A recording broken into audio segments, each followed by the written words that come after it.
2024, she argued that the court should not elevate Parliament's factual assessments, since its role is strictly to ensure that reasonable inferences were drawn from the available evidence. It was her case that the removal proceedings against H.E. Gachagua were purely legislative, neither entirely administrative nor judicial, and therefore were not subject to standard administrative or judicial review as suggested under Article 47(3)(a) of the Constitution. Further, the Attorney General asserted that the court could not substitute the legislature's discretionary decision with its own, as doing so would constitute a usurpation of the constitutional functions of an independent branch of government. She maintained that the proceedings before the legislature were lawful, efficient, expeditious, and procedurally fair, since the adopted procedure successfully balanced the need to protect H.E. Gachagua's constitutional rights, safeguard the process from abuse, and prevented unnecessary disruptions to public administration. Regarding public participation, the AG clarified that the Constitution did not permit members of the public to vote on an impeachment motion, as that discretion was expressly reserved for legislators who constitutionally represent the sovereign will of the people. It was explained that the National Assembly's role in the impeachment process was strictly preliminary and did not bind the Senate, which acted as a distinct state organ responsible for substantive proceedings and the ultimate decision. It described the consolidated petitions as disguised appeals regarding the merits of Parliament's decision, and argued that the judiciary lacked an appellate mandate over the impeachment of a deputy president, since it is ill-equipped and constitutionally not designed to review or reevaluate the socio-economic and political utilitarian calculations made by elected officials. Finally, the Attorney General defended the subsequent nomination and voting into office of His Excellency Kindiki, and it was her case that the replacement process under Article 149(1) of the Constitution was sui generis, qualifying neither as an election nor an appointment, which meant that the provisions of Article 137 did not apply. The Attorney General concluded that there were no procedural infractions that affected the outcome, that the transition process was conducted within constitutional timelines by the proper constitutional repositories, and that the consolidated petitions lacked merit. The fifth respondent submissions are dated 4th March 2026. They were orally highlighted by a team of counsel led by Professor Githu Muigai, Senior Counsel, alongside the Solicitor General, Mr. Shadrach Mose, Mr. Emmanuel Bita, now a judge of the High Court, and Mr. Charles Mutinda. The Attorney General submitted that accountable governance was a core part of the Constitution, which established removal from office through impeachment as one of the tools of governance amongst the many avenues of exercising oversight and facilitating accountability. He relied on the Supreme Court decision in Sonko, where the Apex Court stated that its purpose was to ensure integrity in leadership and prevent abuse of public office. It was the Attorney General's submission that the removal proceedings for a deputy president were textually committed by the Constitution to the National Assembly and Senate, and that both institutions were vested with exclusive power to remove the deputy president, subject only to procedural requirements set out in the Constitution and in the standing orders, that both houses were free to determine the procedures for receiving and considering the evidence necessary to discharge their duty to conduct impeachment hearing. With regard to the constitutional basis for impeachment, the Attorney General cited Articles 150, 144, and 145 of the Constitution, which she submitted established a sequential two-stage process. In the first stage, a member of the National Assembly initiated the process by filing a notice of motions supported by at least a third of all the members, which motion, if passed by at least 2/3 of all the members, was then transmitted to the Senate for substantive hearing. On the substance of the charges, the Attorney General submitted that the charges against H.E. Gachagua were substantiated to the prescribed standard to warrant his impeachment. She identified the specific charges upon which H.E. Gachagua was found culpable. On the standard of proof applicable to impeachment proceedings, the Attorney General relied on Sonko and the Court of Appeal decision in Wambora, both of which we have already referred to, which had held that the standard was above a balance of probability but below reasonable doubt, and that the allegations must be serious, substantial, and weighty, and must disclose with a degree of precision the constitutional provisions alleged to have been grossly violated. The Attorney General submitted that this court should not sit on appeal over Parliament's evaluation of facts and should not substantiate the discretion of the members of the legislature with its own. The Attorney General further relied on the advisory opinions of the Supreme Court in the Speaker of Senate and another, as well as the matter of the IEBC 2011 Supreme Court decision for the proposition that governmental powers were distributed among different organs, each exercising distinct functions under the Constitution, and that courts were required to respect the institutional mandate of a Parliament. The doctrine of presumption of regularity was equally invoked, encapsulated the doctrine of presumption of regularity, and it was submitted that government action enjoyed a presumption of legality and that the burden lay on the challengers to demonstrate unlawfulness. The Attorney General relied on the Supreme Court's decision in Odinga and another versus IEBC, our court and another, as well as it's the same decision, Odinga and another versus the IEBC, including our court and another, the Attorney General and another as interested parties and amicus. On a comparative jurisprudence, the Attorney General submitted that both the United States and the Philippines recognize the political nature of impeachment proceedings, and the power is vested in the legislature, thereby warranting judicial deference to the merits of legislative decisions. The Attorney General relied on the case of Nixon versus the United States, where the United States Supreme Court held that challenges to Senate impeachment procedures were non-justiciable under the political question doctrine, as well as the Duterte decision that we have already cited. On the part of the petitions relating to the nomination and approval of H.E. Kindiki, the Attorney General submitted that the provisions of Article 149 envisaged a sui generis procedure for the nomination and assumption into office of a deputy president. It was the Attorney General's submission that the process under Article 149(1) was neither an election in the traditional sense nor an appointment, as the text of the Constitution employed neither of those terms.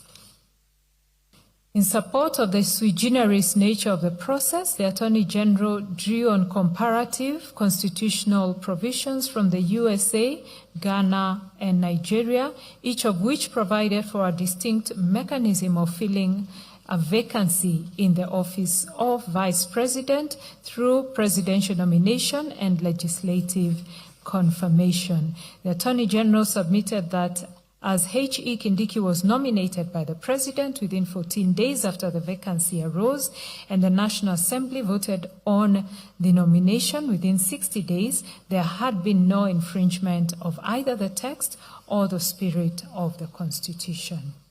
Moving to the 9th respondent's case, the Honorable Mutuse responded to the consolidated petitions through a replying affidavit sworn on 22nd October 2024. He deposed that on 1st October 2024, pursuant to Article 150B, read with 145 of the Constitution and the Standing Order 64 and 65, he gave a notice of a special motion for the removal from office by impeachment of H.E. Gachagua. He was aware that the special motion was a time-bound exercise pursuant to the Standing Order 64-2 and 65, which required that it be disposed of within 7 days of the notice being given, failure to which it would be deemed as withdrawn. Honorable Mutuse averred that while Articles 145 and 150 of the Constitution and Standing Orders did not expressly require public participation in a special motion, Article 118(1)(b) of the Constitution imposed on the Speaker of Parliament the obligation to facilitate public participation in legislative and other business of Parliament and its committees.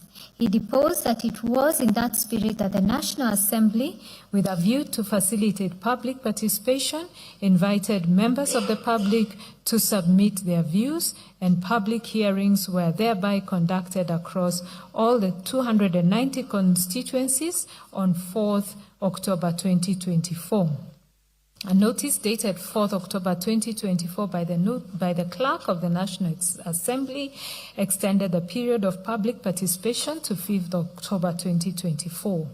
Honorable Mutuse confirmed that on 8th October 2024, Honorable Millie Odhiambo MP tabled the public participation report before the National Assembly. Honorable Mutuse further deposed that on the 3rd of October 2024, the High Court sitting in Kerugoya issued orders directing the National Assembly to organize, facilitate, and conduct further public participation at the constituency level, and that the National Assembly complied with those orders by extending the exercise to the 5th of October 2024. Honorable Mutuse stated that following the tabling of the public participation report, the members of the National Assembly debated the special motion and that H.E. Gachagua appeared in person for the hearing. After debating and hearing both parties, the members of the National Assembly met the threshold set under Article 145(2) by passing and approving all 11 grounds of the special motion. Honorable Mutuse affirmed that the entire impeachment process, from the tabling of the special motion 24 at the National Assembly to the Senate's resolution, had fully complied with all legal procedure provided in the Constitution and relevant laws. Honorable Mutuse emphasized that this court had a judicial and not a political mandate, and that its function was to certify whether all procedural provisions of law had complied with constitutional principles, which was a judicial function. He averred that the issues raised by the petitions raised a political question, a principle of law that referred to cases that courts could not resolve because they involved questions about the judgment of actors in the executive or legislative branches and not the authority of those actors. Honorable Mutuse also cited the position taken by courts in Paraguay, India, Lithuania, and the Philippines to demonstrate that jurisdiction practicing a presidential system of government had been appreciative of the political question doctrine in impeachment matters. He tabulated comparative examples of impeachment proceedings of USA presidents to show that in those jurisdictions the fate of impeachment was left to political devices as opposed to judicial determination. Honorable Mutuse further deposed that under Article 94(2) of the Constitution, the National Assembly and Senate manifested the diversity of the nation and represented the will of their people and exercised their sovereignty. In conclusion, he urged the court to appreciate the prudential standing principle of self-restraint as a jurisdictional limitation on its power and prayed that the petitions be dismissed. Honorable Mutuse filed written submissions. Those were dated the 15th of February 2026 and were supplemented on 5th of May 2026. They were anchored on two issues: whether H.E. Gachagua was validly impeached, and secondly, whether the impeachment process was procedural. He submitted that H.E. Gachagua was impeached on grounds on various grounds under the Constitution, violation of national laws, and gross misconduct arising from his conduct. It was Honorable Mutuse's submission that the question for the court was not the political wisdom of the impeachment, but whether the grounds for removal had met the constitutional threshold under Article 145(1). Honorable Mutuse further reiterated his position that public participation was not expressly required under Article 145 and 150 or the standing orders, and relied on the case of BAT, submitting that even if there were allegations of lack of public participation, the same would not automatically vitiate the process. He further submitted that the petitioner's demand for public participation in the Senate was legally untenable, as the Senate acted as a quasi-judicial forum during impeachment processes. He submitted that the duty of Senate was to ensure a fair hearing for the accused, not to solicit public opinion on the charges. Honorable Mutuse further relied on the mandatory constitutional timelines governing impeachment proceedings and relied on the Supreme Court's decision in Mate, which held that constitutionally prescribed timelines were of mandatory character and binding on governance processes. In his supplementary submissions, he expounded on the six-part Baker test to Kenya's constitutional framework. On the first formulation, on textual commitment to a coordinate political department, he submitted that Article 150 expressly delegated impeachment to the National Assembly and Senate, satisfying the first condition. He relied on the Supreme Court statement in Sonko that where the Constitution required Parliament to determine a matter in the first place, the courts would be slow to interfere. On the second formulation, on the lack of judicially discoverable and manageable standards, he submitted that Article 145(7) envisaged the finality of the Senate's determination with no provision for judicial appeal or standard or review. On the third formulation, on the impossibility of deciding without an initial policy determination, he submitted that assessments of gross misconduct incompatible with the high calling and dignified status of the office and serious reasons to believe crimes had been committed were inherently political and policy-laden beyond the competence of courts. On the fourth formulation, on the impossibility of independent resolution without expressing lack of respect for coordinate branches, Honorable Mutuse submitted that a merit review of the Senate's determination would substitute the court's judgment for that of elected representatives, constituting a profound expression of disrespect for a coordinate branch. On the fifth formulation, that is the unusual need for adherence to political decision already made, Honorable Mutuse submitted that the vacancy created by the Senate's resolution had already been filled through the nomination, approval, and swearing-in of His Excellency Kindiki as Deputy President. He submitted that to reopen the impeachment question at that stage would create constitutional chaos, cast doubt on the legitimacy of the current office holder, undermine executive suitability, expose the political life of the country to prolonged chaos as cautioned in Nixon.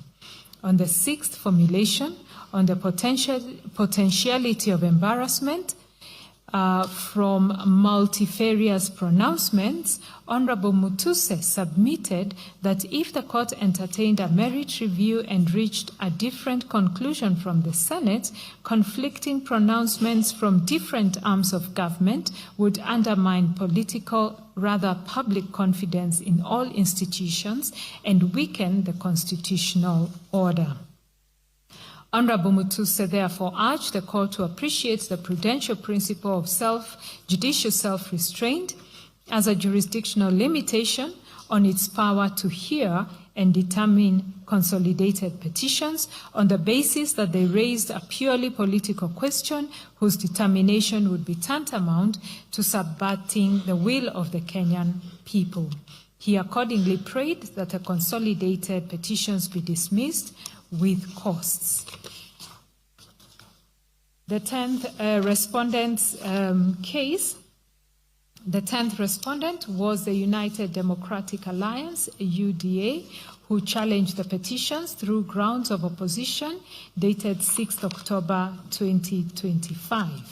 UDA claimed that the petition is untenable since it irregularly and craftily sought to convert political grievances into constitutional disputes, contrary to the Supreme Court decision in Sonko.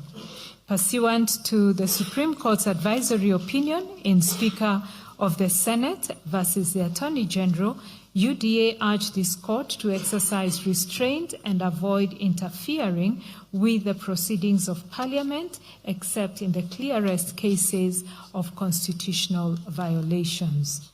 The 10th respondent filed written submissions dated the 24th of August 2026, which were highlighted by Counsel Dr. Adrian Kemodo.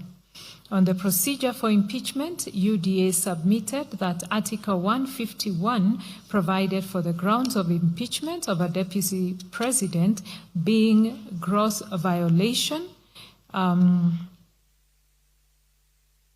of a provision in the Constitution or any other law, serious reasons to believe that the deputy president had committed a crime under national or international law or gross misconduct. It's admitted that Article 152 applied the provisions of 144 and 145 with necessary modifications to the removal of the deputy president.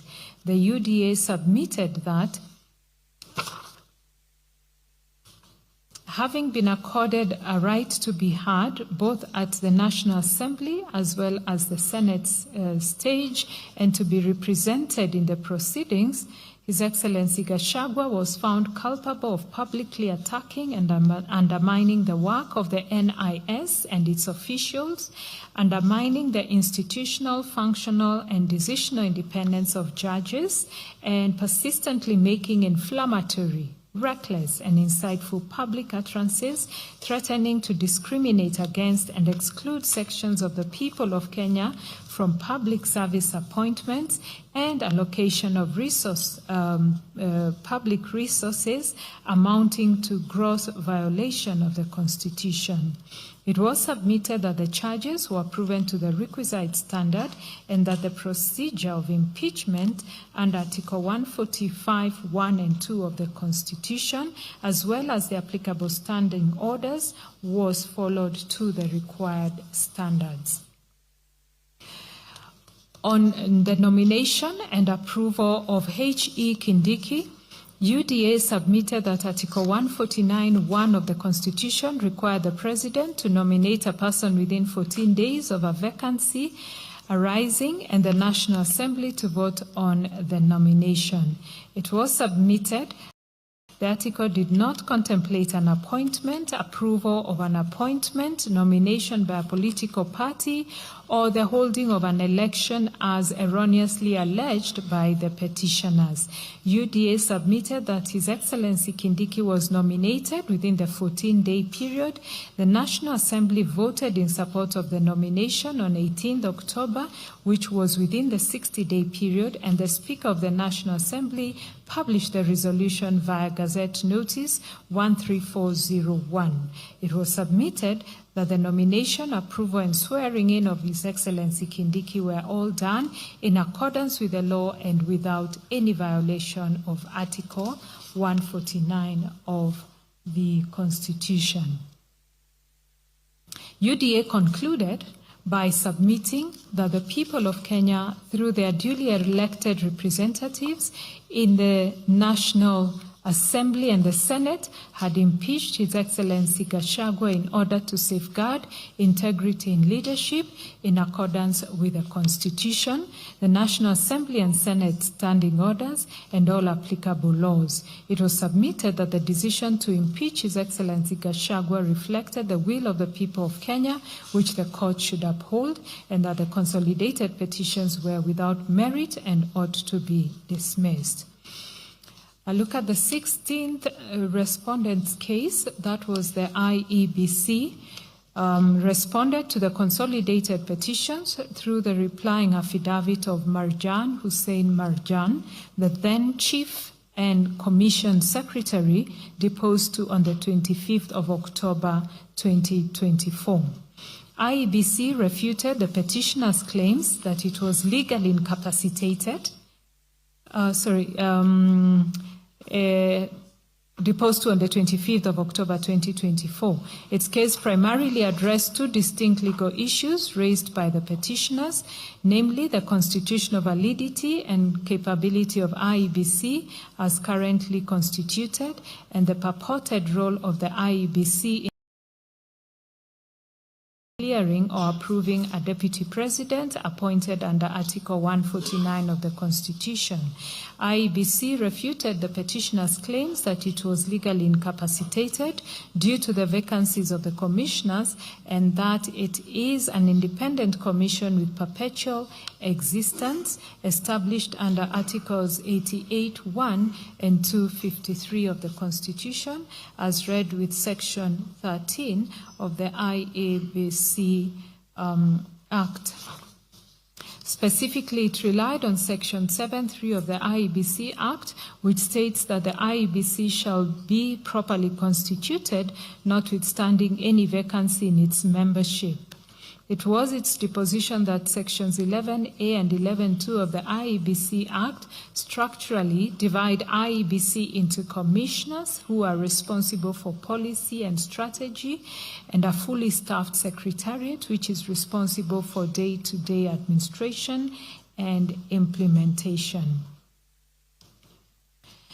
It was further its deposition that under Articles 145 and 150, the Constitution dictated the actors, the timelines, the procedures involved, which exclusively empower the legislature and exclude the IEBC. Similarly, it was the IEBC position that Article 149(1) of the Constitution mandates the President to nominate a replacement deputy president within 14 days of a vacancy for parliamentary approval. Flowing from the foregoing, the IEBC deposed that the omission of the IEBC in the process signified that the framers of the Constitution did not intend for an electoral body to validate executive midterm appointments. Finally, the IEBC addressed the petitioner's flawed reliance on Sections 99 and 137 of the Constitution. It clarified that the articles relate strictly and unequivocally to the qualifications of individuals seeking election as a member of Parliament or President, respectively. The IEBC claimed that because a midterm vacancy under Article 145 and 150 trigger a nomination rather than a by-election, the clearance protocols under Articles 99 and 137 were not activated. The IEBC stated that while the IEBC maintains the voter register under Article 88(4)(a) of the Constitution and the IEBC Act, and provides public information as required by Section 35 of the Constitution and the Access to Information Act, it is not mandated to vet a nominee's educational, moral, or criminal background, as those duties belong to other state agencies like the EACC and the DCI, and as such, IEBC urged the court to dismiss the consolidated petitions. The IEBC filed submissions dated 27th October 2024, reiterating the deposition of Marjan Hussein Marjan. It was its case that it has no constitutional or statutory role in filling a vacancy in the office of the Deputy President. It maintained the position that Article 149 is a self-executing mechanism requiring only a presidential nomination and parliamentary approval with no mandate for elections, referenda, or IEBC intervention. To that end, it relied on the Supreme Court's decision in Attorney General versus two others versus D and 79 others, which is a Supreme Court decision which established that constitutional and statutory bodies must operate strictly within the four corners of their mandate and cannot extend their powers through interpretive craft. It submitted that compelling it to participate in the deputy presidential appointment process would validate the doctrine of separation of powers, violate the doctrine of separation of powers by encroaching on the explicit functions of the President and the National Assembly. It called to its aid the Supreme Court's holding in the matter of interim Independent Electoral Commission, which underscored the mutually countervailing roles of different government organs. It also cited the South African constitutional case of Affordable Medicine Trust and others versus Minister of Health and others. Lastly, the IEBC reiterated that it enjoys perpetual succession and corporate legal personality under Article 253 of the Constitution and Section 13(1) of the IEBC Act, and it was its submission that despite temporary vacancies in its membership, it remained properly constituted. The IEBC therefore invited the court to dismiss the petitions against it as unmerited. The case presented by His Excellency Kithure Kindiki, who was the second interested party in the consolidated petition. His Excellency Kindiki challenged the petition through his replying affidavit and further affidavit deposed on 20th February 2025 and 8th May 2026, respectively. At the outset, he defended the swift timeline of his nomination and approval and clarified that the Constitution mandates the filling of the Deputy President vacancy within a maximum of 74 days, which were not a minimum, thereby making the expedited process entirely legal. Regarding public participation, it was his case that the National Assembly conducted extensive and adequate public engagement that met the legal thresholds. To that end, he deposed that there were newspaper advertisement, public hearings, and comprehensive reports. It was his position that the Senate acted as a trial forum rather than a legislative body during the impeachment hearings, meaning it was not constitutionally required to conduct public participation. In addressing the allegations regarding his eligibility, he maintained that the IEBC Secretariat had the administrative capacity to confirm his voter registration status without requiring a fully constituted commission. He also dismissed claims that he was ineligible for 3-month political party membership, explaining that this requirement applied strictly to general elections, not to the filling of an unforeseen vacancy. Further to the foregoing, it was his case that he provided gazette notices proving that he had resigned from his position as cabinet secretary prior to his appointment. He clarified that the law permitted cabinet secretaries to hold ordinary political party membership. As regards the Senate refusal to grant His Excellency Gachagua an adjournment after he allegedly fell ill during the trial, His Excellency Kindiki observed that His Excellency Gachagua was granted an opportunity to appear in person and be represented by advocates of his choice before both houses of Parliament. He deposed that he made both oral and written representation at both houses of Parliament, challenged the inculpatory evidence before houses of Parliament, and through cross-examination of all adverse witnesses in the trial held at the Senate. Further, he deposed that H.E. Gachagua appeared healthy during his initial testimony and found it highly suspicious that he failed to present any formal medical diagnosis or report to the Senate to substantiate the sudden illness.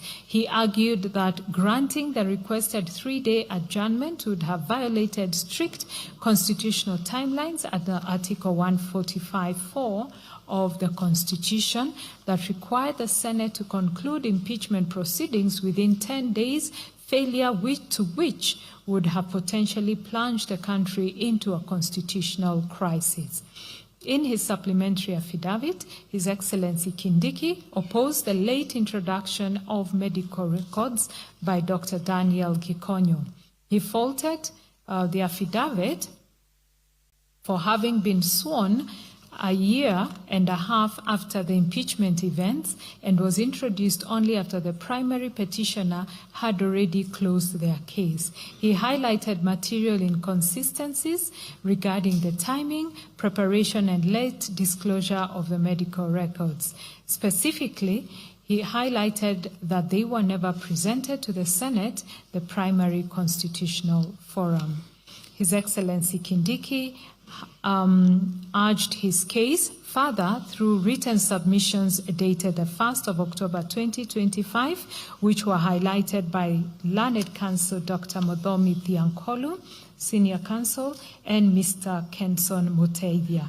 They structured it to symmetrically address both the substantive and procedure process in the National Assembly and the Senate, as well as the constitutional legality of His Excellency's nomination and election.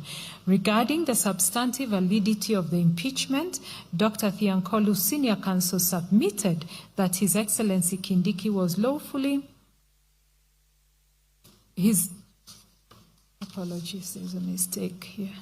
That His Excellency Gachagua was lawfully removed from office on 5 distinct counts, which included making persistent inflammatory public statements, undermining the decisional independence of the judiciary, and publicly attacking the NIS.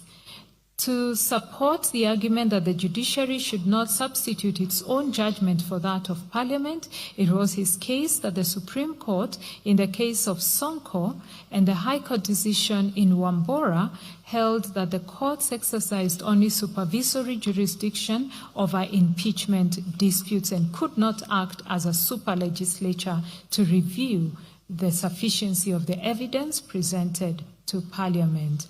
In defense of the procedural mechanisms employed, His Excellency Kindiki urged that the National Assembly fulfilled its mandate by adequately informing the public and facilitating public participation, referring to the BAT case.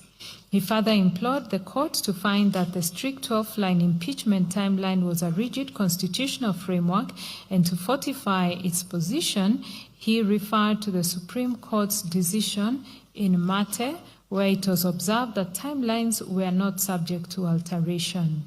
In challenging the claim of denial of the right to fair hearing, His Excellency Kindiki asserted that the Senate's refusal to grant a 3-day adjournment was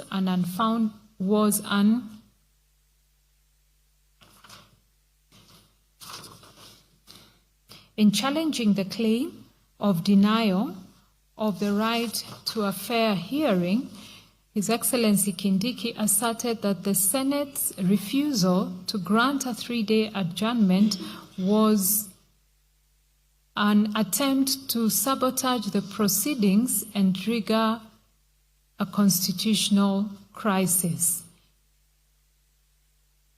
It was his position that His Excellency Gachagua had failed to produce medical evidence to substantiate his sudden illness. He reiterated that granting the adjournment would have blatantly violated the strict, non-modifiable constitutional timelines.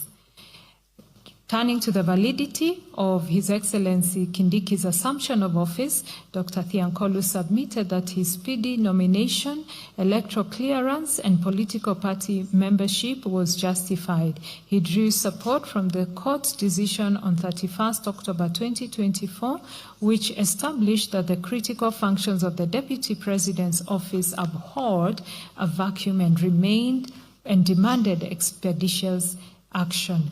Finally, His Excellency Kindiki contended that the statutory laws governing appointive state offices, such as the Public Appointments Parliamentary Approval Act, did not apply to the elective office of the Deputy President. We now come to issues for determination.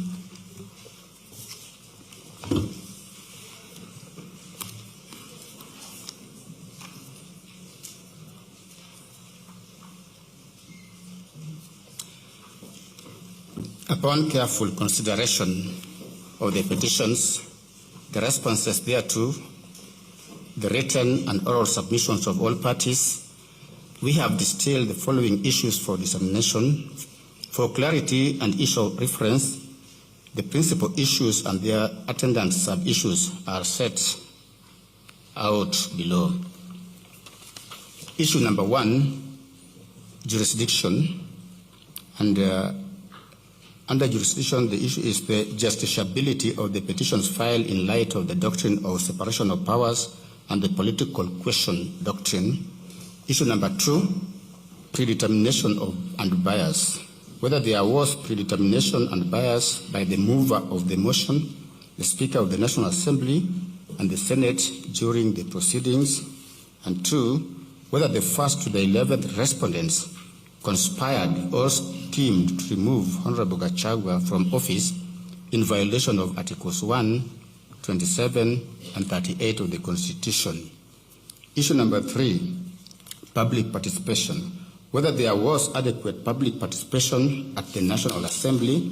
2, whether the Senate was obligated to conduct public participation, and if so, to what extent. 3, whether public participation was required at the point of nomination and appointment of His Excellency Kindiki. Issue number 4, constitutionality and legality of the standing orders. 1, whether standing order number 64, sub-order 2, and 65 of the National Assembly are unconstitutional.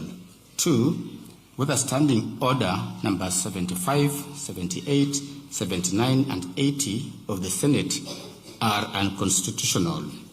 Issue number 5, composition of the National Assembly and the IEBC and the nomination of the Deputy President. 1, whether the Assembly was properly constituted to consider the impeachment motion in light of the 2/3 gender rule.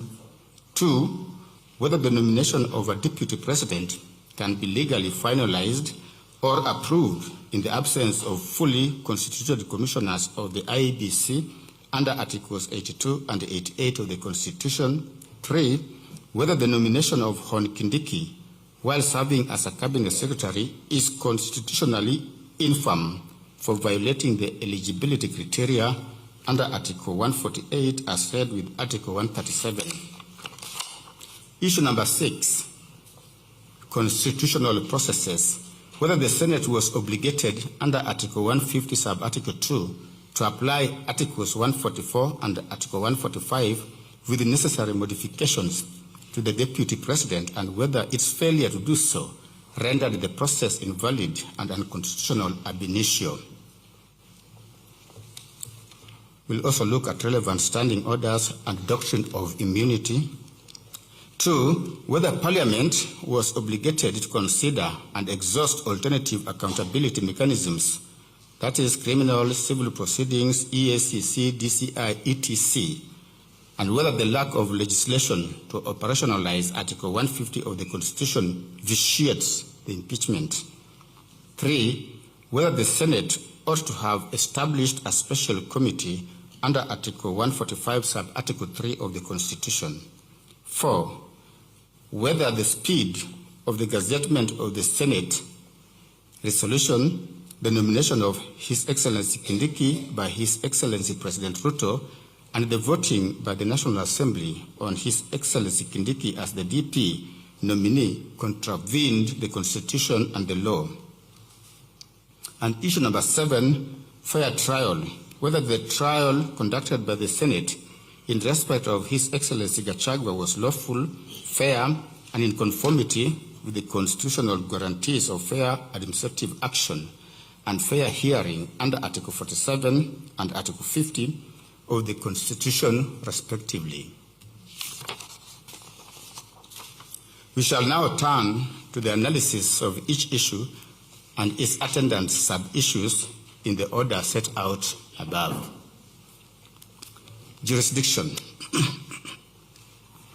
The position in owners of the motor vehicle vessel Lydian S versus Caltex Oil Kenya Limited 1989 KLR1 remains as instructive today as it was when it was first pronounced, that jurisdiction is everything and a court that proceeds without it does so in vain. It is therefore necessary, before turning to the substantive grievances raised in these petitions, to resolve the threshold jurisdictional question that permeated the pleadings and submissions of almost all parties on whether the impeachment of a deputy president is amenable to judicial scrutiny or whether it falls exclusively within the political domain of Parliament and is therefore beyond the reach of courts. The respondents urge this court to exercise restraint, contending that impeachment is a political accountability mechanism constitutionally entrusted to Parliament, and that courts ought not to transform themselves into appellate chambers reviewing parliamentary decisions. The petitioners maintained that while impeachment is undoubtedly political in context and consequence, it remains a constitutionally regulated process subject to constitutional supremacy, the Bill of Rights, and judicial oversight. The resolution of these competing positions requires an examination of the constitutional architecture established under the Constitution of Kenya 2010. The starting point is the supremacy and delegated authority provisions found in the Constitution. Article 1 vests all sovereign power in the people of Kenya to be exercised either directly or through democratically elected representatives. Parliament, the executive, and the judiciary are therefore not sovereign institutions in themselves. They are repositories of delegated sovereign authority, deriving their legitimacy from and remaining accountable to the people. Article 2 declares the Constitution to be the supreme law of the Republic, binding all persons and all state organs at both levels of government. The inevitable consequence is that no state organ, including Parliament, enjoys immunity from constitutional scrutiny. The Constitution of Kenya does not recognize parliamentary supremacy. It entrenches constitutional supremacy, and that supremacy is absolute and admitting of no exception. The Supreme Court gave authoritative expression to this principle in Justice Kariuki Mate and another versus Martin Nyaga Wambora and another 2017 EKLR, where it emphasized that no arm of government is above the law, that this being a constitutional democracy, the Constitution is the guiding light for the operations of all state organs. It further determined that the court's mandate, where it applies, is for the purpose of averting any real danger of constitutional violation. It follows, as a matter of necessary constitutional logic, that whenever Parliament exercises authority under Articles 145 and Article 150 of the Constitution, it does so not as a sovereign body wielding unreviewable discretion, but as a constitutional organ exercising delegated authority within and subject to the limitations that the Constitution prescribes. The jurisdiction of this court to entertain these petitions is firmly grounded in Articles 22, 23, and 165 of the Constitution. Article 165, sub-article 3D, expressly empowers the High Court to determine questions of constitutional interpretation, including whether anything done under the authority of the Constitution or any law is inconsistent with or in contravention thereof, and it is precisely that question that lies at the heart of these proceedings. Article 23 vests in this court jurisdiction to enforce the Bill of Rights and to grant appropriate relief where constitutional rights and freedoms have been violated, are threatened, or are likely to be infringed. The breadth of that jurisdiction is a deliberate constitutional design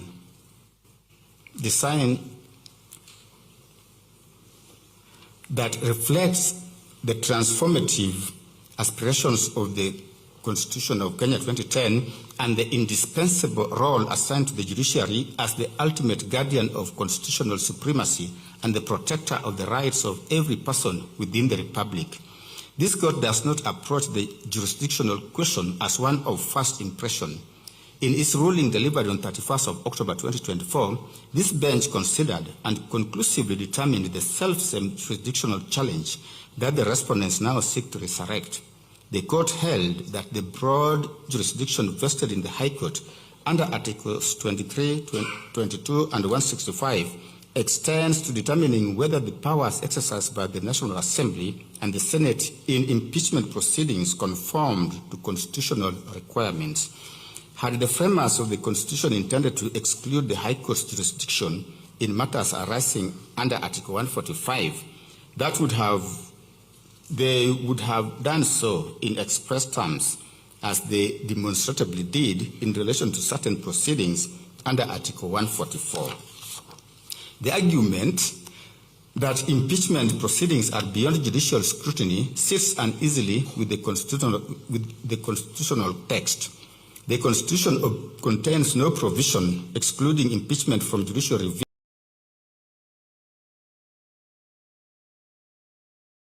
Islands of authority immune from constitutional control.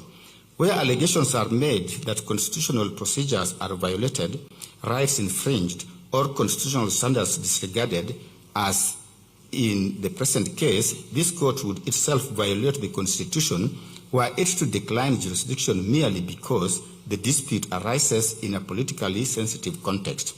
As Chief Justice Marshall observed in Cohens versus Virginia, 19 U.S. 6-264 in the year 1821, the court said, "It is most true that this court will not take jurisdiction if it should not, but it is equally true that it must take jurisdiction if it should. We have no more right to decline exercise of jurisdiction which is given than to usurp that which is not given. The one on the other or the other would be treason to the Constitution," close quote. That observation resonates fully within Kenya's constitutional order. The presence of political implications does not extinguish this court's constitutional duty to interpret, protect, and enforce the Constitution.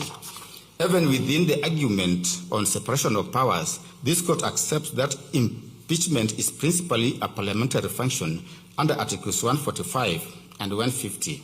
However, separation of powers does not mean separation from the Constitution.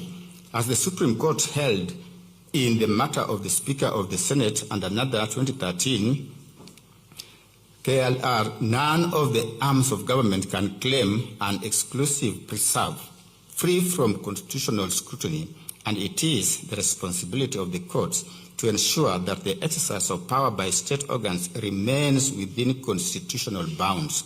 The Court of Appeal affirmed in Mumu Matemu versus Trusted Society of Human Rights Alliance and 5 others, that was in 2013, that the Constitution establishes not a rigid wall of separation, but a system of separation of powers tempered by checks and balances within which no arm of government is superior to another. The doctrine therefore requires mutual respect among constitutional institutions, not mutual exclusion, and Parliament cannot invoke it as a shield against constitutional accountability.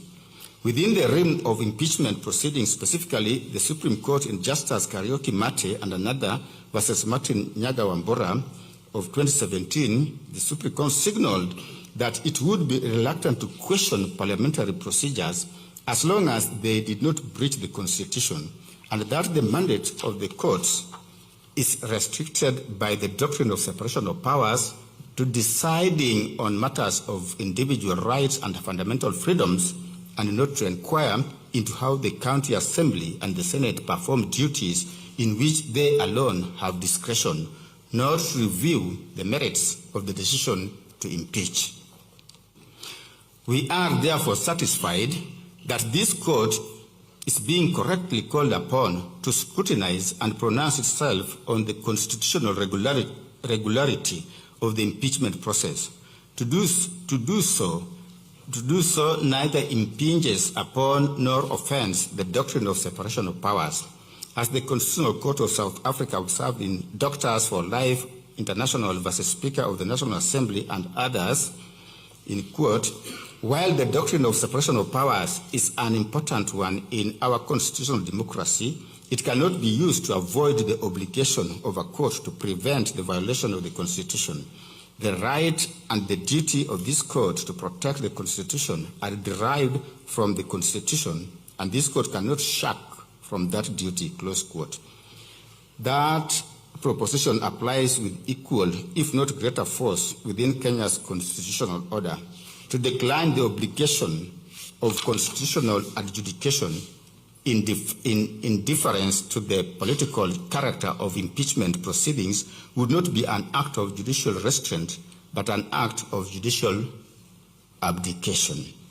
On the political question doctrine, the respondents place reliance on Nixon versus the United States, 506 USA 224, 1993, where Walter Nixon, a federal district court judge removed from office by the Senate, challenged the procedure by which his impeachment trial had been conducted.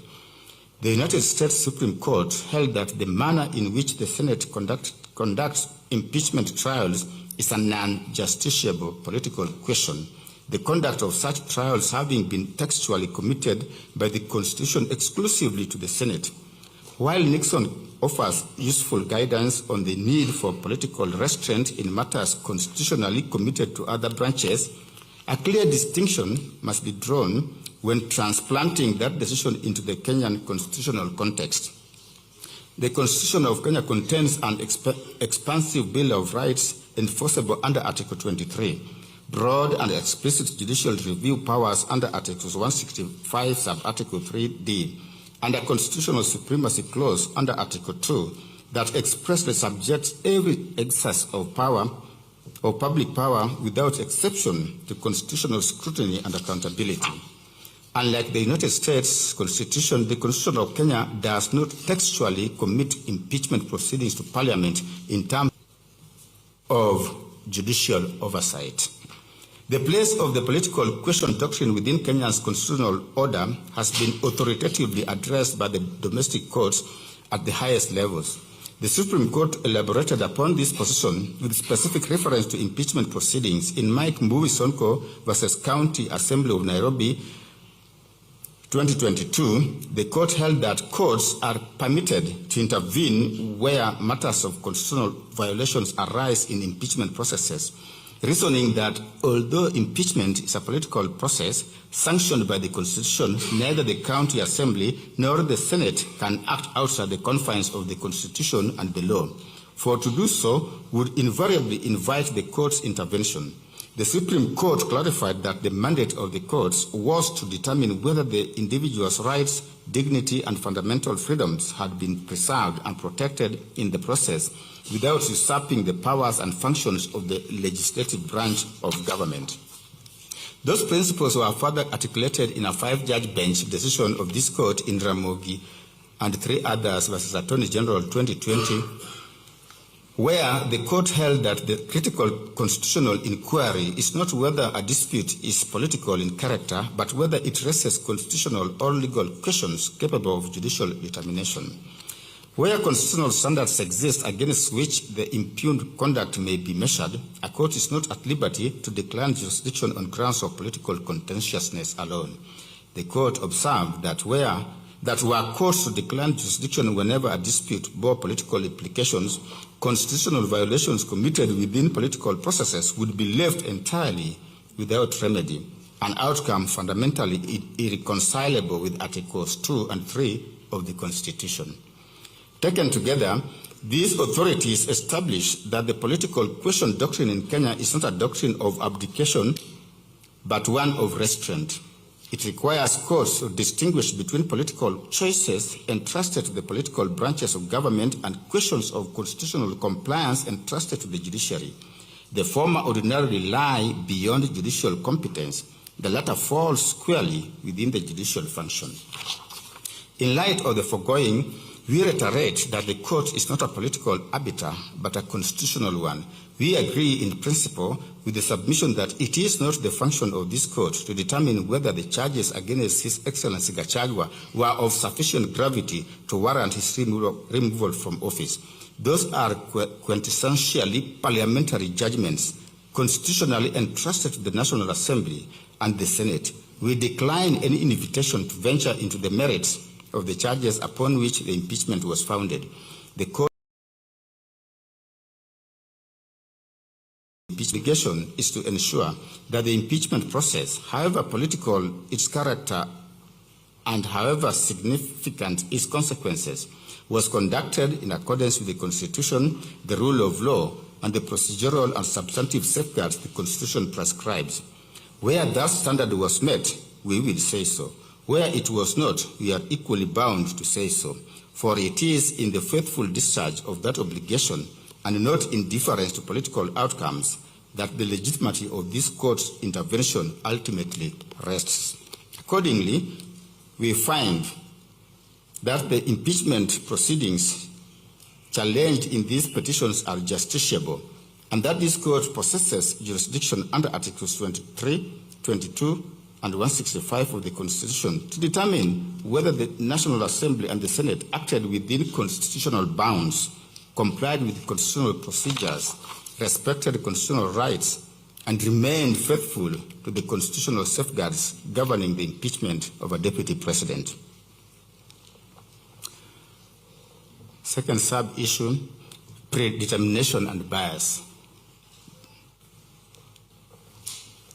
The petitioners contended that the impeachment proceedings against His Excellency Rigathi Gachagua was tainted by actual bias, apparent bias, conflict of interest, and predetermination on the part of the speakers of the National Assembly and the Senate, members of Parliament, senators, and other constitutional actors involved in the impeachment process. It was their case that various public statements, political conduct, and procedural decisions demonstrated that the outcome of the impeachment had effectively been determined before the proceedings commenced, and that the constitutional actors involved had failed to approach the process with the impartiality and openness required under Articles 27, 47, and 50 of the Constitution. The constitutional foundation of the petitioner's claim lies principally in Article 27, 47, and 50 of the Constitution. Article 27 guarantees equality before the law and the equal protection and equal benefit of the law. Article 47 guarantees every person the right to administrative action that is lawful, reasonable, and procedurally fair. Article 50, sub-article 1 guarantees every person the right to have any dispute that can be resolved by the application of law determined in a fair and public hearing before a court, or where appropriate, an independent and impartial tribunal or body. The constitutional requirement of impartiality is not confined to court of law. Whenever a constitutional body exercises adjudicative, disciplinary, investigative, or quasi-judicial authority affecting rights, interests, status, or public office, constitutional standards of fairness, impartiality, and procedural propriety. This principle was affirmed by the Court of Appeal in Sholei versus Judicial Service Commission and 3 others in 2013, and the Judicial Service Commission versus Mbalu Mutava and another Civil Appeal number 52 of 2014, where the court emphasized that constitutional and administrative decision-making processes are subject to the requirements of procedural fairness and natural justice.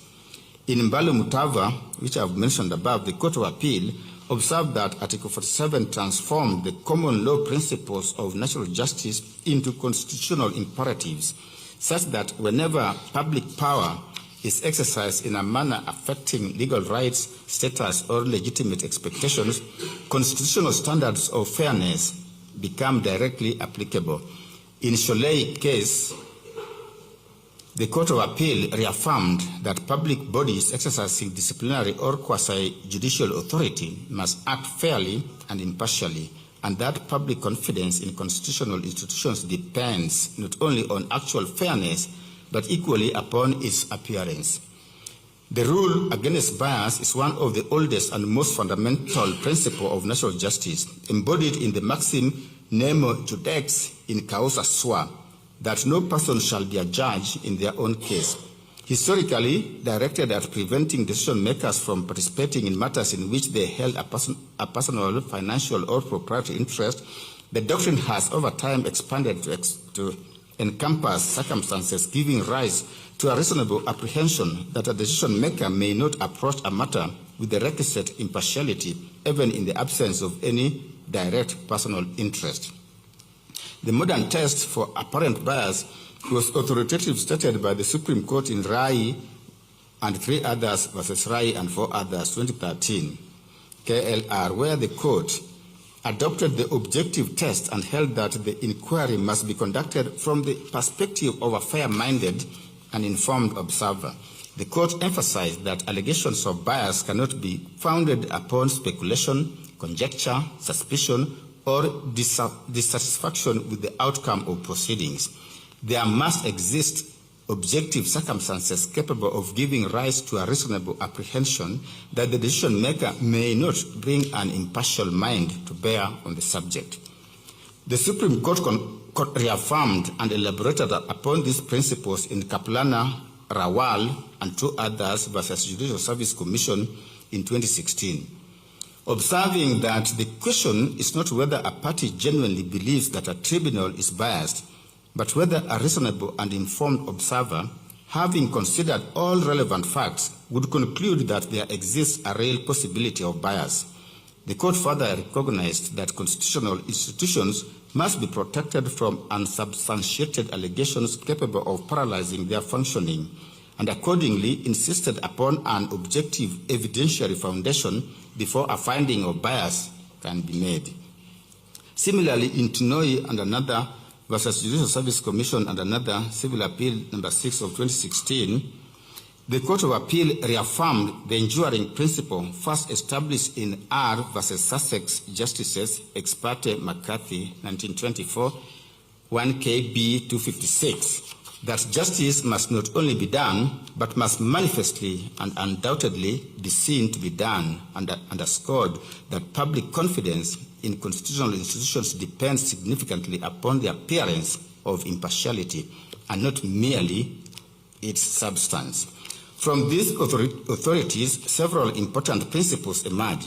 First, the test for apparent bias is objective, not subjective. Second, the inquiry must be conducted from the standpoint of a fair-minded and informed observer. Third, mere suspicion, political disagreement, dissatisfaction with a decision or an adverse outcome does not, without more, establish bias.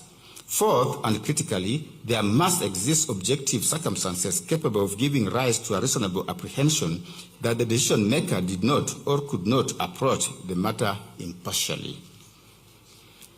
Jurisprudence further establishes that bias and predetermination, though related in concept, are legally distinct. Bias concerns the existence of actual or apparent partiality or on the part of the decision maker.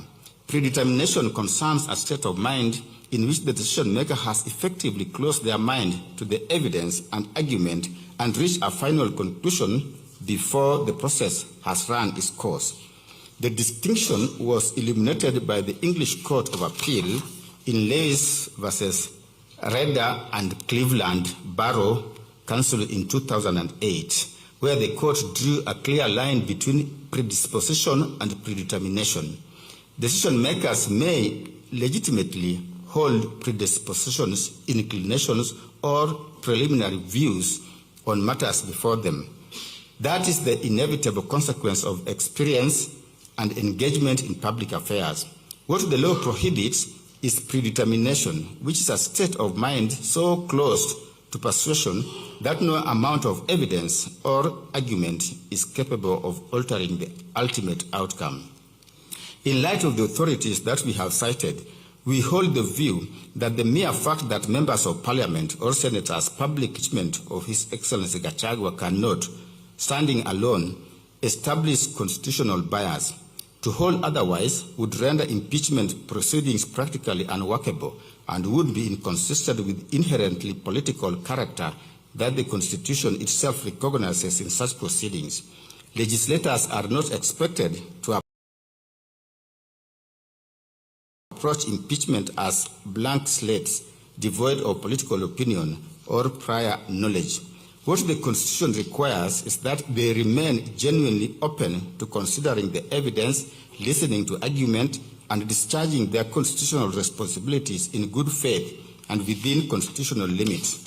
We are accordingly not persuaded by the proposition that bias may automatically be inferred from the fact that legislators belong to particular political parties, support particular political positions, or publicly express their views on political matters that may not necessarily be the views of the accuser. Such circumstances may demonstrate predisposition, but predisposition, as the authorities make clear, is not synonymous with predetermination. It is predetermination and not mere predisposition that constitutes a constitutional infirmity. The position of the speakers stand on an altogether different footing. The speakers do not determine the merits of impeachment charges. Under Article 145 and Article 150 of the Constitution, the power to impeach a deputy president is vested in the National Assembly and the State and the Senate, acting through constitutionally prescribed voting thresholds. The speakers neither debate nor vote on impeachment charges. Their function is essentially procedural and facilitative. They preside over proceedings, regulate debate, determine procedural applications, interpret standing orders, and maintain order within their respective houses. They are not, and were never intended to be, the substantive constitutional decision makers on the question of whether an impeachment should succeed or fail. We are accordingly not satisfied with the broad proposition advanced by some of the petitioners that the Speaker's mere participation in the proceedings or involvement in political agreements is sufficient to establish constitutional bias or conflict of interest. The constitutional decision makers under Article 145 and Article 150 are members of Parliament and senators collectively acting through the respective houses of Parliament. We therefore find that the allegations of bias, predetermination, and conflict of interest advanced by the petitioners against the Speaker's members of Parliament and senators are, on the material before this court, no more than bare and unsubstantiated assertions grounded in political inference and suspicion rather than in objective evidence capable of satisfying the test authoritatively prescribed in the Rai, Rawal, and Tunoi decisions.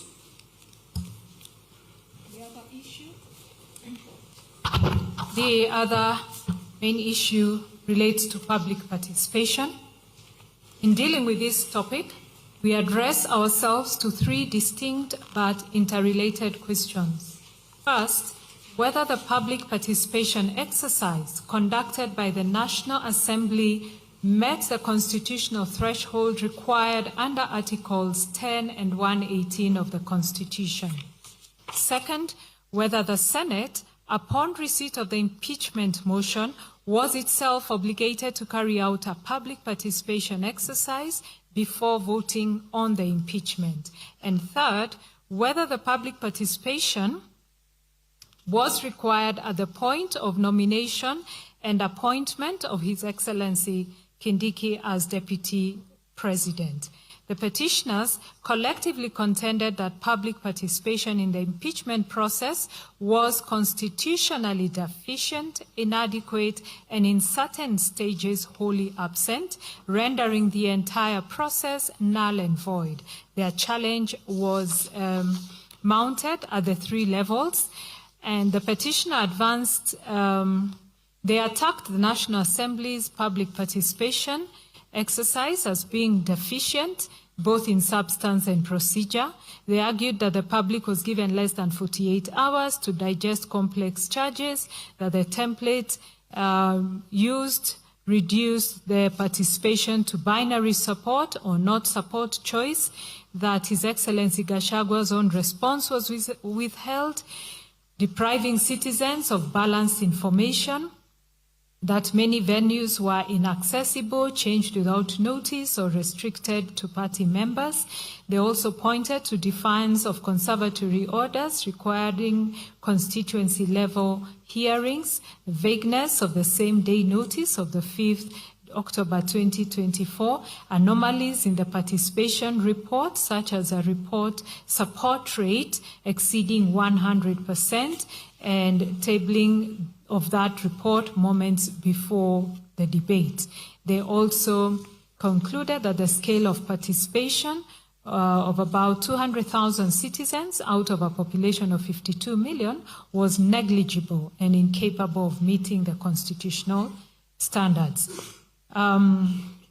With respect to the Senate, they contended that Senate conducted no public participation at all, no notices were issued, no hearings convened, no submissions received. They emphasized Senate's role was determinative and quasi-judicial, and therefore attracted an independent obligation to facilitate public participation. They argued that this obligation could not be discharged vicariously through the National Assembly, and that by proceeding without its own engagement, the Senate compounded the defects of the Assembly's process and arrogated sovereign power that the Constitution requires to be exercised by the people.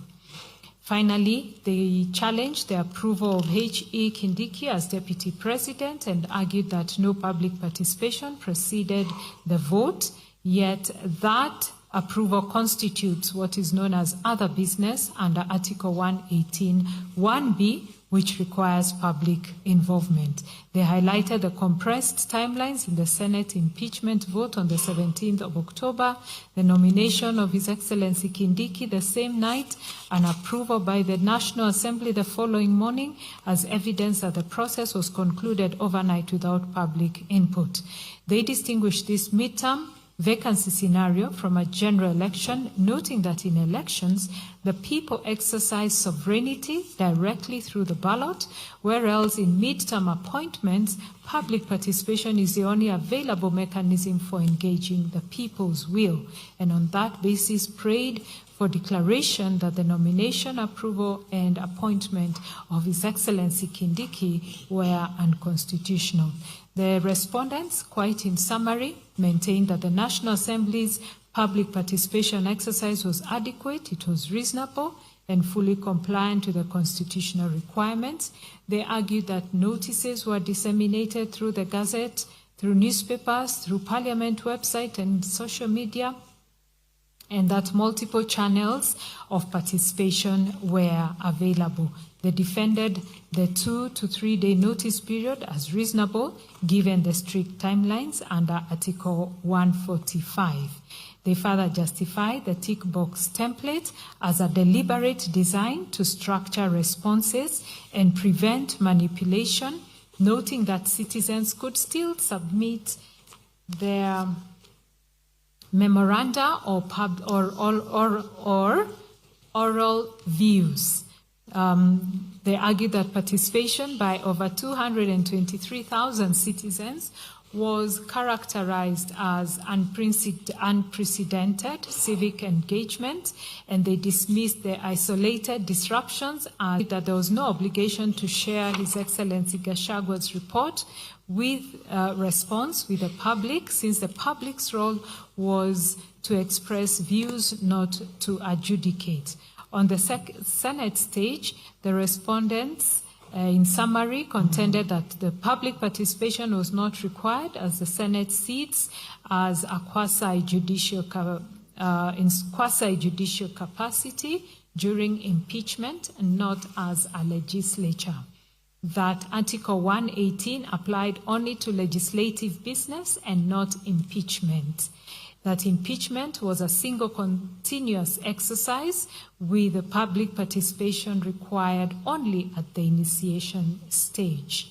Regarding the nomination and approval of His Excellency Kindiki, they submitted that public participation was not required, that Article 149(1) established a unique self-executing process where the National Assembly voted as an electoral college exercising delegated sovereignty rather than conducting legislative business, that the Constitution's silence on participation in this context was very deliberate, and that elected MPs themselves embody public representation, that the debate was open, televised and recorded, and they concluded that the nomination, approval and appointment of His Excellency Kindiki were fully compliant with the Constitution.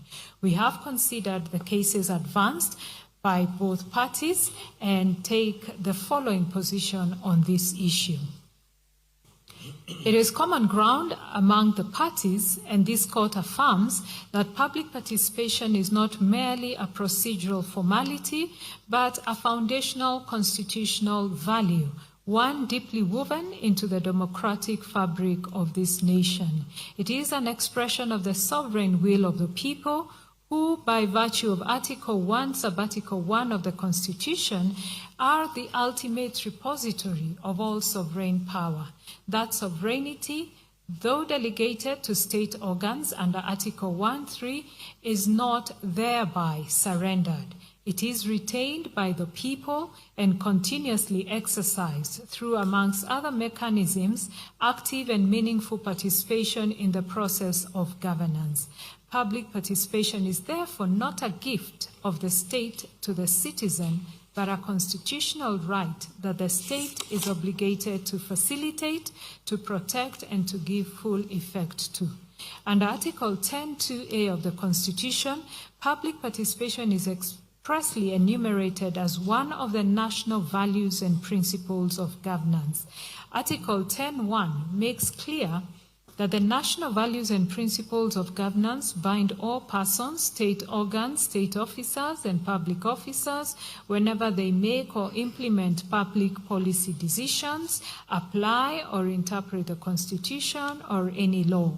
The imperative of public participation finds further and specific expression in the context of Parliament in Article 118 of the Constitution, which reads as follows: Parliament shall, A, conduct its business in an open manner, and its sittings and those of its committees shall be open to the public, and B, facilitate public participation and involvement in the legislative and other business of Parliament and its committees. At its core, public participation refers to an active process of interaction and engagement among various stakeholders who have an interest in or are affected by a particular decision or course of action. The word active is of constitutional significance. It signals that the Constitution does not contemplate a passive, cosmetic, or performative exercise in which the exercise is merely notified of a decision, in which the public is merely notified of a decision already made.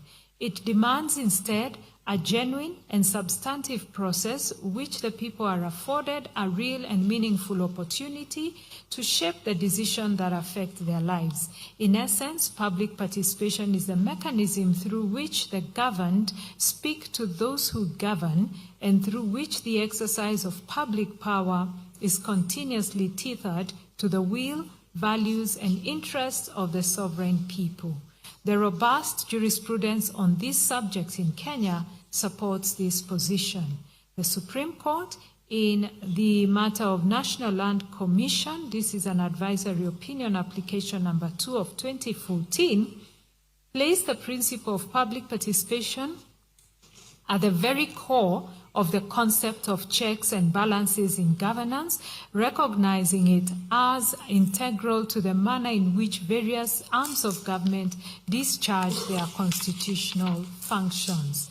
Subsequently, in the British American Tobacco Kenya PLC versus Cabinet Secretary for Ministry of Health, commonly referred to as the BAT case, the Supreme Court delimited the following binding framework for public participation. Principles are that, as a constitutional principle under Article 10.2 of the Constitution, public participation applies to all aspects of governance, that the public officer and or entity charged with the performance of a particular duty bears the honors of ensuring and facilitating public participation, that the lack of a prescribed legal framework for public participation is no excuse for not conducting public participation, and the onus is on the public entity to give effect to this constitutional principle using reasonable means. That public participation must be real and not illusory. It is not a cosmetic or a public relations act. It is not a mere formality to be undertaken as a matter of course just to fulfill a constitutional requirement. There is need for both quantitative and qualitative components in public participation. That public participation is not an abstract notion, it must be purposeful and meaningful. That public participation must be accompanied by reasonable notice and reasonable opportunity. Reasonableness will be determined on a case-to-case basis. That public participation is not necessarily a process consisting of oral hearings. Written submissions can also be made. The fact that someone was not heard is not enough to annul the process. That allegations of lack of public participation does not automatically vitiate the process. The allegations must be considered within the peculiar circumstance of each case, including the mode, the degree, the scope, the extent of public participation is to be determined on a case-to-case basis. Additionally, in Cabinet Secretary for National Treasury and Planning and 4 others versus Okiya Mtata, the Supreme Court held that the constitutional threshold for public participation is one of reasonableness, that the process must afford the public a genuine and meaningful opportunity to be heard, and that Parliament must take reasonable measures to ensure the proposal, views, and suggestions received. The court spoke as follows. In the BAT case, this court established the standard that duty bearers must meet and the threshold courts should use to determine whether duty bearers have fulfilled their obligations with respect to public participation. This threshold is set at a reasonableness standard.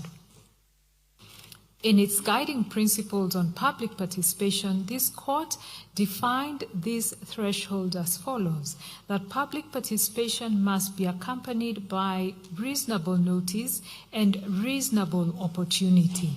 Reasonableness will be determined on a case-to-case basis. Close of quote. This and the broader corpus of jurisprudence firmly established that when the Constitution, the Constitution demands is not necessarily the most intensive form of participation in every case, but always a form that is meaningful, purposeful, and proportionate to the nature and gravity of the decision being made. This principle finds its clearest expression in the decision of the Constitutional Court of South Africa in Doctors for Life International versus the Speaker of National Assembly and others, where the court held that the degree and nature of participation must be calibrated to the subject matter and the potential impact of the decision on affected persons. The proposition has been consistently adopted by our courts in Mui Col Basin Local Community and 15 others versus the Permanent Secretary, Ministry of Energy. The Court of Appeal affirmed that decisions of greater consequence demand more robust and substantive engagement, and that public participation ought to be meaningful rather than a tick box exercise. The High Court reinforced this position in Robert Gachagua versus Governor Kiambu County and Institute for Social Accountability versus the National Assembly, where it held that the standard of participation required is directly informed by the gravity and reach of the decision in question. We believe that it is within this rich conceptual context that the courts must approach questions about the adequacy of public participation in any given case, whether arising from the legislative process or from any other exercise of public power in which the Constitution demands the people's involvement. The focus ought to be on whether the participation that occurred was real, substantive, and meaningful. As we now turn to apply these principles to the specific facts of this matter, we do so bearing in mind that the constitutional standard is not one of perfection, but equally it is not one of mere tokenism. The standard is meaningful participation, and that standard must be assessed with rigor, sensitivity to context, and fidelity to the constitutional vision of a government that is truly of, by, and for the people. Certainly, the impeachment of a deputy president is not an ordinary legislative act. It is amongst the most consequential, solemn, and irreversible decisions that any parliament can make. It involves the removal from office of a person who holds the second highest constitutional office in the Republic, and an office to which the holder was elected by the sovereign will of the people through a general election. The gravity of that decision cannot be overstated. It affects not only the individual whose tenure is at stake, but the constitutional architecture of the executive, the stability of government, and the democratic expectations of millions of citizens who cast their vote in the 2022 general election. It is precisely because of this gravity that the public participation required in connection with an impeachment process must be held to a standard that is both qualitatively and quantitatively meaningful. It is equally against this exacting standard that we assess the public participation conducted by the National Assembly in connection with the impeachment of His Excellency Gachagua. On the question of notice, the National Assembly adduced evidence that notices of the public participation exercise were published in multiple newspapers of wide national circulation, including the Daily Nation, the Standard, the Star, and Taifa Leo on the 2nd, the 3rd, the 4th, and the 5th of October 2024. We recognize that the publication of the notices in both English and Kiswahili was a deliberate effort to reach citizens across the linguistic divide and to ensure that the exercise was not confined to the English-speaking, urban, and formally educated segment of the population. Notice was additionally published in the Parliament's official website and on social media platform, therefore extending the reach of the process to citizens who access information through digital means. On the question of accessibility and channels of engagement, a public views template was provided in both English and Kiswahili, further reinforcing the inclusive character of the exercise. Constituency offices and county women representative offices, altogether totaling 337 access points spread across every corner of the country, were directed to remain open, including on the 5th of October 2024, to receive public submissions. Citizens were further afforded the option of submitting their views by email, by post, hand delivery, and online submissions could be made through Parliament's website, which further meant that participation was not contingent on physical presence or geographic proximity to a hearing venue. On the question of numbers, the evidence shows that just over 223,000 members of the public participated in the exercise. We are mindful that the significance of a participation number cannot be assessed in a vacuum. It must be considered in the context of the time available, the channels provided, the nature of the decision being made, and the standards previously endorsed by the courts. The Supreme Court in the BAT case affirmed that both quantitative and qualitative components are relevant to such an assessment. Equally, in Robert Gakuru, the Court of Appeal affirmed the principle that the quantitative component of public participation is a relevant but not determinative consideration, and that the adequacy of participation must be assessed in light of all the circumstances.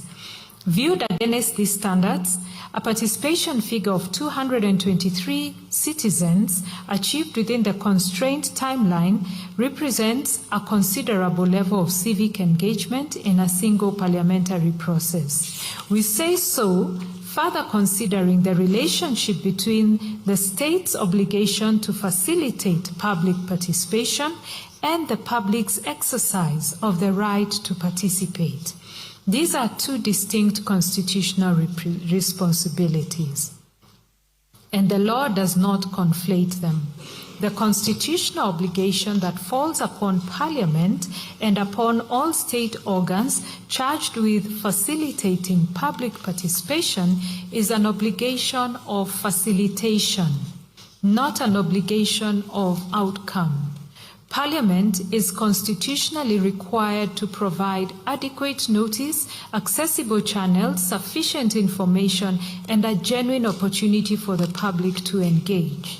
That obligation, once discharged, exhausts the constitutional duty of the facilitating organ. At least that is our understanding of the Supreme Court's pronouncement in Cabinet Secretary for National Treasury and Planning that, I quote, based on the textual markers herein, Parliament's duty is to facilitate public participation and involvement in the legislative and other business of Parliament and its committees. As is plain from its wording, this provision only imposes a duty to facilitate public participation and involvement in the legislative process, end of quote. We hold the view that what the public chooses to do with the opportunity is a matter of individual and collective civic agency, and that agency belongs to the people and not to Parliament. To hold Parliament responsible for the volume of public participation and to judge the constitutional adequacy of a public participation exercise by the number of citizens who choose to avail themselves of it would be to conflate the duty to provide an opportunity with the duty to compel its uptake. We take the position that a process that was accessible to all but availed by a few is not, by reason of low turnout alone, constitutionally deficient, provided that the low turnout was not the product of inadequate notice, inaccessible venues, suppression of participation, or any other failure on the facilitating organ. This principle finds support in comparative jurisprudence. The Constitutional Court of South Africa in Doctors for Life International case was emphatic that Parliament bears a duty to facilitate public participation and that the standard against which that duty is measured is one of reasonable facilitation. It therefore follows that the adequacy of the exercise ought not to be measured by the number of members of the public who ultimately chose to engage or by whether any particular outcome was achieved. The true measure is whether the state discharged its obligation to create conditions in which meaningful participation was genuinely possible. We are therefore persuaded that the appropriate legal standard against which compliance by the National Assembly must be measured is not one of perfection, but one of reasonable sufficiency in the circumstances. As we have stated, the Constitution does not demand flawless execution of public participation. What it demands is a genuine, accessible, and meaningful opportunity for the public to be heard. Even accepting, as we do, that logistical and operational challenges may have arisen in certain isolated cases, which is not an uncommon occurrence in any large-scale nationally coordinated exercise conducted under time pressure, such localized efficiencies would not invalidate the entire process, as guided by the Supreme Court in the BAT decision. The evidence before this court shows that the door was opened widely, accessibly, and in good faith. Additionally, the fact that His Excellency Gachagua's response to the charges was not availed to the public during the window does not, without more, render the exercise deficient. The purpose of public participation in the impeachment process is substantively and functionally distinct from the adversarial hearing to which the respondent is entitled. The public was called upon to express its views on whether the allegations assessed on their face were of sufficient gravity to warrant a removal of a constitutional office holder.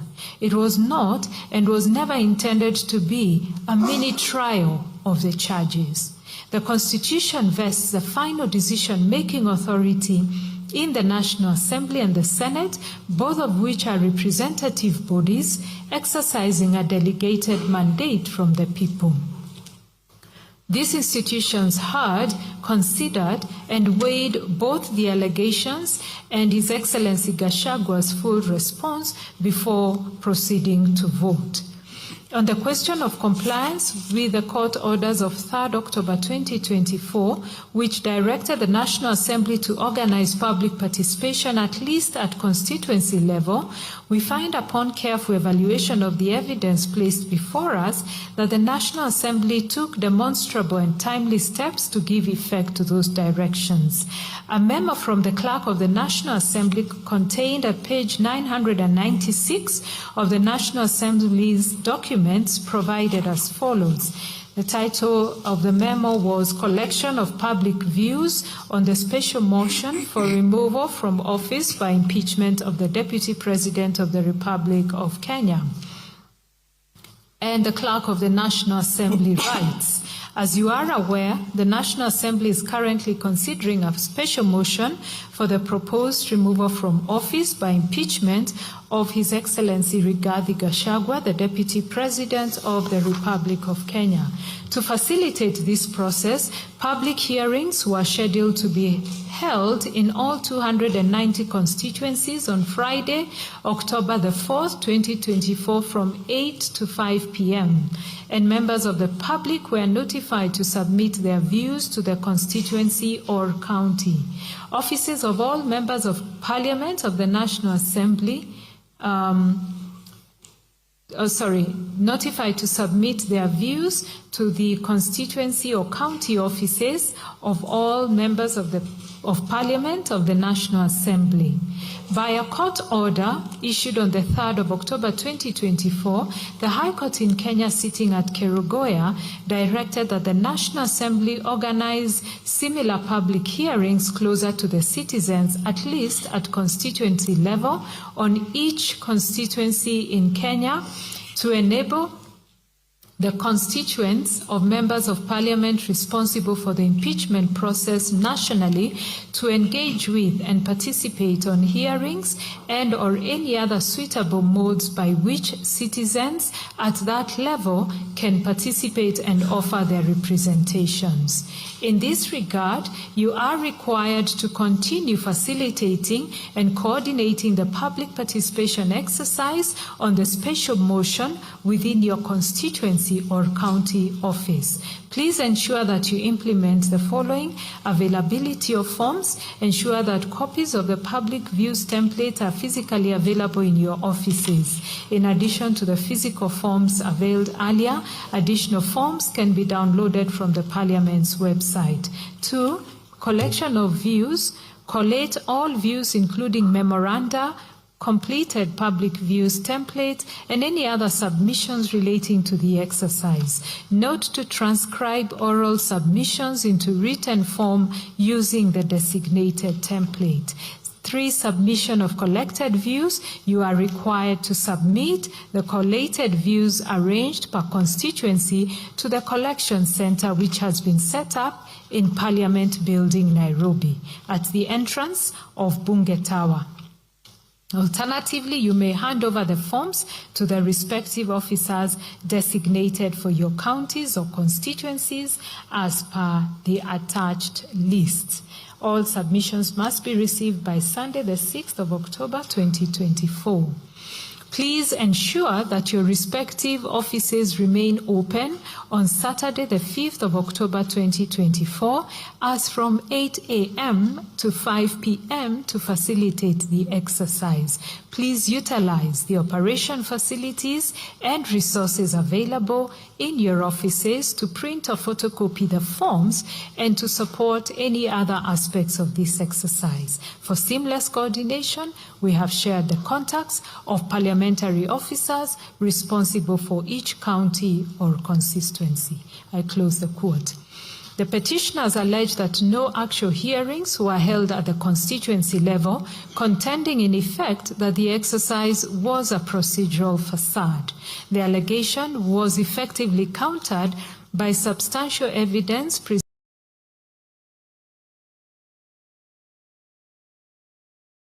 presented by the National Assembly participation on the proposed removal from office by impeachment of His Excellency Rigathi Gachagua, EGH, the Deputy President of the Republic of Kenya. The report contained a detailed analysis of the aggregated constituency tallies. See table number 4 at page 180 of the report. Supported by photographic documentation of the exercise conducted across multiple constituencies, as well as an official account comprehensively outlining the scope and substance of the proceedings. It is a well-settled evidentiary principle that a bare denial or unsubstantiated allegation cannot displace positive and particularized evidence to the contrary. The petitioners bore the burden of proving on a balance of probabilities that the public participation was an illusory or ineffective exercise. That burden was not discharged. It was also common ground that the public participation was tabled before the National Assembly on the 8th of October 2024. Members of Parliament had the opportunity to consider it before and during the debate. One of the petitioners mounted a specific and pointed challenge to the integrity of the report's data, contending that the figures recorded for Keio South were statistically impossible in that they purportedly reflected a support rate of 162.78%, a figure that, if accurate, would self-evidently exceed the mathematical ceiling of 100% and thus portray either gross error or deliberate manipulation. We have subjected the report to careful scrutiny.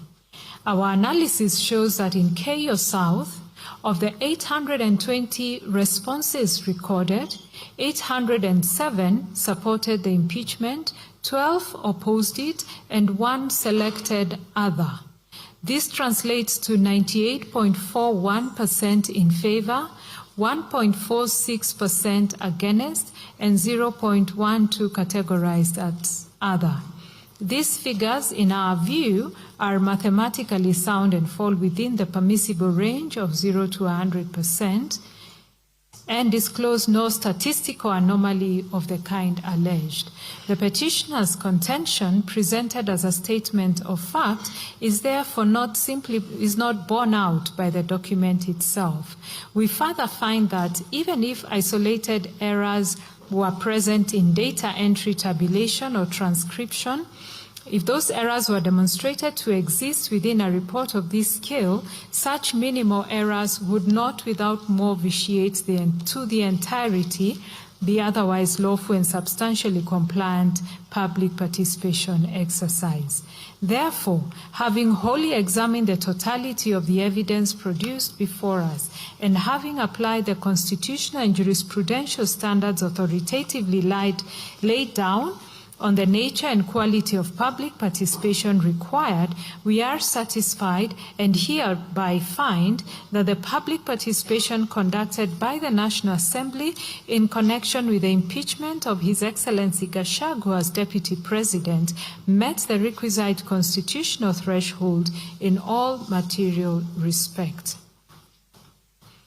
With regards to the Senate not conducting its own public participation, the petitioner's contest argument, while not without surface appeal, cannot be sustained upon a careful and purposeful reading of the constitutional architecture governing impeachment proceedings, and we reject it for the following reasons. The starting point is a principle of constitutional specificity. Where the Constitution makes express and particular provision for a specific process, that specific provision governs, and general provisions must yield to it to the extent of any inconsistency or tension. Article 145 of the Constitution prescribes with particularity the role and function of each House of Parliament in the impeachment process. Under that provision, the Senate's designated function is to hear the charges preferred against the Deputy President, to receive and evaluate evidence in respect of those charges, and to decide on whether the Deputy President should cease to hold office. This is, by its very nature, an adjudicative function, and one that is quasi-judicial in character, akin to the conduct of a tribunal. It is not a legislative or policy-making function. The Senate, at this stage of the process, sits not as a law-making body, but as a constitutional adjudicator, and the procedural obligations that attend to that role are correspondingly different. Article 118, by contrast, imposes obligations on Parliament in the conduct of its legislative and other business. It provides in material part that Parliament shall conduct its business in an open manner, that its sittings and those of its committees shall be open to the public, and that Parliament shall facilitate public participation and involvement in its legislative and other business. The operative phrase is legislative and other business, and the interpretive question is whether Senate's adjudicative role in impeachment proceedings falls within the scope of that phrase. We find that it does not. The phrase other business must, on a proper application of the Eusdom Generis canon of construction, be read as business of a similar nature to legislative business. That is, business involving the formulation, review, or consideration of policy or law. We respectively associate ourselves with and adopt as correct the position taken by this court in Mwangaza versus County Assembly of Meru, that public participation in impeachment proceedings primarily occurs at the county assembly level rather than at the Senate level, since the county assembly is the initiating body that formulates and debates the impeachment motion before transmitting it to the Senate for final determination. End of the quote. At the Senate stage, the function being discharged, as we have said, is adjudicative rather than consultative. We find that the constitutional principle underlying that holding is not confined to the impeachment of governors. It is a principle of general application that derives its force from the structural logic of the impeachment framework embedded in the Constitution, and it applies with equal force and validity to the impeachment of the Deputy President under Article 145. A second invocation of the same procedure in respect of the same charges, the same allegations, and the same subject matter at the Senate level serves no additional constitutional purpose. We therefore find that the Senate did not violate Article 10 or 118 by failing to conduct its own independent public participation. Finally, the question of whether public participation was constitutionally required for the nomination and approval of His Excellency Kindiki as Deputy President calls for a holistic interpretation of Article 149(1) of the Constitution, read in its proper textual, structural, and purposive context.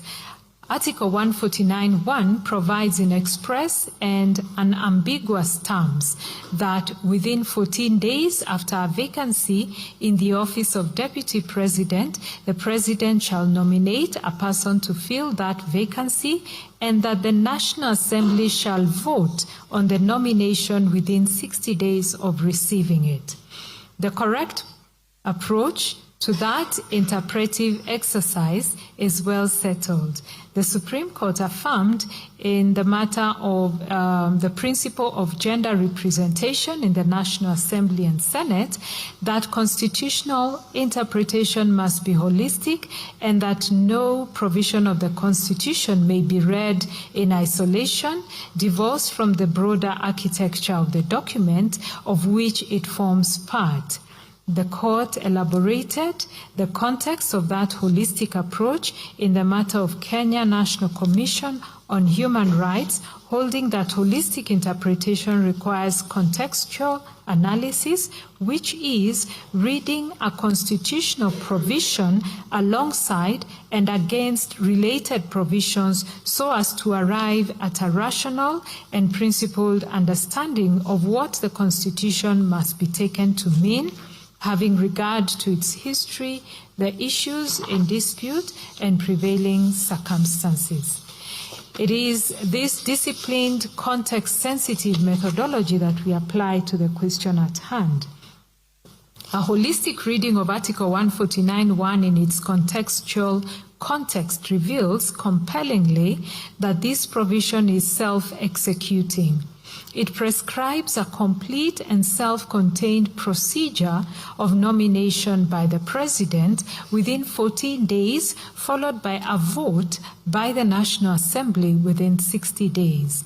It makes no cross-reference to any other article for supplementary procedure. Critically, it makes no mention of public participation, nor of committee vetting, nor of any other consultative mechanism. The framers of the Constitution were not silent on public participation by inadvertence.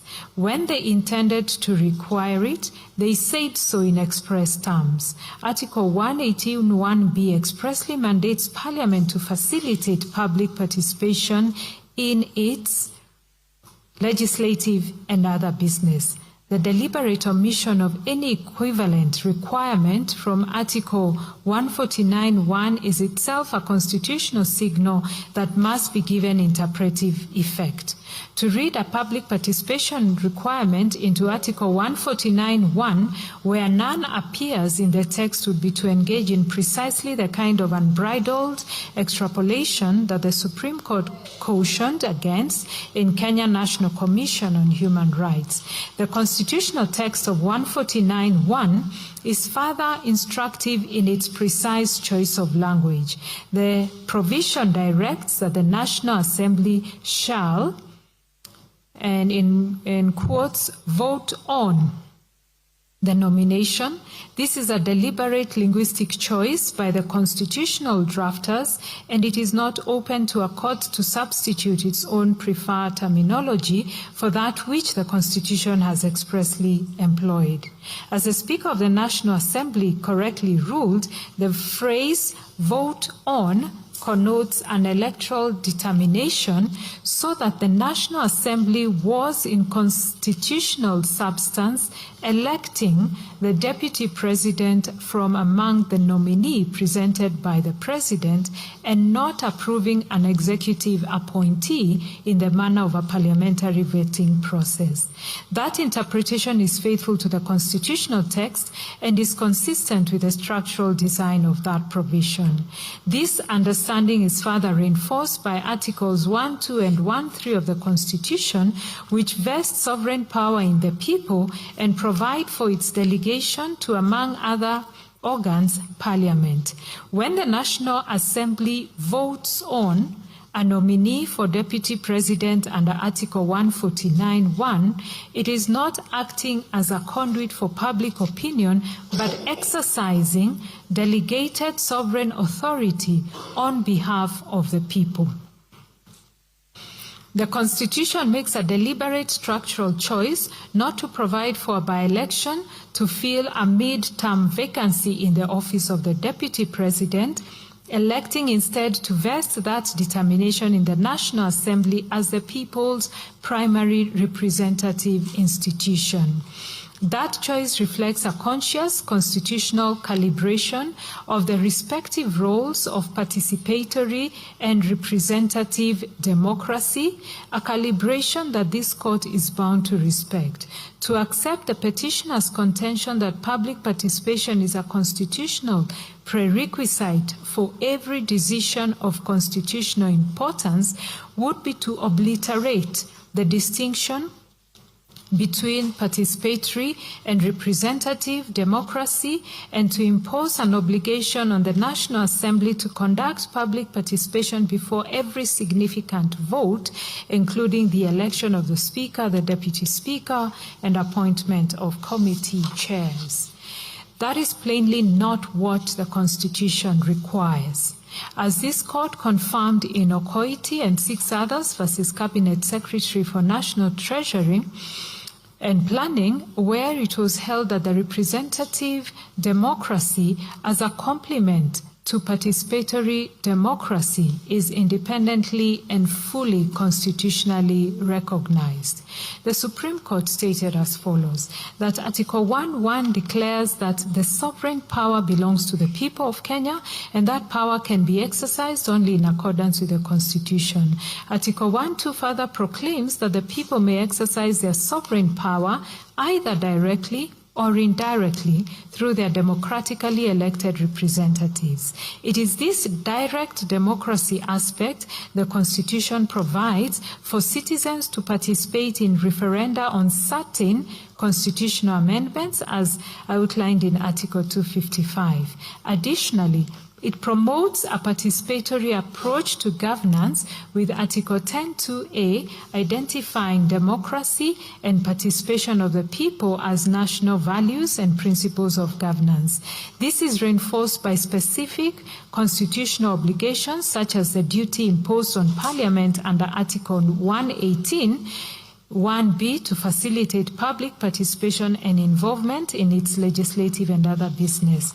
Conversely, the Constitution also provides for indirect democracy. In that regard, Article 1.3 states that sovereign power is delegated to specified organs, state organs, including parliament and the legislative assemblies of county governors.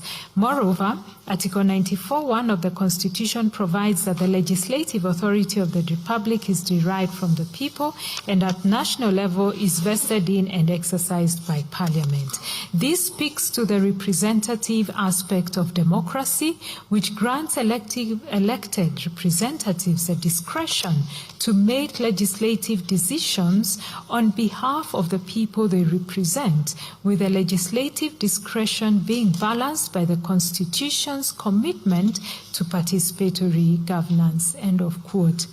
While it is unquestionably correct that Articles 110 and 118 of the Constitution apply to all state organs and to all public business, it does not follow that every discrete act of Parliament is intended or is attended by a mandatory public participation obligation.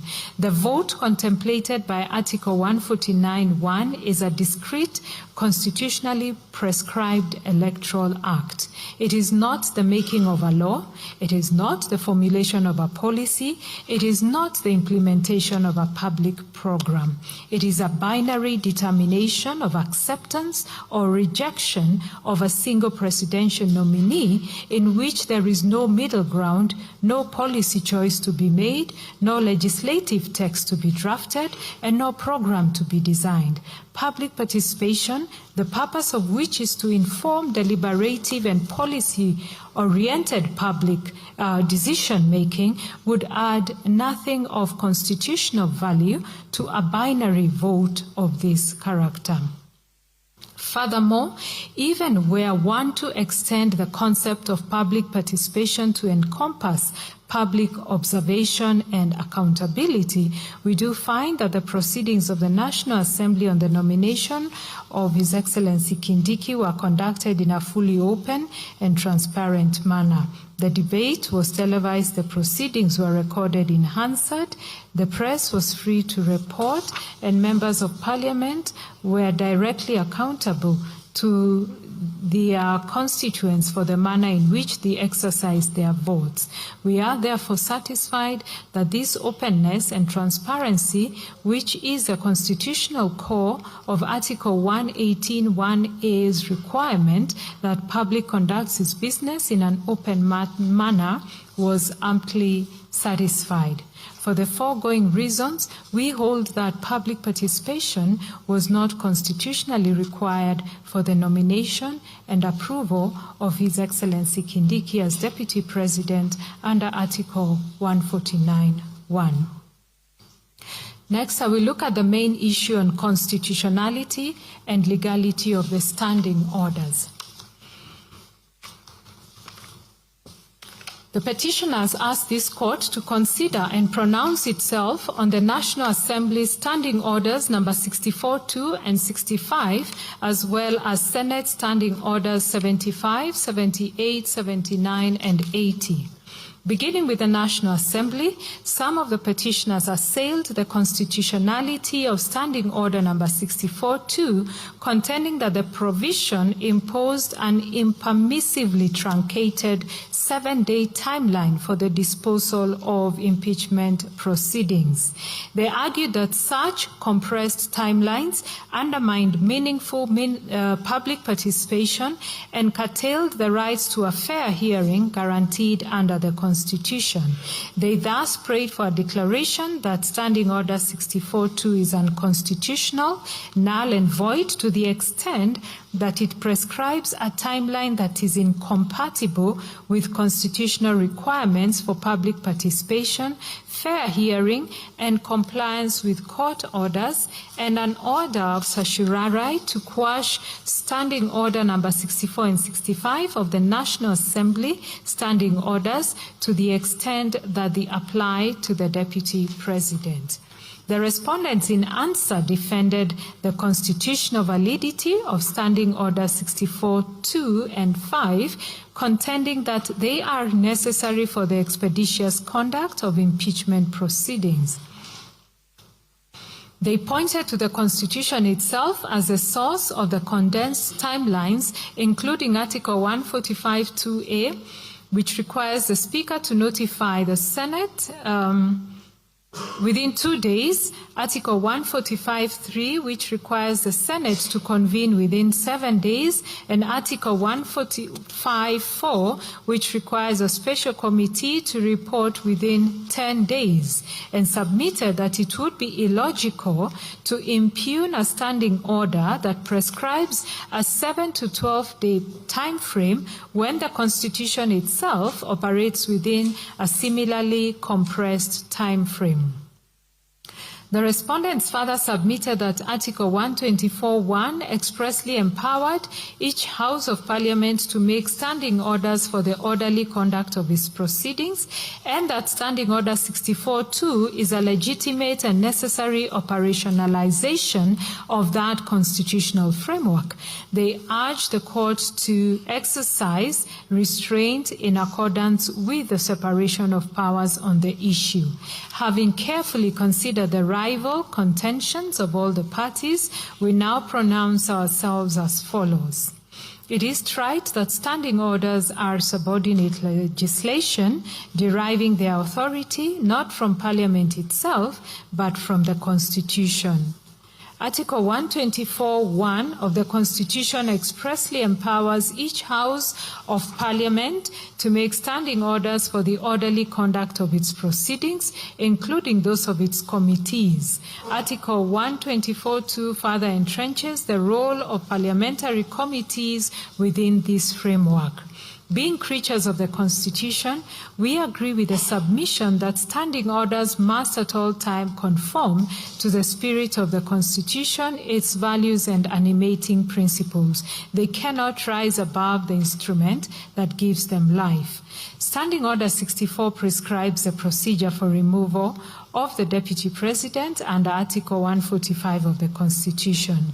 Standing Order 65(2) extends this procedure with necessary modifications to the impeachment of a Deputy President under Article 151(b) of the Constitution. Standing Order 64(1) requires that a member seeking to initiate such a motion must submit it in writing to the clerk, clearly stating the grounds of removal supported by at least 1/3 of all members. The motion must particularize the alleged gross violation of the Constitution or other written law, cite the precise provisions alleged to have been violated, and be accompanied by evidence sufficient to substantiate the allegations.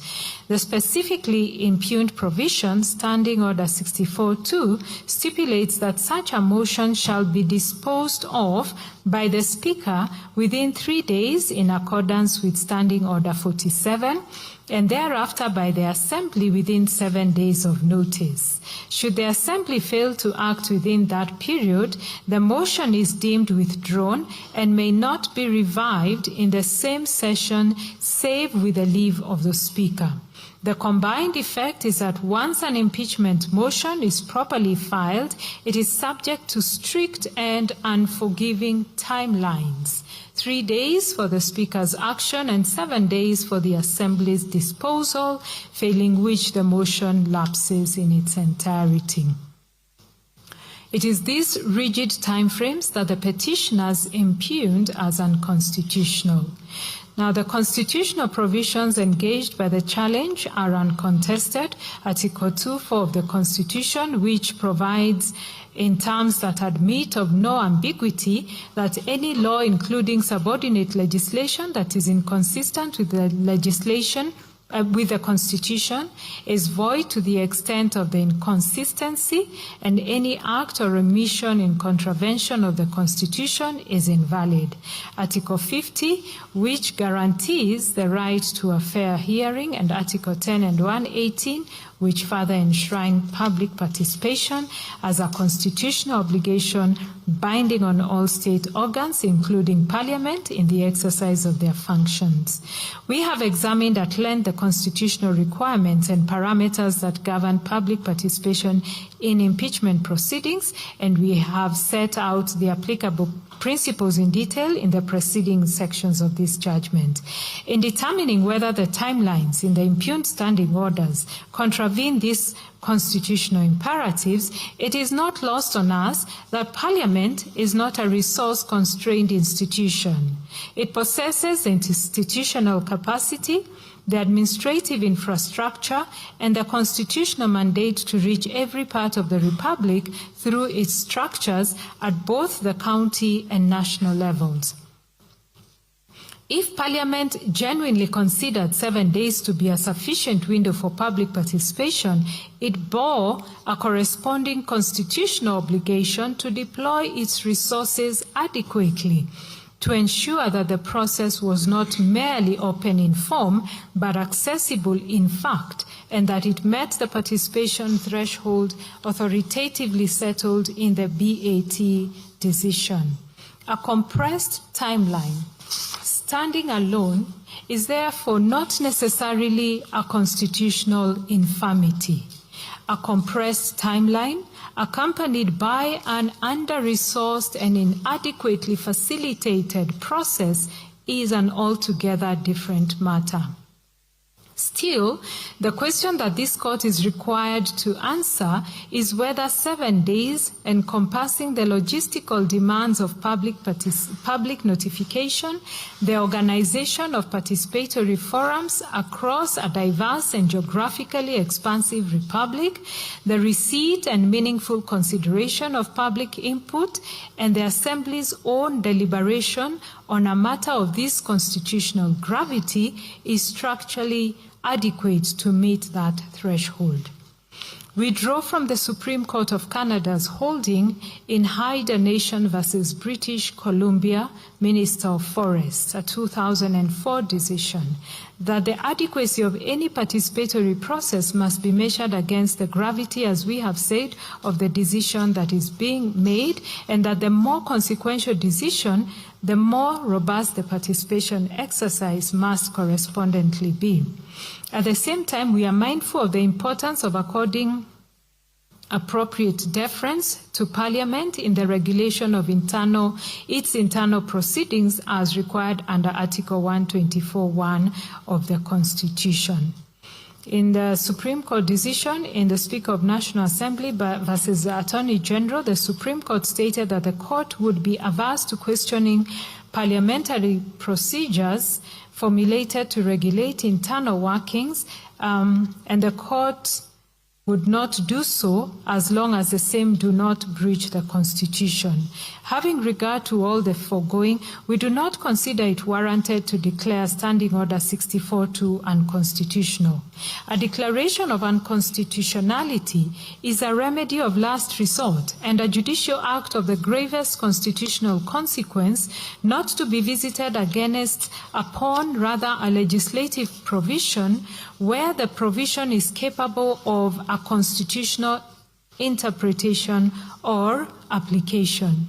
We are further guided by the principle of constitutional avoidance that where a provision of subordinate legislation can be read and where it can be applied in conformity with the Constitution, the court ought not to strike it down when a less drastic remedy is available. This principle was affirmed by this court in IEBC versus Maina Keai and 5 others, where it was held that interpretive generosity must extend where reason permits to the provisions whose constitutionality is challenged. We are not persuaded that the mere existence of a 7-day timeline taken in isolation and on its face renders Standing Order 64-2 void.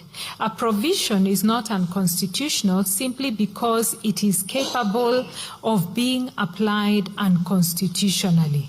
The vice lies not in the number of days prescribed, but in what Parliament does or fails to do within those days. The timeline, considered as an abstract legislative proposition, is therefore not in itself the source of any constitutional infirmity. The infirmity, where it arises, lies in the manner of implementation, and in whatever Parliament operating within that compressed window deploys, Parliament operating within that compressed window deploys adequate resources, establishes genuinely accessible structures, and puts in place meaningful mechanisms sufficient to discharge its constitutional obligations of public participation under Articles 10, 50, and 118 in substance and not merely in form.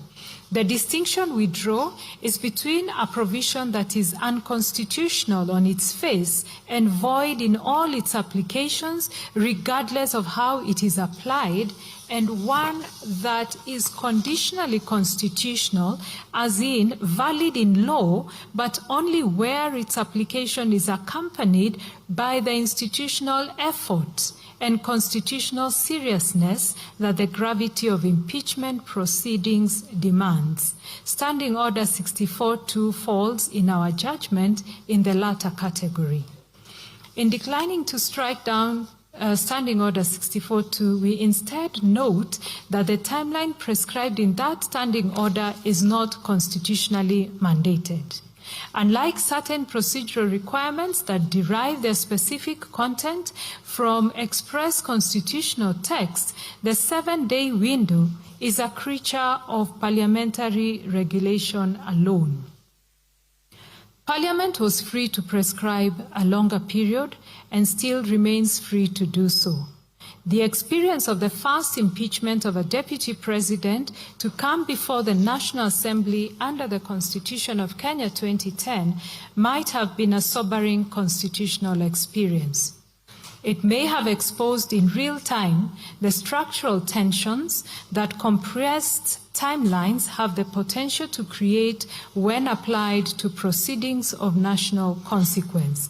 We commend to Parliament for its serious consideration in the exercise of its sovereign authority to regulate its own proceedings, the question of whether the timelines prescribed in Standing Order 64-2 remain adequate in light of this experience, and whether a timeline that builds in more time for public participation and for the Assembly to deliberate with the gravity that removal from constitutional office demands would not be more befitting of the constitutional moment that the impeachment invariably represents.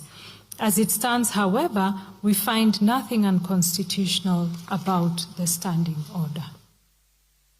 With respect to the Senate standing orders, the petitioners assailed the constitutionality of Standing Orders 75, 78, 79, and 80 to the extent that they apply to the Deputy President, advancing their challenge on 3 grounds. First, that Standing Order 79 was a mechanical importation of the presidential impeachment framework to the Deputy President's distinct constitutional position without any effort to modify the required identify the required modifications as required by Article 150 to 152. Second, that the appointment of a special committee was mandatory under Article 145(3)(b, and that Standing Order 79 did not mirror this requirement. Third, that the 14-day timeline under Standing Order 75 was structurally incompatible with Articles 47, 50, and 145(5), and was grossly inadequate for proceedings involving 11 complex constitutional allegations.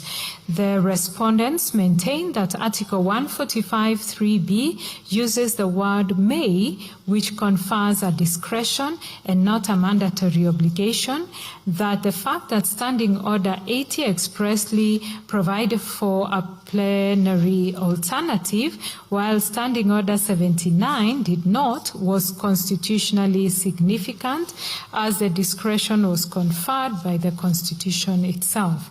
They further submitted that Article 152 did not require a formal or recorded exercise of identifying modifications, and that the modifications were implicit in the different constitutional status of the Deputy President. They relied on Speaker of the Senate and another versus Attorney General and another for the proposition that courts should not read into the Constitution obligations that its framers deliberately chose not to include.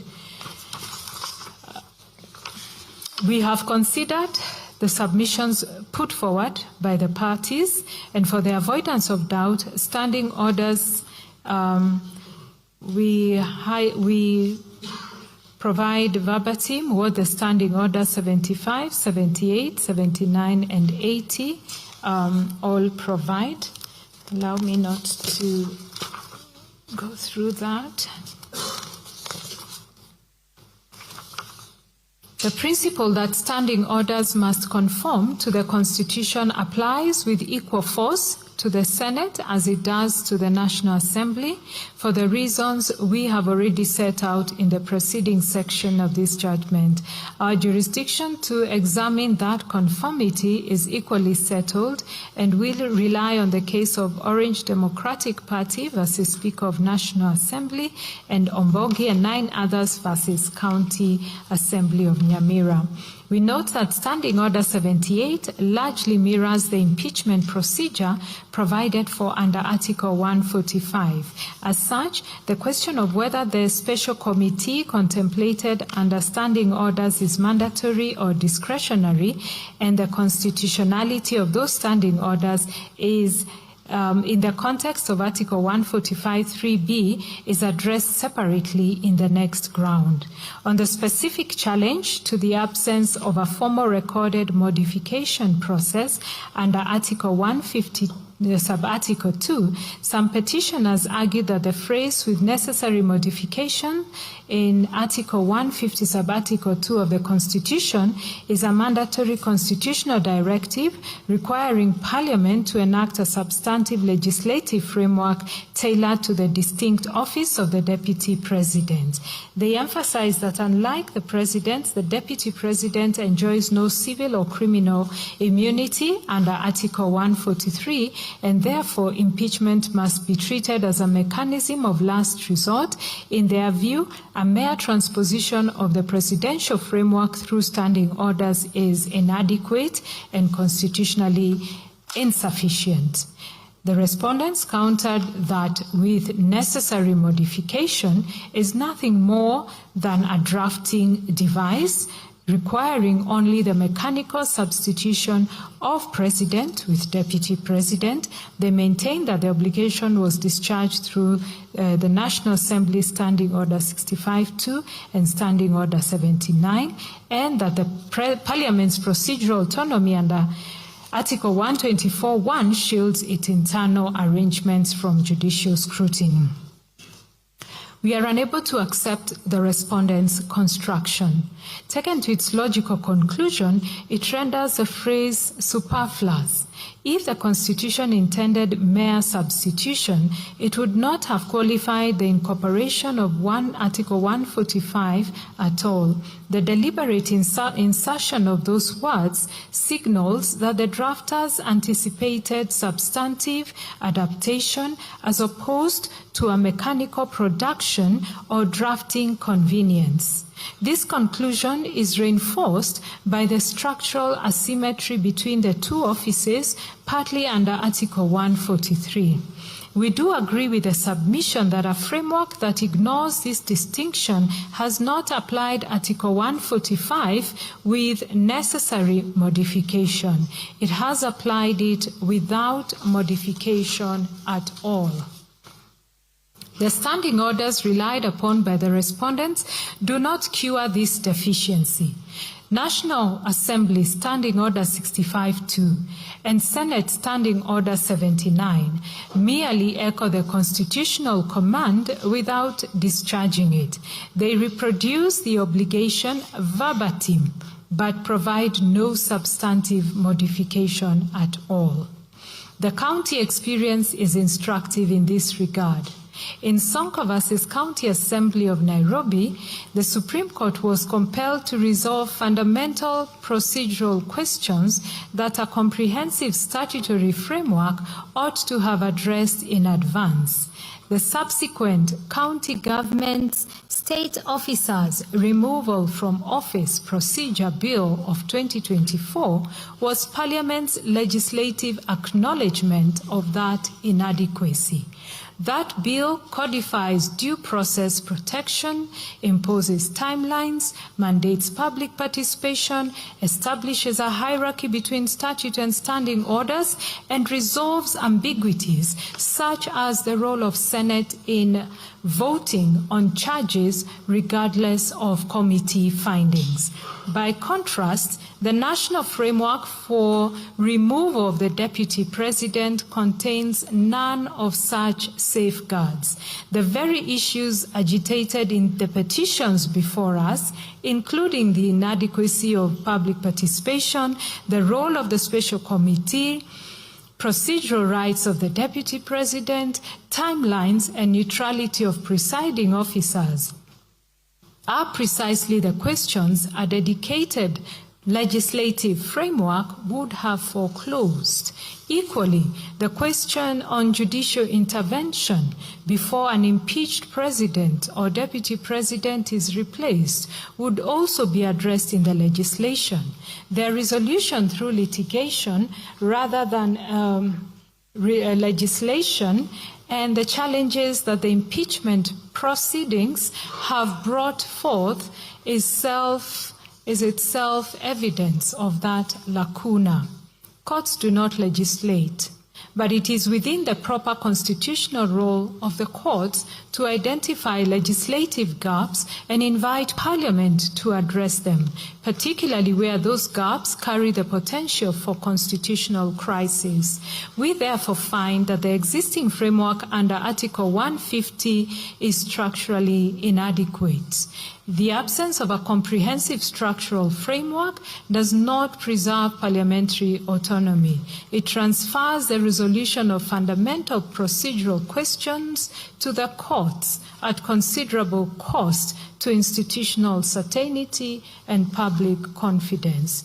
We therefore hold that Parliament ought urgently to enact a dedicated statutory framework for the removal of the Deputy President under Article 150.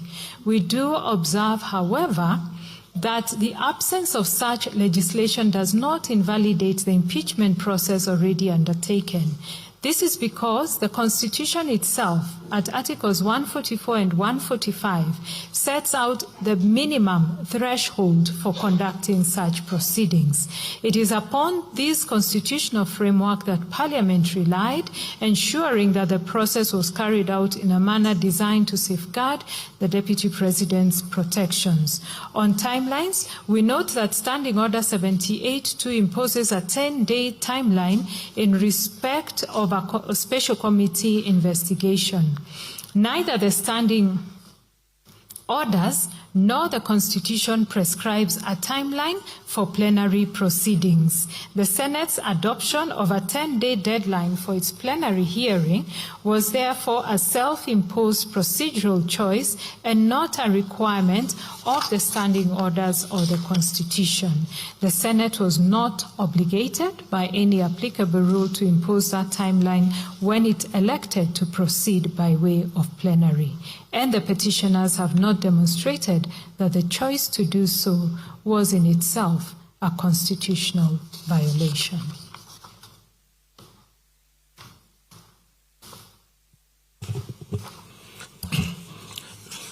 I will now deal with two issues, that is the composition of the National Assembly and IBC, and the issue of the constitutional processes.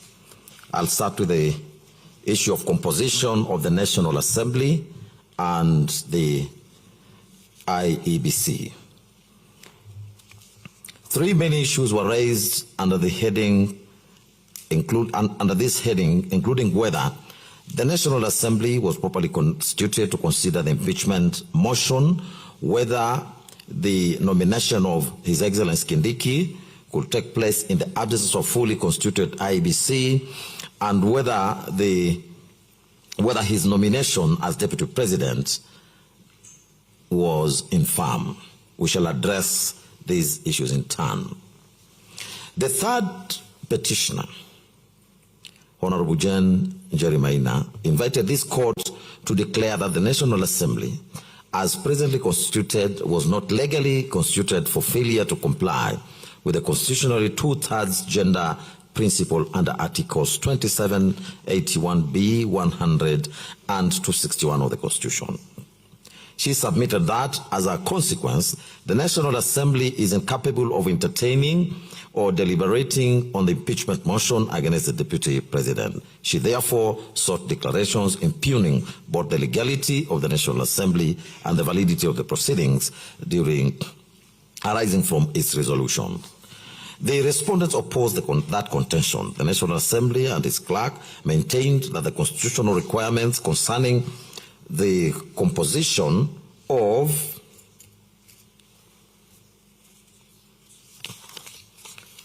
Parliament under Articles 97 and 98 of the Constitution had been satisfied. They admitted that they submitted that the two-thirds gender principle did not render Parliament unlawfully constituted or incapable of functioning, and that Article 261 itself establishes the constitutional mechanism for securing compliance where legislation or implementation has lagged. They warned that acceptance of the petitioner's proposition would invalidate all parliamentary business undertaken since 2013, an outcome they described as constitutionally untenable and absurd. The Speaker of the Senate and the Senate associated themselves with that position and further urged judicial restraint, submitting that despite that the dispute concerning implementation of the two-thirds gender principle remains actively before a duly constituted 5-judge bench in Conchella and others. There can be no controversy that the two-thirds gender principle is a constitutional imperative. Article 81B decrees that not more than two-thirds of the members of elective bodies shall be of the same gender. Article 27 and Article 100 reinforce the constitutional commitment to equality, inclusiveness, and equitable representation. The courts of this country have consistently affirmed that gender principle is not ornamental constitutional rhetoric, but a binding constitutional stance that demands implementation. Equally, however, constitutional adjudication must be undertaken within the framework of the Constitution and the dispute resolution mechanisms it establishes. The question before us is not whether the two-thirds gender principle is obligatory. It undoubtedly is. Rather, the narrower and the more immediate question is whether the alleged non-compliance with that constitutional principle rendered the National Assembly illegally constituted as to deprive it of authority to entertain and determine an impeachment motion under Articles 145 and 150 of the Constitution. Article 261 of the Constitution speaks to the timelines within which legislation ought to be passed by Parliament. It also provides for the consequences of failure to pass legislation. On such a failure, a petition may be filed in the High Court, and the court may grant a declaratory order directing Parliament and the Attorney General to take steps to ensure that the required legislation is enacted within the period specified in the order, and to report the progress to the Chief Justice. In the event Parliament fails to enact the legislation in accordance with the court order, the Chief Justice shall advise the President to dissolve Parliament, and the President shall so dissolve Parliament. The new Parliament shall then enact legislation within the terms contained in the court order, lest it faces similar consequences. The issue of failure by Parliament to enact the legislation on the gender rule has been litigated in courts for relatively long. Further, in an advisory opinion filed in the Supreme Court, other petitions under Article 261 have been filed in the High Court and declarations made. The Honorable Chief Justice even advised the President to dissolve Parliament. It was that advice that elicited the institution of Conchela and others versus Chief Justice Supra. The matter was recently determined by an expanded bench of this court via the judgment delivered on the 5th of June 2026, that is last Friday, where the advice to dissolve Parliament by the Honorable Chief Justice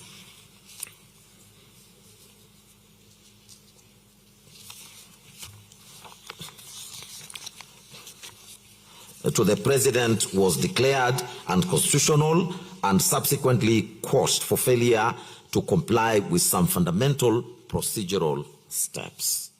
The court, however, clarified that the parties were still at liberty to comply with the requisite procedural steps, and that which the law will then follow its course. Therefore, as long as the redress in Article 261 is yet to be fully realized, it will be premature for this court to declare that the National Assembly was not properly constituted to consider the impeachment motion. To that end, the contention fails.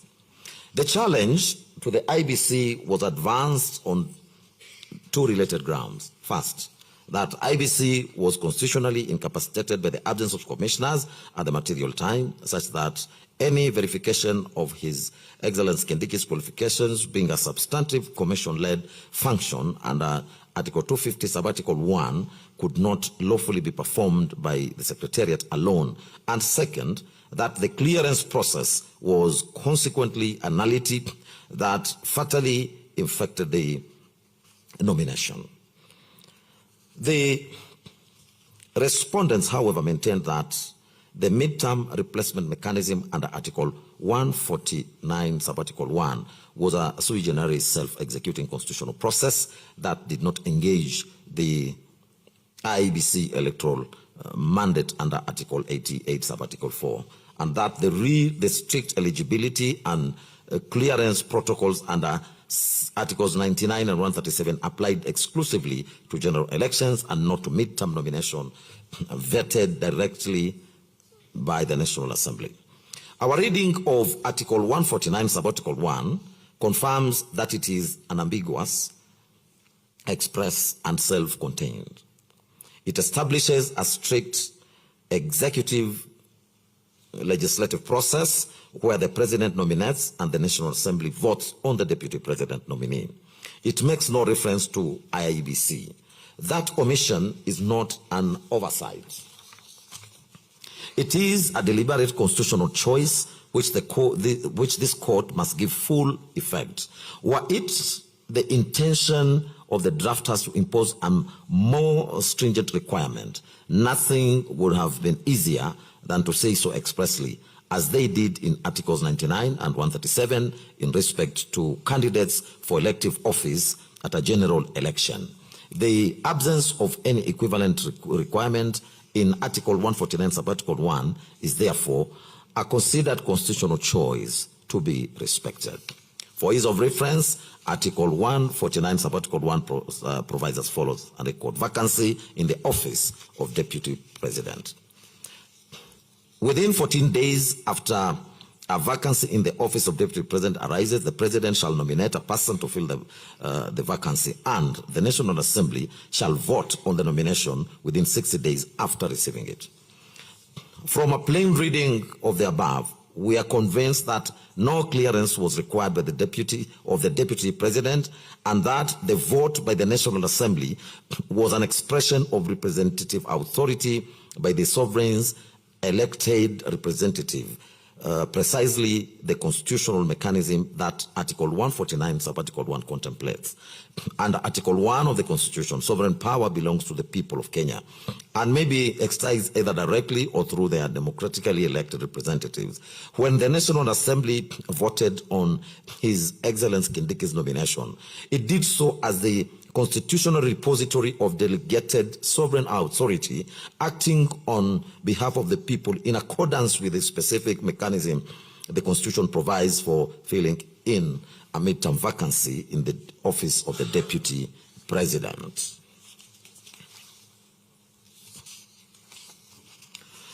We equally accept the respondent's submissions that on the deliberate use of the word vote in Article 149(1) as opposed to the words approve or vet that the Constitution employs in other contexts.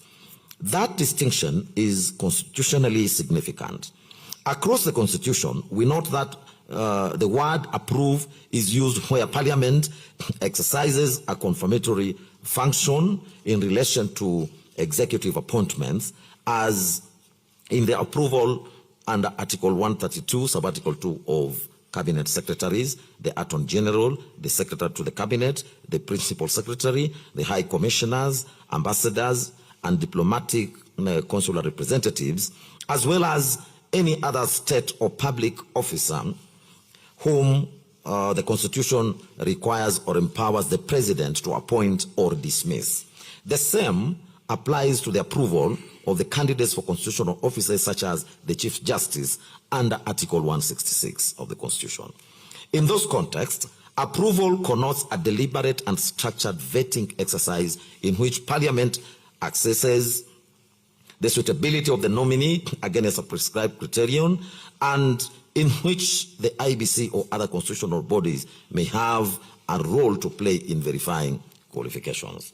The word vet carries similar connotations of structured scrutiny against defined standards.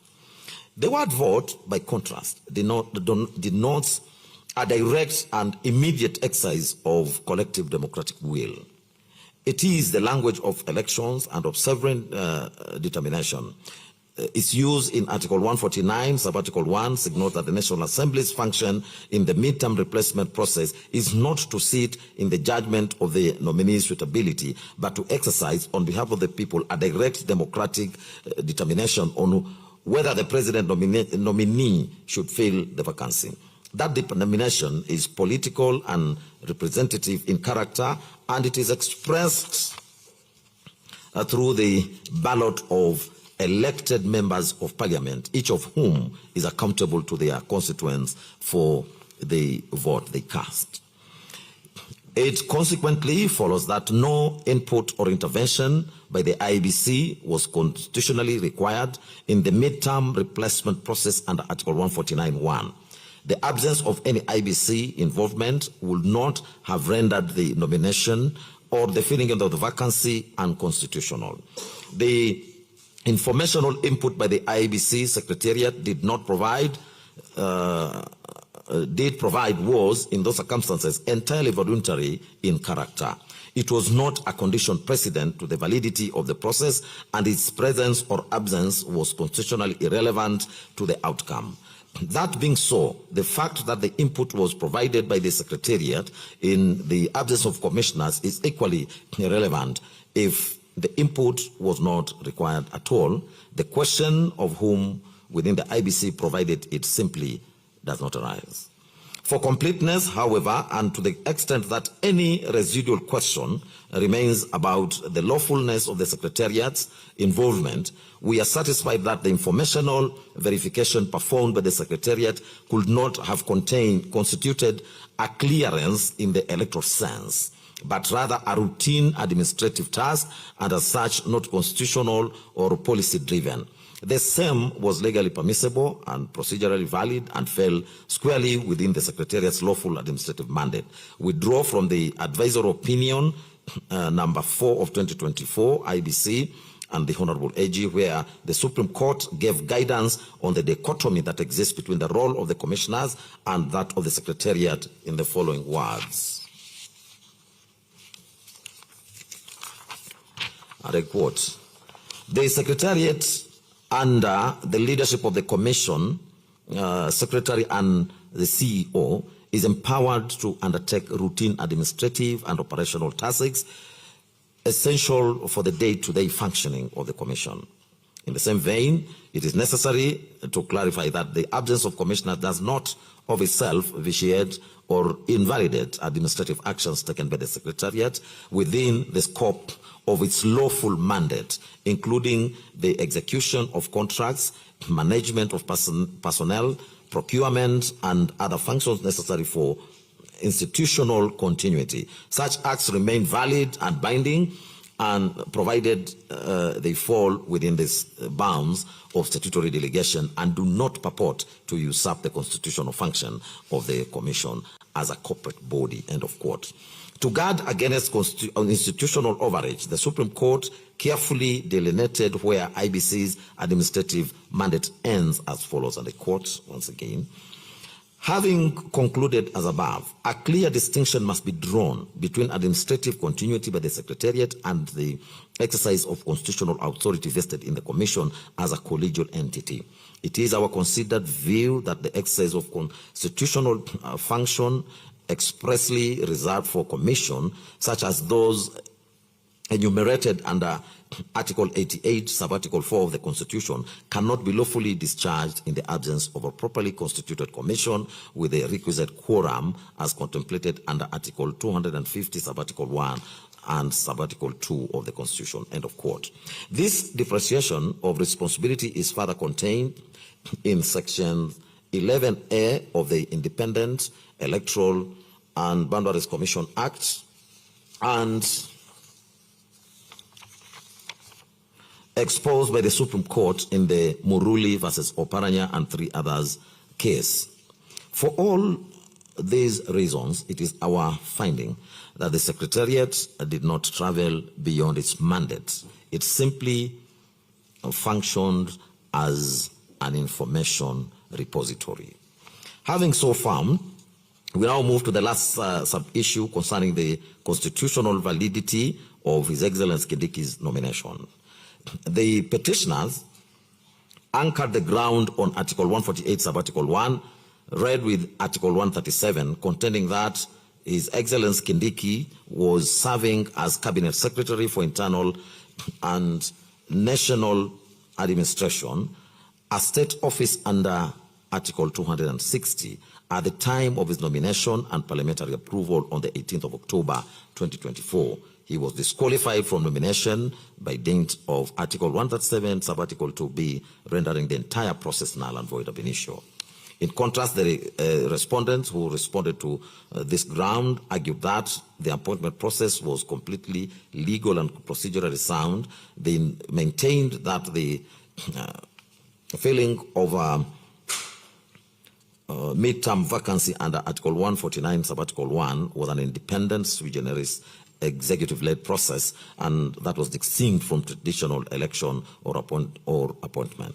Further, it was the case that the restrictive disqualification in Article 137, such as the recruitment to the requirement to resign 6 months prior to or to secure multi-county voter endorsement, were tailored exclusively for general elections, not sudden midterm vacancies that demanded swift action to prevent a leadership vacuum.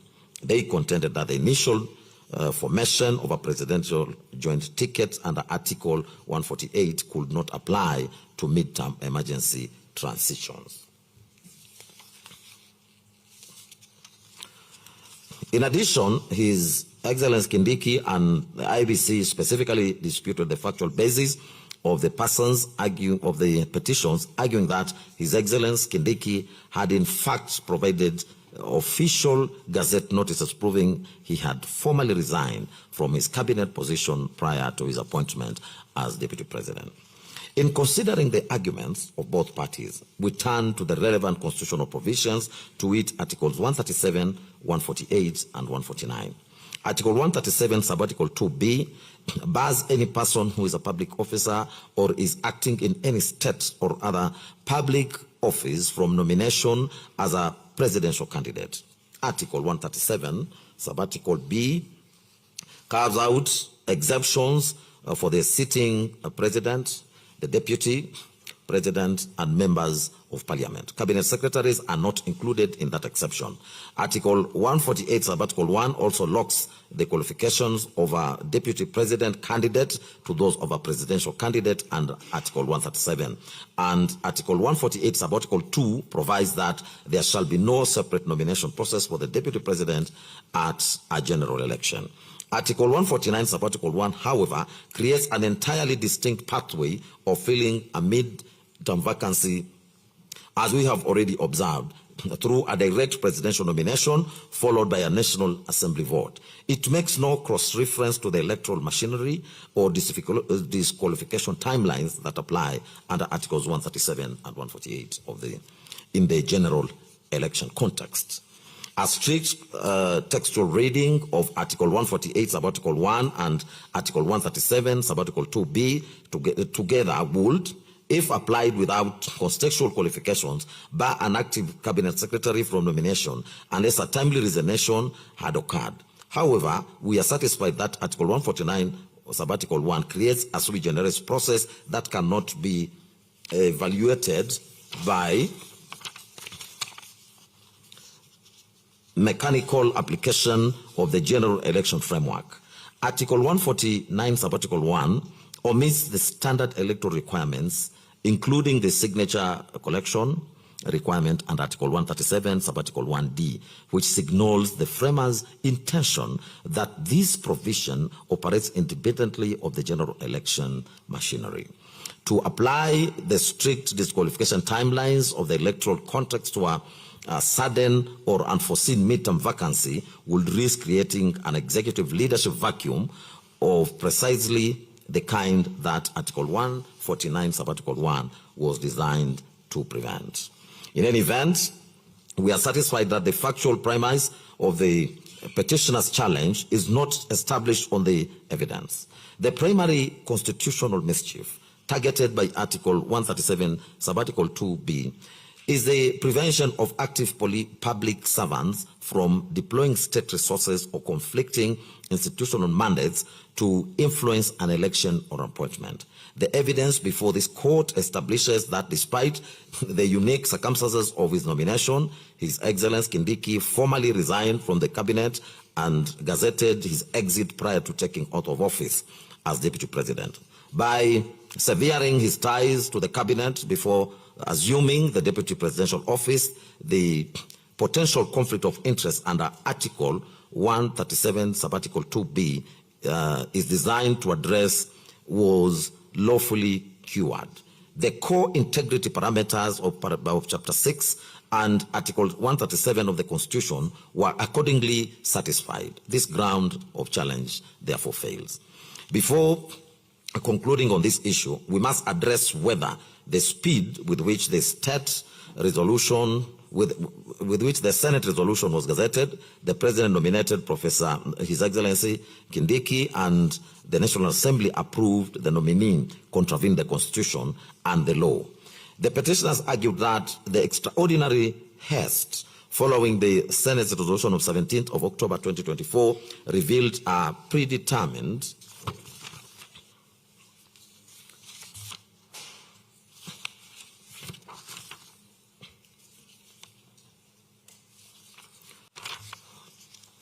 impeachment process. In their view, the immediate gazettement, swift presidential nomination, and expedited parliamentary approval were evidence of a pre-arranged outcome. They contended that such speed undermined constitutional values of transparency, accountability, public participation, fairness, and constitutionalism. The respondents, including His Excellency Kindiki, took the opposite position. They maintained that the Constitution itself anticipates expedition in matters concerning high constitutional office. Once a vacancy arose in the office of the Deputy President, they argued the President was constitutionally bound to act under Article 149. Prompt compliance with such a duty, they insisted, cannot be itself amount to constitutional impropriety. Turning to the Constitution, Article 149.1 we have already reproduced that section, that article. I don't need to go through it again. Proceed. This provision leaves no doubt that the framers of our Constitution deliberately contemplated speed in filling in a vacancy of the Deputy President's office. The rationale is evident, and it is to safeguard continuity and the stability in the national executive by requiring prompt action. Judicial President reinforces this principle. In Ali Hassan Joho and another versus Suleiman Said Shabal and others, this is a Supreme Court petition number 10 of 2013. The court held that constitutional timelines are substantive requirements, not procedural conveniences, and cannot be extended by legislation or judicial discretion.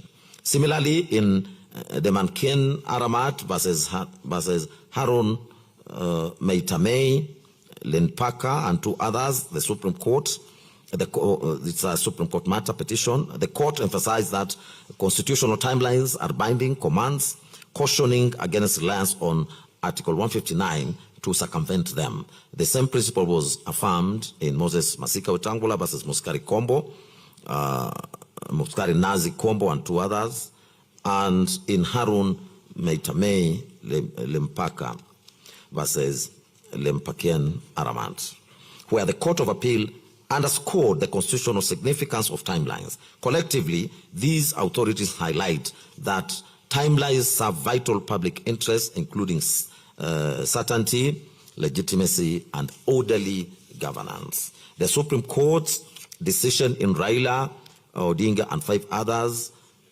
versus Independent Electoral and Boundaries Commission and 3 others, this is presidential petition number 5 of 2013, is also instructive. Addressing timelines under Article 140, the court had the following to say, and I quote, according to Article 140 of the Constitution, it is clear that in the resolution of presidential election disputes, I repeat that. According to Article 140 of the Constitution, it is clear that expedition in the resolution of presidential election disputes is of essence, end of quote.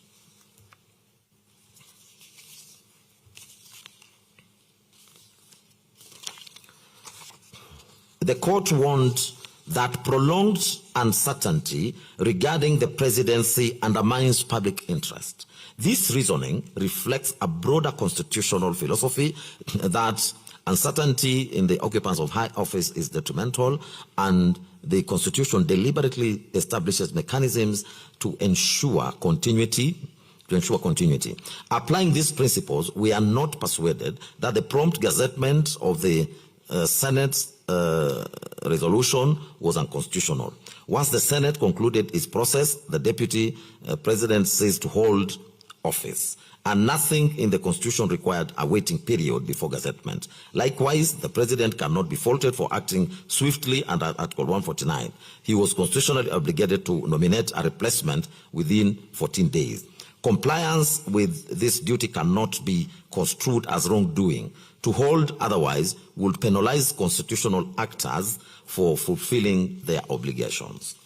The same reasoning applies to the National Assembly. Article 149 allows up to 60 days to vote on a nomination, but it does not require Parliament to exhaust that period. Acting sooner than the deadline is not evidence of illegality. Speed alone does not establish predetermination. The law requires objective proof that a decision maker had closed their minds before exercising power. Mere expedition does not meet that threshold. We therefore find that the gazettement of the Senate resolution, the President nomination of His Excellency Kindiki, and the nomination National Assembly's approval did not contravene the Constitution simply because they were undertaken expeditiously. I will now turn to the constitutional processes. Under this heading, this court is called upon to interpret Articles 144 and 145 of the Constitution to determine whether the Senate was obligated to establish a special committee to investigate the charges against the deputy president, or whether the formation of such a committee was discretionary. The court is equally invited to examine the procedures applied in the impeachment process, with particular focus on Article 150, sub-Article 2, and the extent to which, if at all, the Senate ran afoul the Constitution in that respect. Starting with the first issue, the dispute before us brings into sharp focus the jurisprudential tension embedded in Article 145 of the Constitution, and more particularly, Article 145, sub-Article 3b of the Constitution. Article 145, sub-Article 2 and sub-Article 3 detail the provision of removal in the following terms. I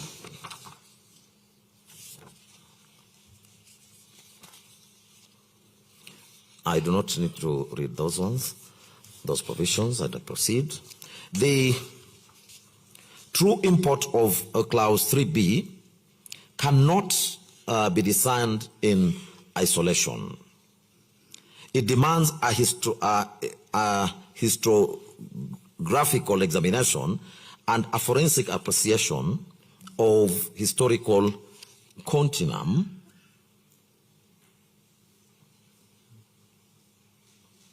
Just a minute.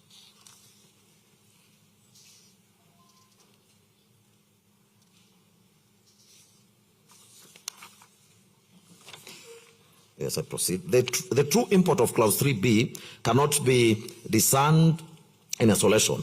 It demands a historiographical examination and a forensic appreciation of the historical continuum of Kenya's constitutional reform. Constitutional interpretation, particularly in matters touching on the architecture of the governance, must be informed by history, for history illuminates the intent of the framers, constitutionalizes the text, and guards against distortion that arise from reading provisions in a vacuum. As the courts have consistently held, Constitution is not merely a legal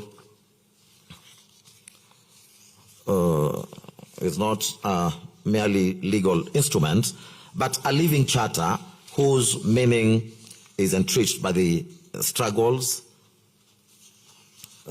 compromises, and aspirations that birthed it. Accordingly, this inquiry necessitates tracing the evolution of impeachment clause through the Bournemouth draft, the Wacko draft, and the harmonized draft to appreciate the context of Article 145, sub-Article 3b was ultimately incorporated into the Constitution. Article 164 of the Bournemouth draft outlined the procedure for impeachment, vesting the Senate with ultimate authority. It provided that upon receipt of a resolution from the National Assembly, the Speaker of the Senate would convene the Senate, and if the motion was passed, a special committee of the 13-member will be appointed to investigate the matter. The language of the Bournemouth draft was rigid and prescriptive. The investigatory phrase was mandatory, and the committee route was the inescapable mechanism for digesting evidentiary complexities prior to a final vote. If the committee found the allegations unsubstantiated, no further proceedings would ensue. For avoidance of doubt, it provided as follows. The Speaker of the Senate shall, if Senate is then sitting or has been summoned to bring the motion to the notice of the Senate for the consideration within 7 days, or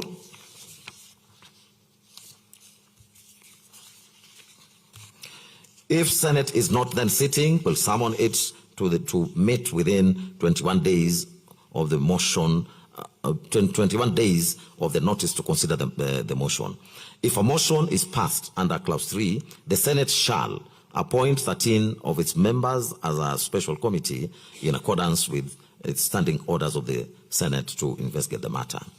If the special committee shall investigate the matter and shall, within 10 days, report to the Senate whether it finds the particulars of the allegations against the President to have been substantiated. End of quote. Similarly, Article 155 of the WACO draft mandated the formation of a special committee of 13 members of Parliament to investigate allegations once an impeachment motion was initiated. The provision was explicit and inflexible, leaving Parliament with no discretion. The committee route was compulsory, and the President retained the right to appear and be represented before the committee. For clarity, we have reproduced that one as well, but I will not go through it. I proceed. The harmonized draft of 2009 and its subsequent revision in 2010 represents the constitutional settlement now embodied in Article 145, which is the subject of contestation before us. To our mind, there appears to have been a deliberate harmony in the manner the previous drafts treated the committee stage of the impeachment proceedings. We are convinced that the framers intended to preserve this consistency across the drafts rather than to depart from it. This conclusion is fortified by a wholesome reading of the Constitution, which we explain in detail. Interpreting the text before us requires a careful and nuanced exercise in constitutional interpretation. Fortunately, the Constitution itself provides guidance on how it should be read. Articles 20, Subarticle 4, and Articles 259, Subarticle 1 establish the interpretive framework. Article 20, Subarticle 4 directs courts when interpreting the Bill of Rights to promote the values of an open and democratic society founded on human dignity, equality, equity, and freedom, while giving effect to the spirit and the objects of the Bill of Rights. Article 259, Subarticle 1 further commands courts to interpret the Constitution in a manner that advances its purpose, values, and principles, threatens the rule of law, protects human rights and fundamental freedoms, permits development of the law, and contributes to good governance. Over time, our courts have consistently emphasize that the 2010 Constitution demands a transformative approach to interpretation. Recognizing its highly progressive nature, courts have articulated several interpretive canons. In David D. and others, as AG, the High Court, that is the BBI case, the High Court identified 4 guiding principles: that the Constitution must be interpreted holistically, that it should not be approached with rigid formalities or treated as a mere statute, that its own theory of interpretation must be applied to safeguard its values, objects, and purpose, and that non-legal considerations are essential to uncover the true meaning and values. The Supreme Court, in the matter of Kenya National Commission on Human Rights 2014, clarified that a holistic interpretation requires contextual analysis, which means reading provisions alongside and against each other, informed by history, disputes, and prevailing circumstances. Similarly, in the Tunyefuza versus AG case, the Ugandan court stressed that a constitution must be read as an integrated whole, with each provision sustaining rather than undermining the others. The principle that the Constitution must not be interpreted through rigid formalism was also emphasized by the Supreme Court in Interim Independent Electoral Commission 2011 and the Communication Commission of Kenya versus Royal Media Services 2015. The court observed that constitutional interpretation requires more than positivistic approaches. The court noted that Articles 20, Subarticle 4 and Articles 259, Subarticle 1 incorporate non-legal considerations such as historical, social, cultural, and political realities that must inform judicial reasoning. The court highlighted that Kenya's modern Bill of Rights envisages a human-based approach and social justice-oriented society, and judicial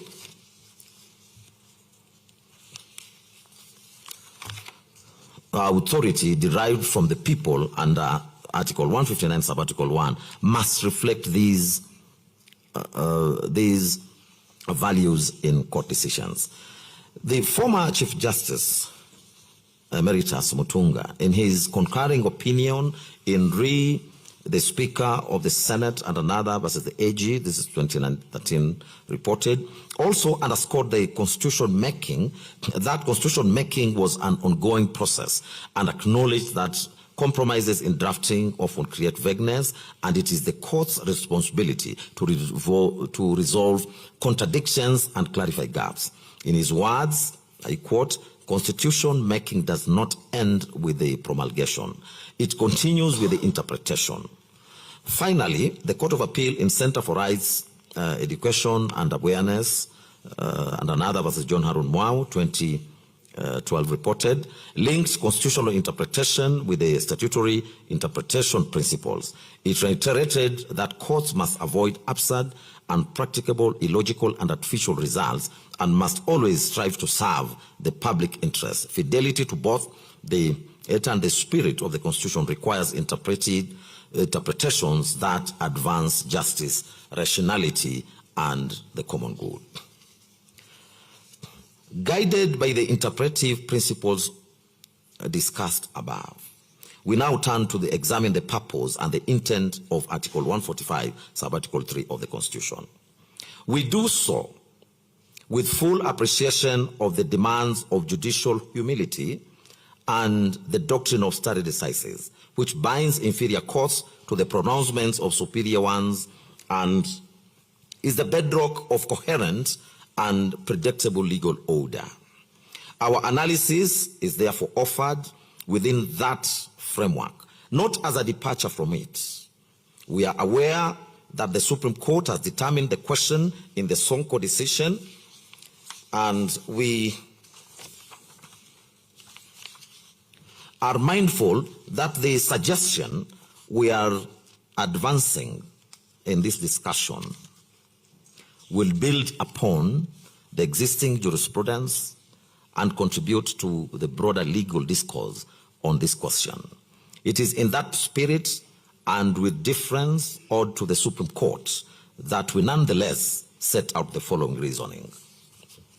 Having already traced the historical development of this provision, a comparison of the earlier drafts with the current text reveals a consistent approach to the introduction of a removal motion from the National Assembly. In every instance, the motion was to be formally tabled for consideration. The draft made clear that once introduced, the motion will be debated and, if passed, the special committee constituted. This framework is now embedded in Article 145(3)(a) of the 2010 Constitution, which expressly obligates the Senate to convene and or hear the charges against the President. These charges are the charges as contained in the removal motion transmitted from the National Assembly pursuant to Article 145, Sub-Article 2. It is only after the Senate has heard the charges that Article 145, Sub-Article 3b comes into play. It is important to note that the motion was never intended to be passed or dismissed as a mere formality. The House was called upon to consider, debate, and to resolve whether the motion should proceed or fail. If the motion failed, that marks the end of the matter, and no further proceedings will follow. Conversely, if Parliament determined that the matter warranted investigation, it passed a resolution allowing the impeachment motion to proceed, and a special committee is then formed.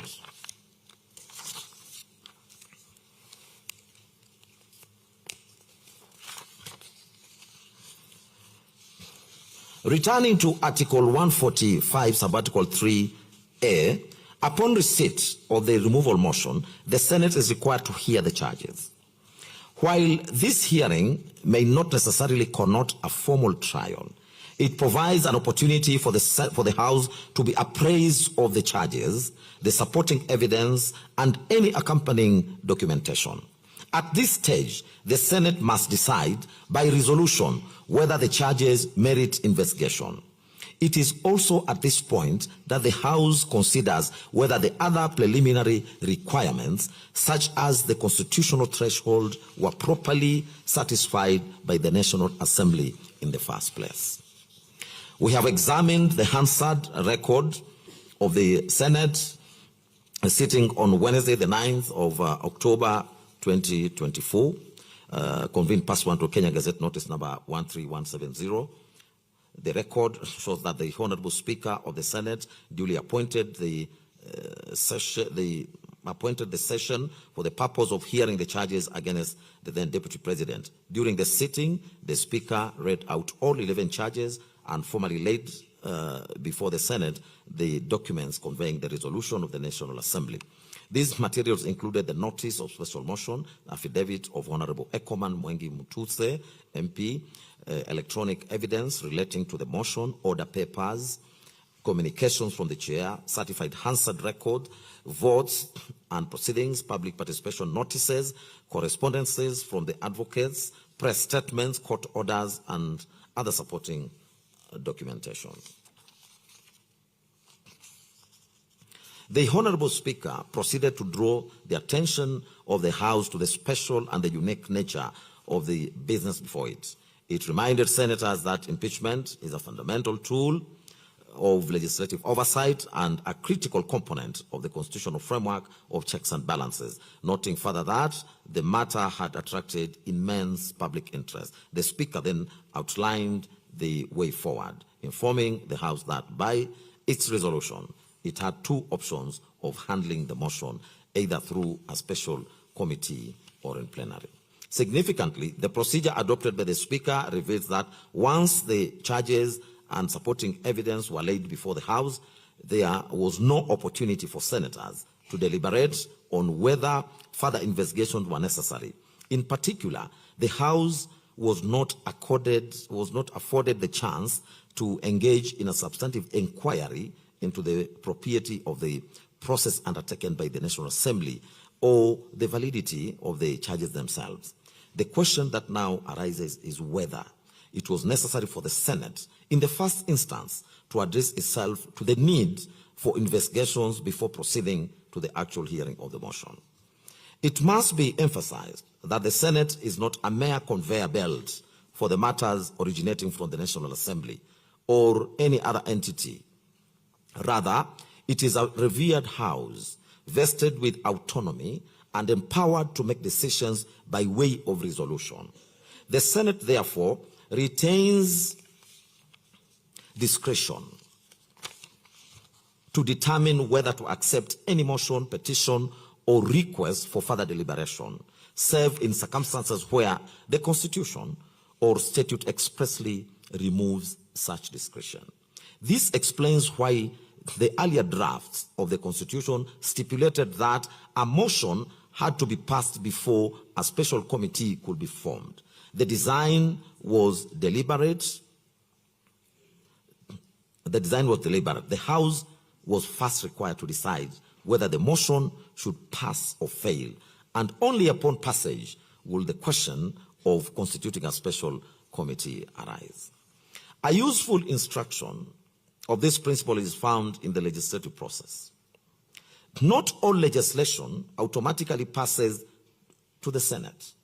Article 114, for example, requires the Senate to consider whether a bill transmitted from the National Assembly falls within its jurisdiction and warrants deliberation in the House.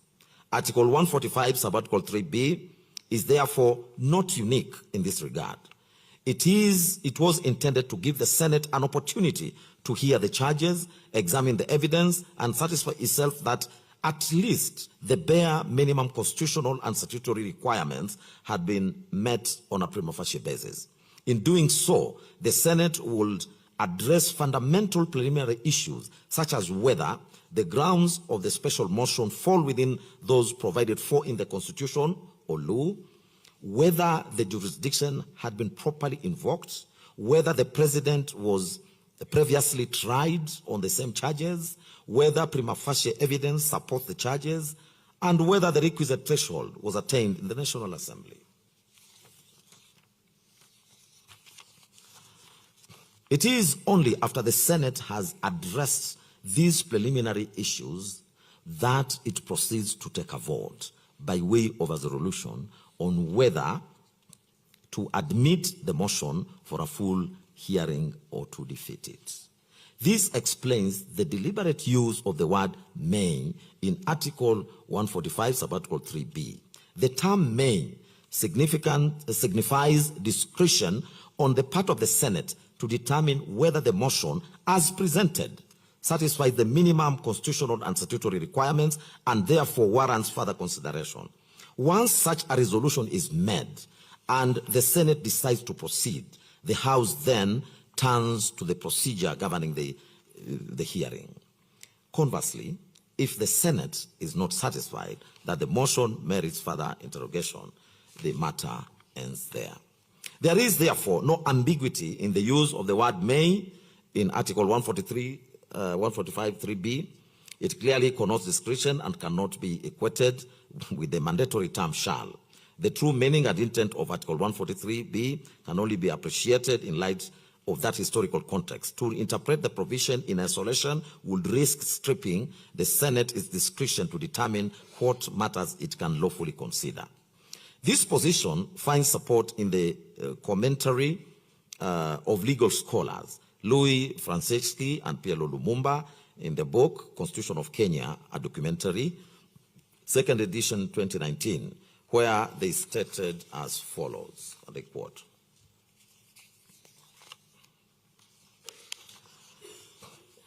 "In order to avoid abuse of Parliament's power to impeach a president, the Constitution appropriately provides for 2/3 majority threshold of the total number in both houses of Parliament. Furthermore, the Senate is called to constitute a special committee to investigate the charges against the president and present a report as opposed to just voting at the National Assembly. In order to ensure fairness of the Senate's committee proceedings, the president has the right to appear and be represented before the special committee during its investigation," end of quote.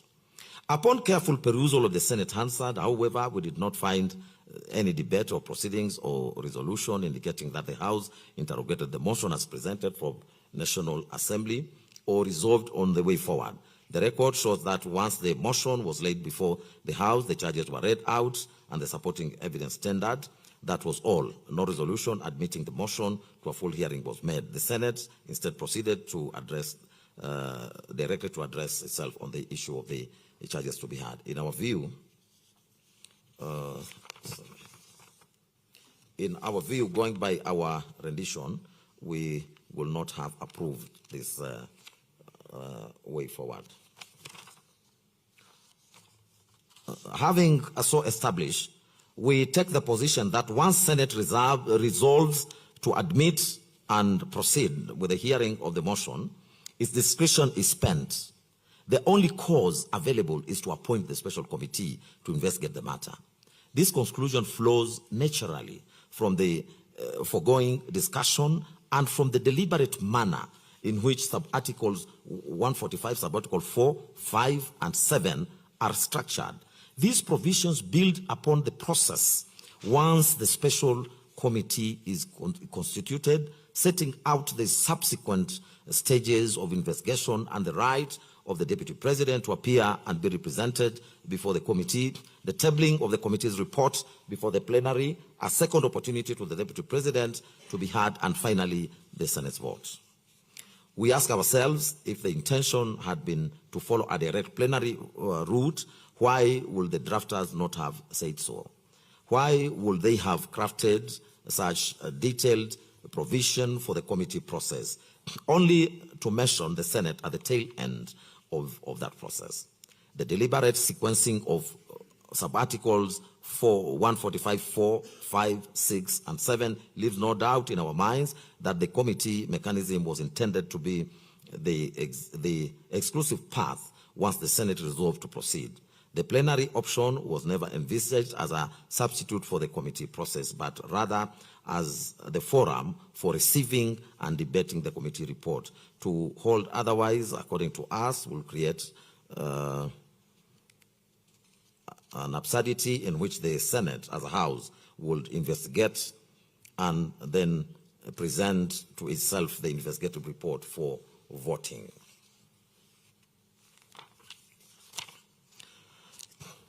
At the risk of repetition, but for emphasis, we observe that the removal of the president by way of impeachment was not provided for in the retired 1963 Constitution, save for the superficial vote of no confidence.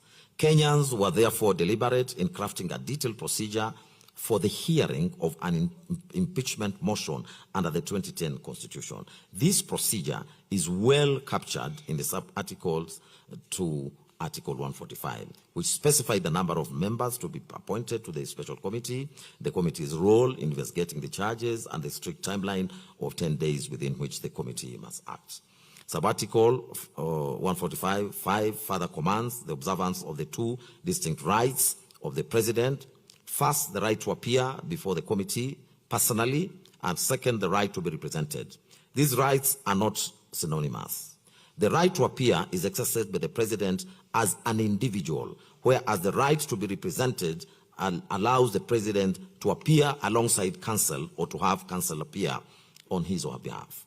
These two rights must be juxtaposed with the right provided for in sub-article 145(6)(b), which grants the president an opportunity to be heard at the plenary once the committee finds any of the charges substantiated. This right is again distinct, as an opportunity to be heard is not limited to physical or oral hearing, but encompasses the broader ability to present a defense in whatever form the Senate deems appropriate. This interpretation ensures a generous reading of the rights of the president, who is afforded representation and opportunity to be heard both at the committee stage and again before the plenary. Such a generous interpretation is precisely what the Constitution commands. For all the foregoing reasons, we do find that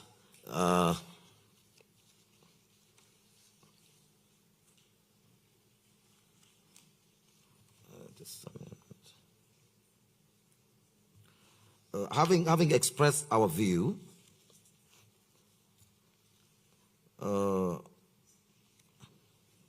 we again differ unreservedly and with the deepest respect to the binding authority of the Supreme Court as settled in Soko versus County Assembly of Nairobi, where the court pronounced itself as follows. I quote, "In the previous ground 2 above, we categorize the process of removing a governor into 2 stages. This is the second stage. From subsection 3 of Section 33 of the County Government Act, the process moves to the Senate from the County Assembly. Within 7 days after receiving notice of a resolution from the Speaker of the County Assembly confirming the passage of the impeachment motion, the Speaker of the Senate must convene the meeting of the Senate to hear the charge against the governor. The charges can be heard in the Senate plenary or in a forum of a special committee of the Senate that reports to the full Senate. In either case,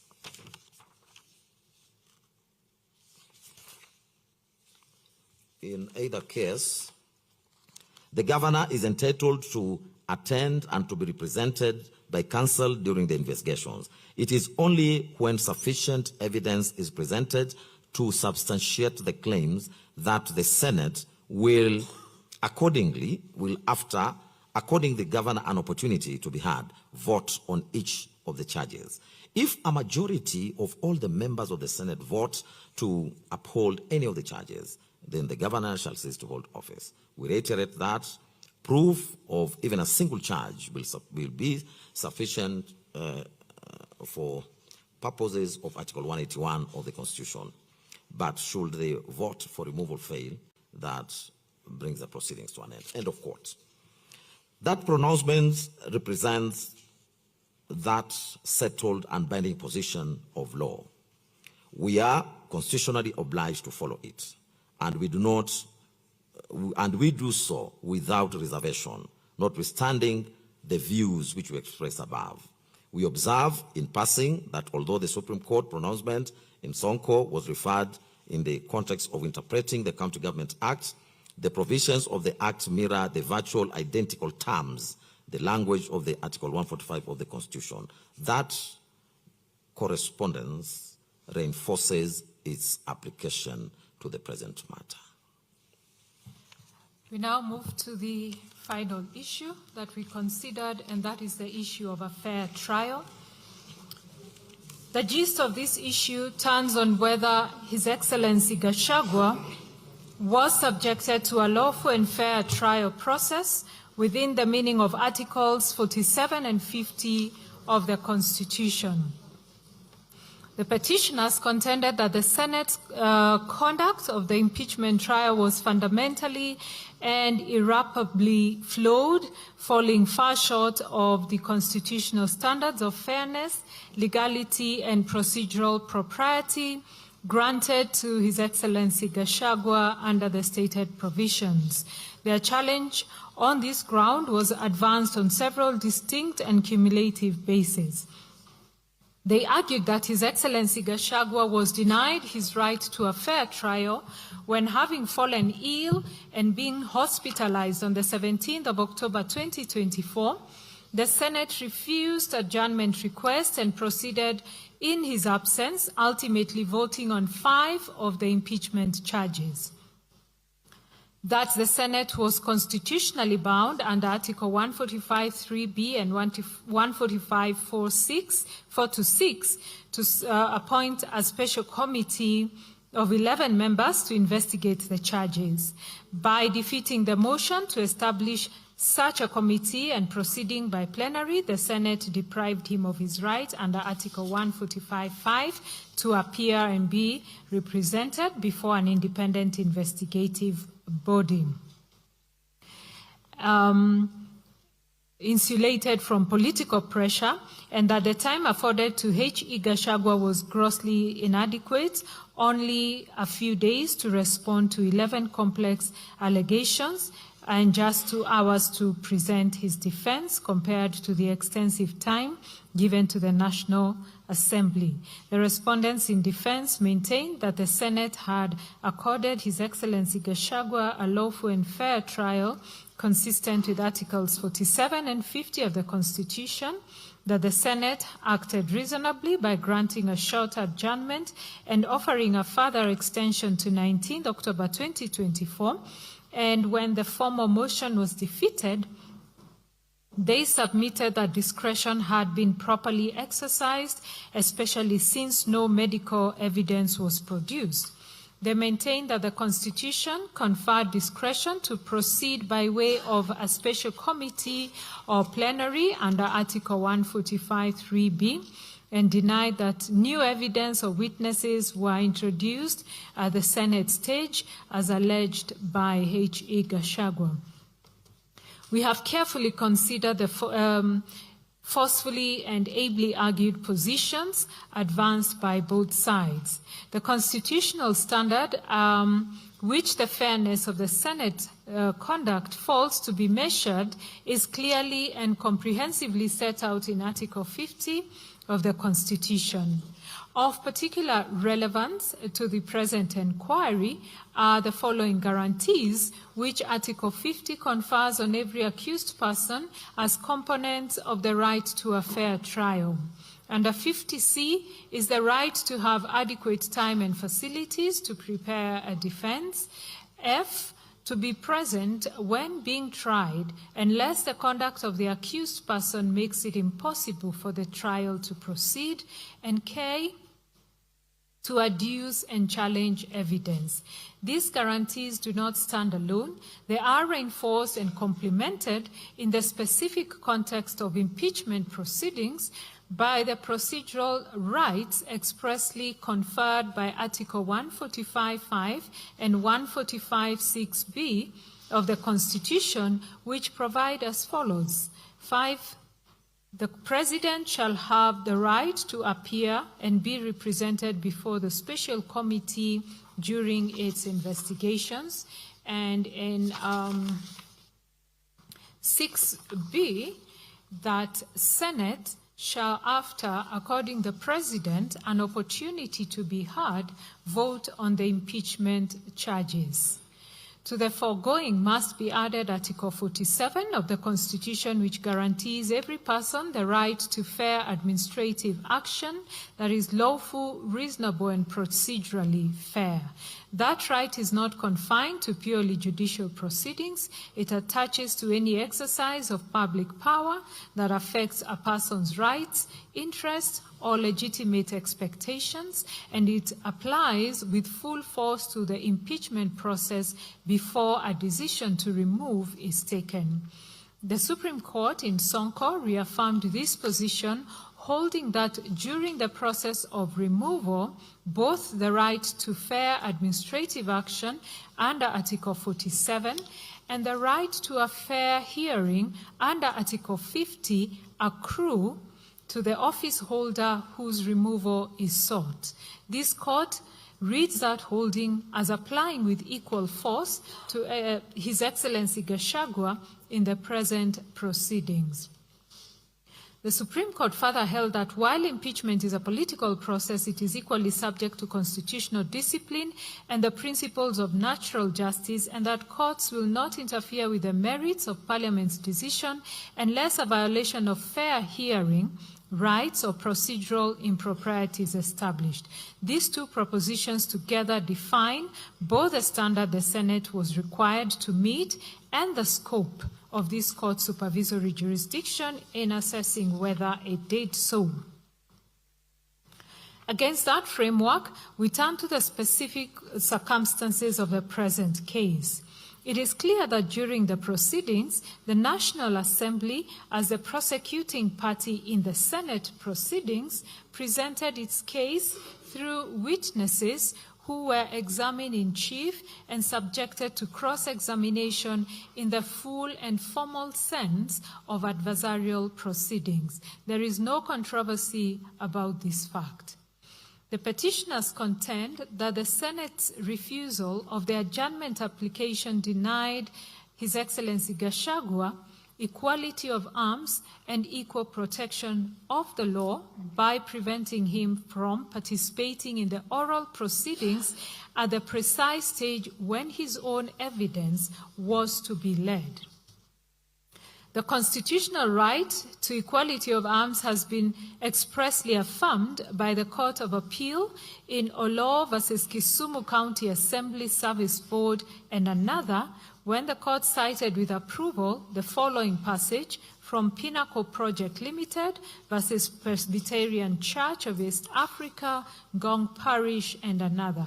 I quote, "Fair trial in civil cases includes the right of access to a court, the right to be heard by a competent, independent, and impartial tribunal, the right to equality of arms, the right to adduce and challenge evidence, the right to legal representation, the right to be informed of the claim in advance before the suit is led, the right to a public hearing, and the right to be heard within a reasonable time." The question in the present case is not whether H.E. Gachagua was given any opportunity to be heard. From the evidence before us, he was.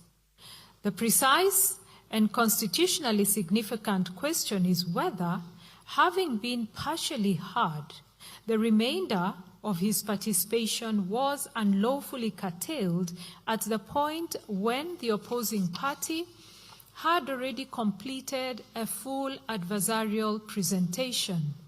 The National Assembly had presented its case in its entirety, its witnesses had testified, been examined, and cross-examined.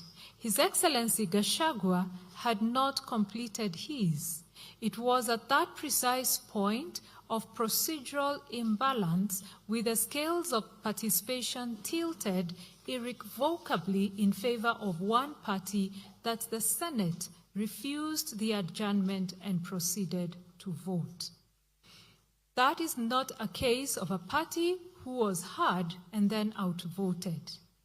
It is a case of a party who was prevented from completing his hearing after his opponent had completed his. What we heard the petitioners to be saying is that His Excellency Gachagua critically was not merely a respondent who had filed documentary evidence. He was, on the uncontroverted evidence before this court, his own sole witness. He was the only person who could speak to the facts from his own personal knowledge, give a first-hand account of the allegations before him, and submit himself to cross-examination in a manner that would have allowed the Senate to assess his credibility directly. The respondents relied on the Court of Appeals decision in Kenya Revenue Authority versus Murgani, a 2010 decision, for the proposition that fairness does not always require an oral hearing, and that provided a body achieves the degree of fairness appropriate to its task, the manner in which it proceeds was a matter for its own institutional judgment.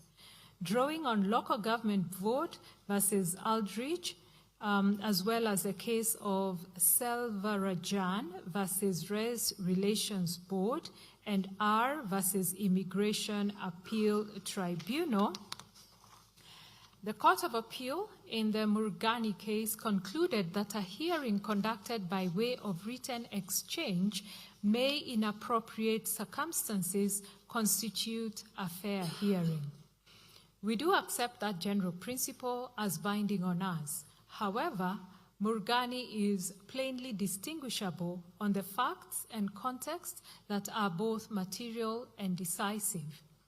That case concerned an administrative determination in which no oral proceedings had been conducted at all. Both parties were in a position of formal procedural equality.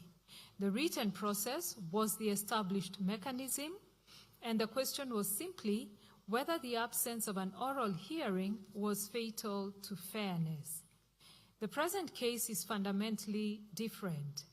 The Senate did not choose at the outset to proceed by way of written submissions alone. It had agreed to a fully adversarial oral hearing with witnesses, examination in chief, and cross-examination. Having adopted that mode of proceeding, the Senate could not, at the moment His Excellency Gachagua was to take the stand as his own sole witness, abandon the adversarial framework it had established for itself without satisfactory reason. To do so was to apply different procedural standards to the two parties. That disparity is the antithesis of equality of arms and is irreconcilable with the constitutional guarantees of Article 47 and Article 50. The Hansard record of the Senate proceedings of 17 October 2024 confirms that following the confirmation by Paul Mwita Senior Counsel to the House that His Excellency Gachagua had been taken ill, several senators who rose to comment explicitly acknowledged on the floor of the Senate that H.E. Gachagua was unwell. Not one of these senators disputed the illness. They acknowledged it and then proceeded, notwithstanding that acknowledgement, to oppose the adjournment application. The circumstances must also be taken within the directions issued by the Speaker of Senate at the time. The Honourable Speaker stated in part as follows, I quote, "As this process is time-bound by the Constitution, to be concluded in not more than 10 days pursuant to Article 145 as read, together with Article 150 of the Constitution, and noting that the period provided for ends on Saturday the 19th of October 2024, the only window open to the Senate, if it is so obliged, the request for adjournment sought by counsel for the Deputy President would be to gazette Saturday the 19th of October 2024 as a further and final day for hearing of this matter. Honorable Senators, ladies and gentlemen, such a request is not made to the Speaker, but to the Senate, and is accordingly a matter for the Senate to determine. To facilitate this decision, I direct the Clerk of the Senate to circulate a supplementary order paper incorporating a notice of motion and a motion for adjournment sought. This being a procedural matter, the motion, if carried, will result in the Speaker gazetting Saturday, the 19th of October 2024, as a sitting day to conclude the hearing and determination of this matter. This being the last day allowed by the Constitution of Kenya for these proceedings to conclude. I close the quote. The Speaker's communication meant that it was in fact open to Senate to adjourn the sitting up to Saturday. The significance of that course of conduct cannot be overstated. The Senate, despite having the option to adjourn and having expressly acknowledged the incapacity of the party before it, nonetheless proceeded to determine his fate in his absence. That was not a proper exercise of constitutional discretion. It was a negation. We are convinced that had the Senate exercised its discretion genuinely, open-mindedly, and with a conscientious regard for the constitutional rights of His Excellency Gachagua, and had it directed its mind to the miscarriage of justice that its refusal was plainly going to occasion, this was a case in which the circumstances unambiguously called for an adjournment to be granted at least to the next day. That conclusion is firmly supported by the Court of Appeal's pronouncement in Kariuki versus Attorney General, a 2014 decision, where the court held as follows, again I quote, while bearing in mind that whether to grant an adjournment or not is discretionary, and appellate courts are loath to readily question the exercise of discretion by the trial court, nevertheless, it must never be forgotten that the right to an adjournment to enable a party to adequately prepare his or her case in a criminal trial is underpinned by no less an instrument than the Constitution. The authorities cited above relate to exercise of discretion to grant or refuse an adjournment in a civil dispute. We are of the opinion that although the same principles are relevant in respect of applications for adjournments of criminal trials, nevertheless, because of the constitutional basis of that right and the potential impact on a citizen's liberty, the court is obliged to be more circumspect in rejecting an application for adjournment and to specifically consider whether denial of such a right guaranteed by the Constitution would result in miscarriage of justice. In denying the appellant's application for adjournment, the court-martial in that particular case also did not address its mind to the critical question of whether denial of the adjournment would occasion a miscarriage of justice. In Job Obanda versus Stage Court International Services Limited and another, this court, that is the Court of Appeal, was emphatic that where, amongst others, a judge fails to apply his mind to the question whether a miscarriage of justice might be occasioned to a party who is refused an adjournment, that would constitute sufficient basis upon which an appellate court would be entitled to interfere with the exercise of jurisdiction, close of quote. We say so with a full appreciation of the non-derogable nature of the right to a fair trial. It is not a right that yields to constitutional timelines or political exigencies. It is an absolute constitutional guarantee, and its violation cannot be justified by reference to any competing constitutional interest, however weighty or pressing that interest may be.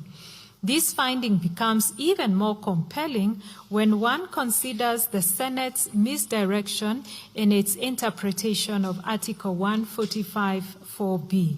Senate appeared to imagine that it had 10 days within which to dispense the impeachment hearing itself.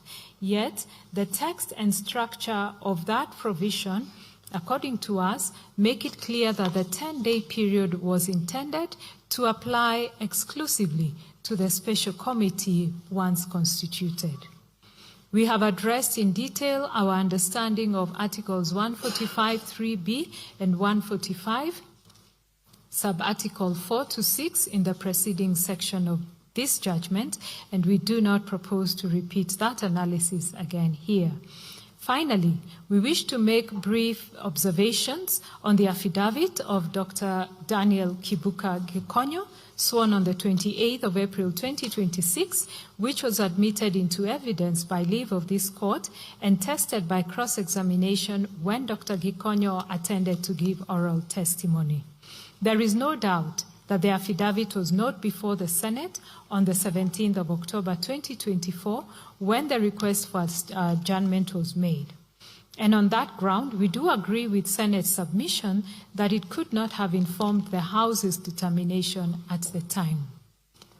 The affidavit was additionally filed almost 2 years after the petitions were instituted, and no explanation was offered to us, including by Dr. Gikonyo himself, for that delay. For those reasons, we do not attribute significant probative value to it. The circumstances, as we have analyzed, were independently and collectively sufficient to warrant a reasonable adjournment. Dr. Gikonyo's evidence neither adds nor detracts from that conclusion. In conclusion, therefore, upon careful consideration of the consolidated petitions, the responses filed, the submissions of counsel, and following our deliberations and analysis, we now pronounce ourselves on the issues presented. On jurisdiction, we hold that the impeachment proceedings challenged herein are justiciable. This court possesses jurisdiction under Articles 22, 23, and 165 of the Constitution to determine whether the National Assembly and the Senate acted within constitutional bounds, complied with constitutional procedures, respected constitutional rights, and remained faithful to the constitutional safeguards governing the impeachment of a deputy president. On allegations of bias, the allegations of bias, predetermination, and conflict of interest advanced against the speakers, members of parliament, and senators are unsubstantiated. They rest on political inference and suspicion rather than objective evidence capable of satisfying the required threshold. On public participation, we are satisfied that the public participation conducted by the National Assembly in connection with the impeachment of His Excellency Gachagua met the constitutional threshold. The Senate did not violate Articles 10 or 118 by failure to conduct its own independent public participation. We further hold that public participation was not constitutionally required for the nomination and approval of His Excellency Kindiki as Deputy President under Article 149, Sub-Article 1. Constitutionality and legality of standing orders. We find and hold that the impugned standing orders of the Senate and the National Assembly are not unconstitutional. Composition of the National Assembly, role of IEBC, and nomination of the Deputy President. We find that while the failure by Parliament to enact legislation on the gender rule remains a constitutional concern, this court has recently clarified in the Conchella and others decision that the remedy under Article 261 is still available and must be pursued through the proper procedural channels. Consequently, it would be premature to hold that the National Assembly was improperly constituted for purposes of considering the impeachment motion. We find that no input or intervention by the IEBC was constitutionally required in the midterm replacement process under Article 149, Sub-Article 1. The absence of IEBC involvement did therefore not render the nomination or filling of the vacancy unconstitutional. The gazettement of the Senate resolution, the President's nomination of His Excellency Kindiki, and the National Assembly's approval did not contravene the Constitution merely because they were undertaken expeditiously. We therefore affirm that the nomination and appointment of His Excellency Kindiki as Deputy President was valid. Constitutional processes. We find that Parliament ought to urgently enact a dedicated statutory framework for the removal of the Deputy President under Article 150. The phrase, in quote, with the necessary modifications, is a substantive constitutional directive requiring Parliament to adapt the presidential removal framework to the distinct constitutional position of the Deputy President. However, the absence of such legislation does not vitiate the impeachment process already undertaken.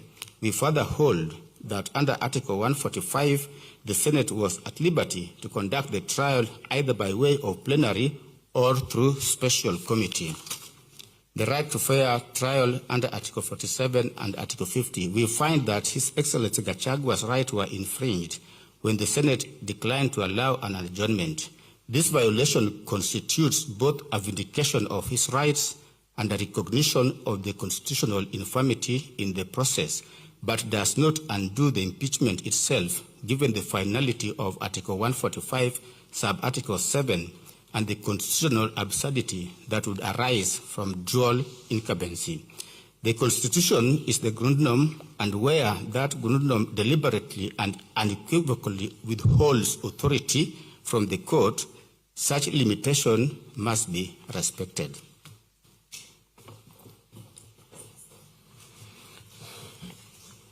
I will deal with the aspect of remedies.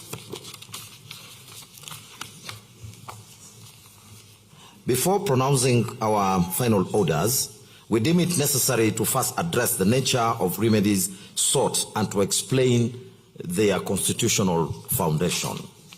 This court has been invited to grant various reliefs arising from the partial success of the consolidated petitions. Our jurisdiction to issue such reliefs is firmly anchored in Article 23 of the Constitution, which empowers the court to grant appropriate remedies for the enforcement of rights and fundamental freedoms. These remedies include declarations of rights, injunctions, conservatory orders, declaration of invalidity of any law that denies, violates, infringes, or threatens a right or fundamental freedom in the Bill of Rights and is not justified under Article 2, sub-Article 4,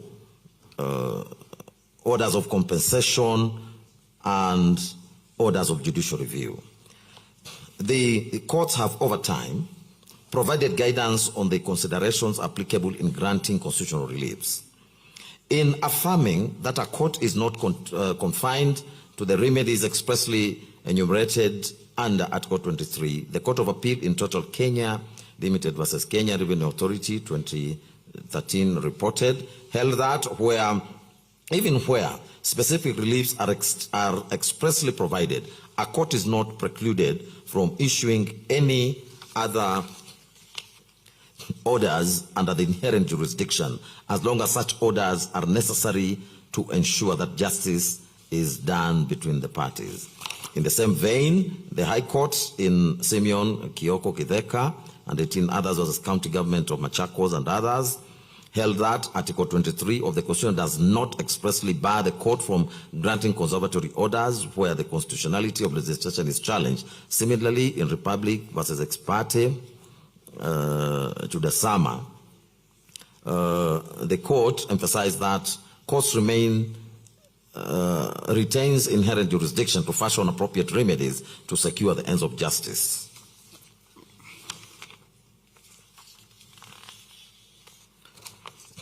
Speaking to the nature of appropriate reliefs, the Constitutional Court of South Africa in Force versus Minister of Safety and Security said as follows, and I quote, appropriate relief will in essence be relief that is required to protect and enforce the Constitution. Depending on the circumstances of each particular case, the relief may be a declaration of rights, an interdiction, an interdict, a mandamus, or such other relief as may be required to ensure that the rights enshrined in the Constitution are protected and enforced. It is, if it is necessary to do so, the courts may even have to fashion new remedies to secure the protection and enforcement of these all-important rights. End of quote. Regarding declarations and damages for constitutional violations, the Court of Appeal in Gitobo, Imanyara, and others versus Attorney General, report in 2016, emphasized that constitutional remedies are not confined to declarations alone, but may extend to compensatory relief where rights have been infringed. The court observed that damages serve not merely as recompense to injured party, but also as a means of vindicating the Constitution itself, and ensures that violations are met with effective and meaningful redress. In referring to Lord Nichols at paragraph 18 and 19 of that decision, the Court of Appeal affirmed the position that, and I quote, when exercising this constitutional jurisdiction, the court is concerned to uphold and vindicate the constitutional right which has been contravened. A declaration by the court will articulate the fact that the violation, but in many cases, more will be required than words. If the person wronged has suffered damage, the court may award compensation. The comparable common law measures of damages will often be a useful guide in assessing the amount of this compensation. But this measure is no more than a guide, because the award of compensation under Section 14 is discretionary, and moreover, the violation of the constitutional right will not always be conterminous with the cause of action at law. An award of compensation will go some distance towards vindicating the infringed constitutional right. However, how far it goes will depend on the circumstances, but in principle, it will not suffice. It may not suffice. In fact, that the right is violated was a constitutional right adds an extra dimension to the wrong. An additional award, not necessarily of substantial size, may be needed to reflect the sense of public outrage, emphasize the public outrage, emphasize the importance of the constitutional right and the gravity of the breach, and to deter further breaches. End of quote.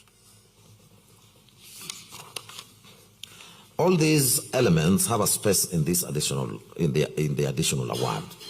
Redress in Section 14. Sorry, that's still the quotation, which I did not go through it.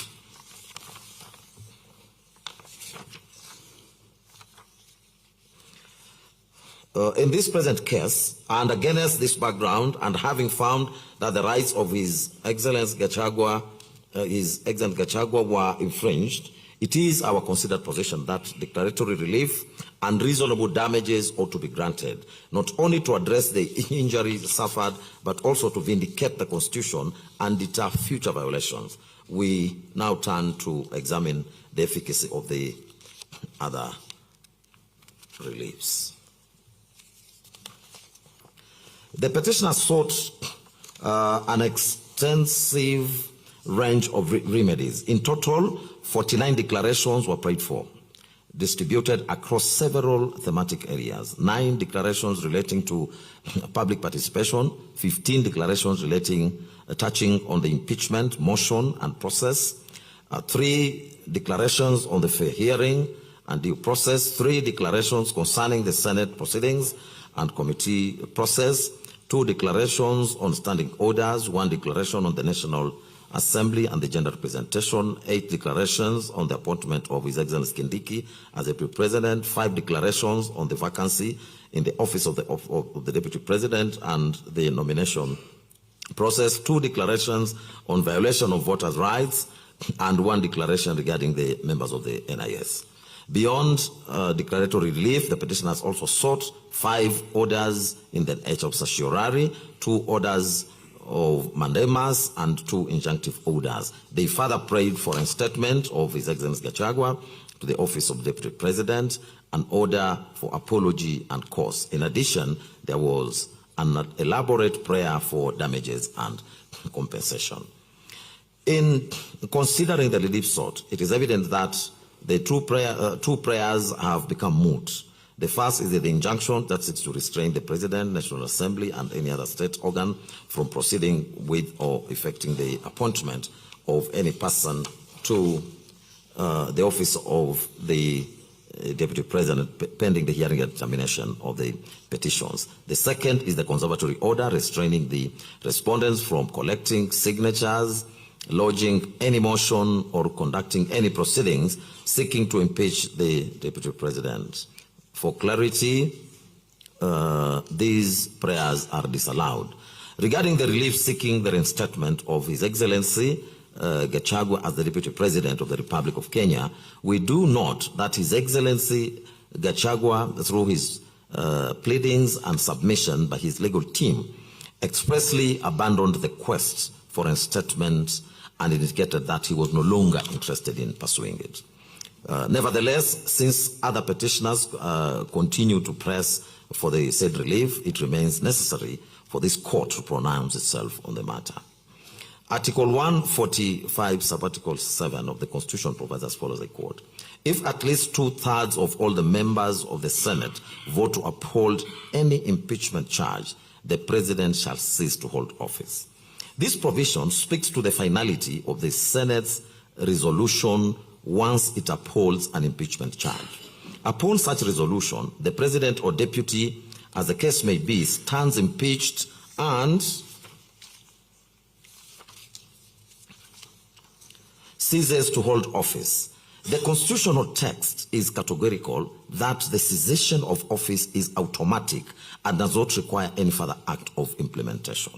The impeachment resolution, once validly passed by the Senate, is self-executing and a fait accompli. The constitutional design is deliberate in this respect. It does not envisage an instance where the impeached president or deputy president may be reinstated within the framework of the presidency. The vacancy resulting from the impeachment resolution can only be filled through the procedure under Article 149, Subarticle 1. Even in the unlikely event that Parliament and the President wish to return the impeached office bearer, such a cause will still be subject to the availability of the vacancy and the nomination process prescribed by the Constitution. To hold otherwise presents profound constitutional and practical difficulties. The office of the Deputy President is not merely a matter of judicial declaration, but is intertwined with constitutional processes, political accountability, and the functioning of the executive. To order a statement in circumstances where the vacancy has already been filled would amount to the court usurping powers reserved to the people and their representatives under the Constitution. It will upset the delicate balance of separation of powers and create a constitutional absurdity. For the Constitution does not envisage 2 serving deputy presidents at any one time.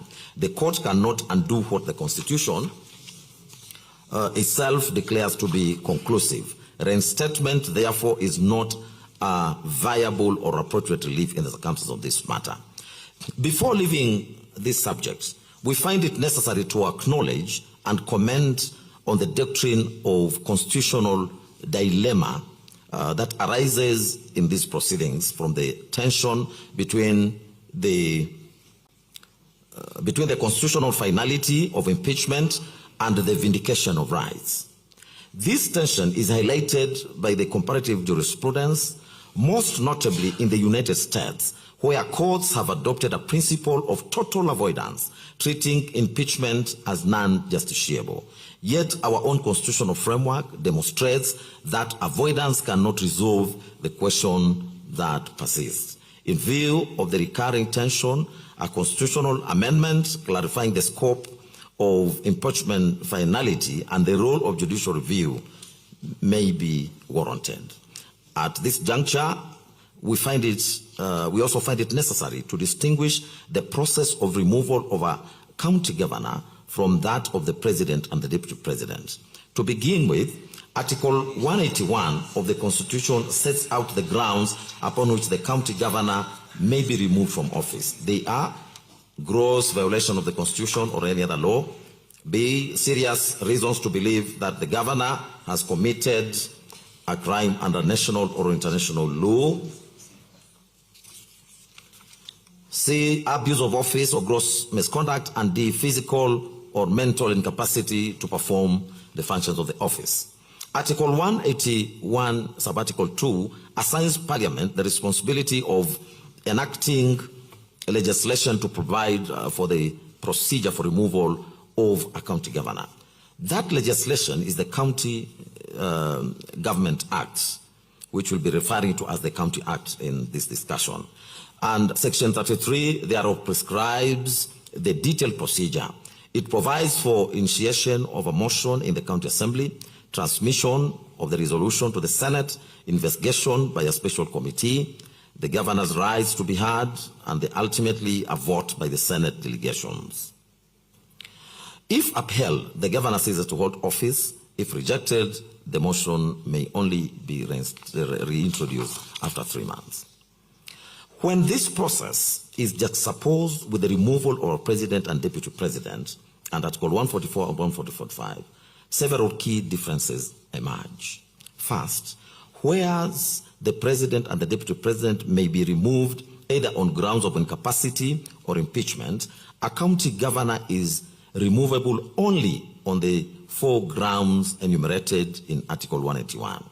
Section 33 of the County Act, however, introduces impeachment terminology, thereby expanding the constitutional parameters in a manner that is troubling.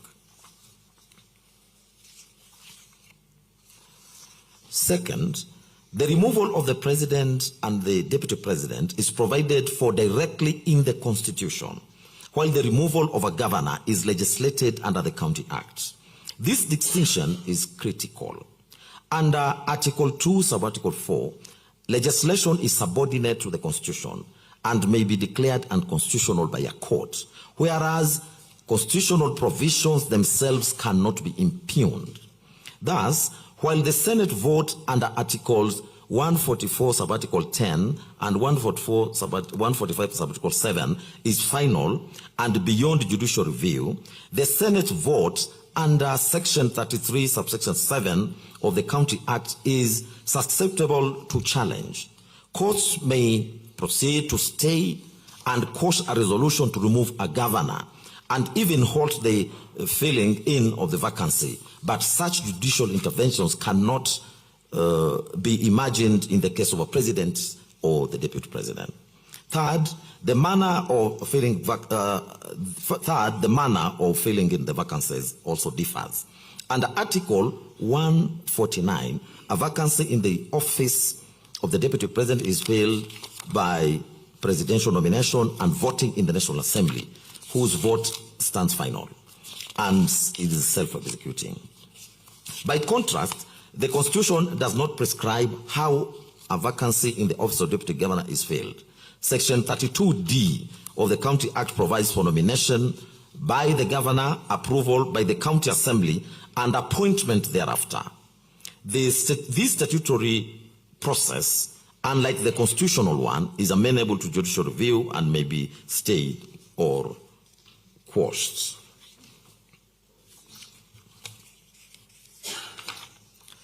It is therefore on account of these glaring differences that this court cannot apply mutatis mutandis, the jurisprudence on removal of county governors to the removal of the president or deputy president. We nonetheless affirm that where binding judicial findings on governors' removal are squarely applicable to issues before us, we cannot run away from the same. This includes the pronouncement by the Supreme Court on the second case on the choice between plenary or special committee.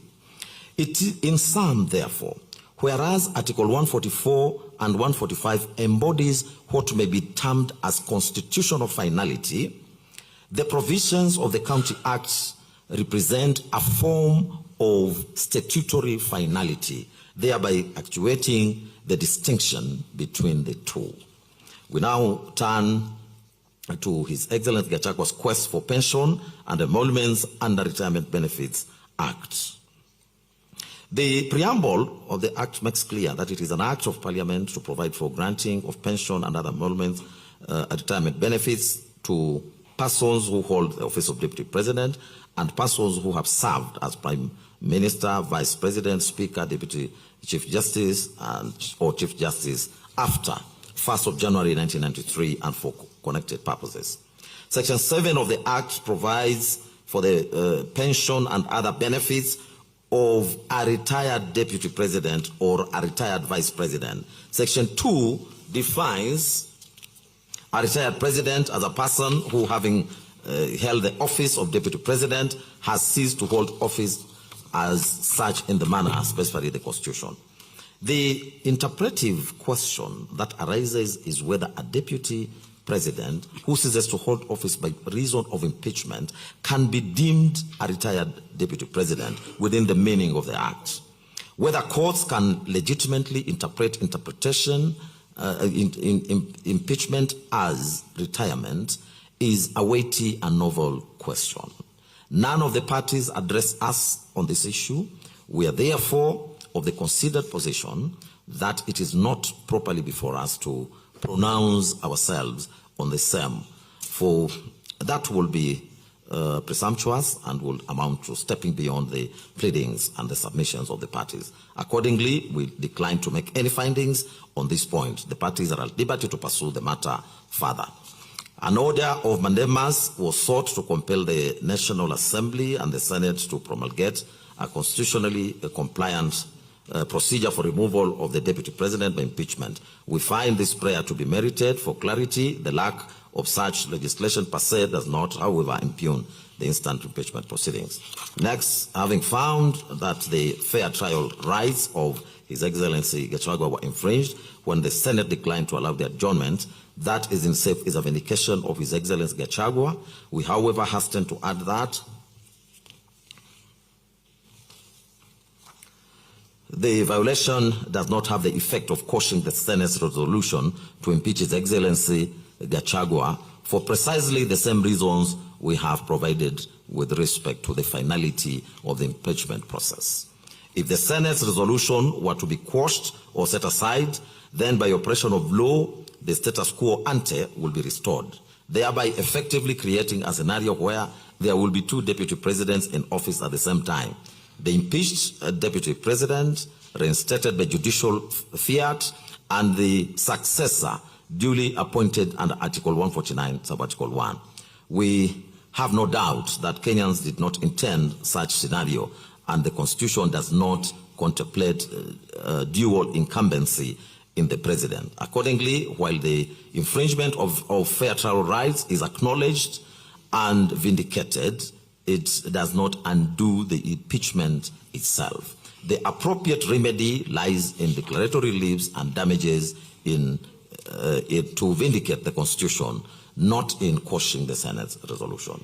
In light of the foregoing, that is not to say that His Excellency Gachagua has no constitutional remedies given the violation of his rights. As we said, we are convinced that this is a case where the infractions on the part of His Excellency's right can be adequately vindicated by way of appropriate declarations and damages. Applying Gitobu Manyara's case, it is our position that the violation of His Excellency Gachagua's fair trial rights during the impeachment proceedings calls for a remedy that goes beyond mere acknowledgement. Declaratory relief serves to formally recognize the infringement, while damages will provide redress and underscore the seriousness of the violation. This amount is not intended to compensate for the loss of office, but rather to vindicate the Constitution, restore the dignity of the affected party, and deter similar infractions in future impeachment proceedings. Lastly, we find that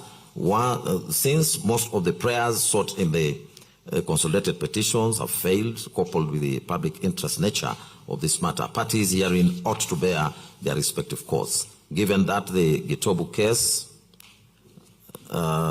was resolved a decade ago, with Mr. Gachagua receiving damages of 15 million, the lapse of time justifies an upward adjustment of the award. These are now the final orders.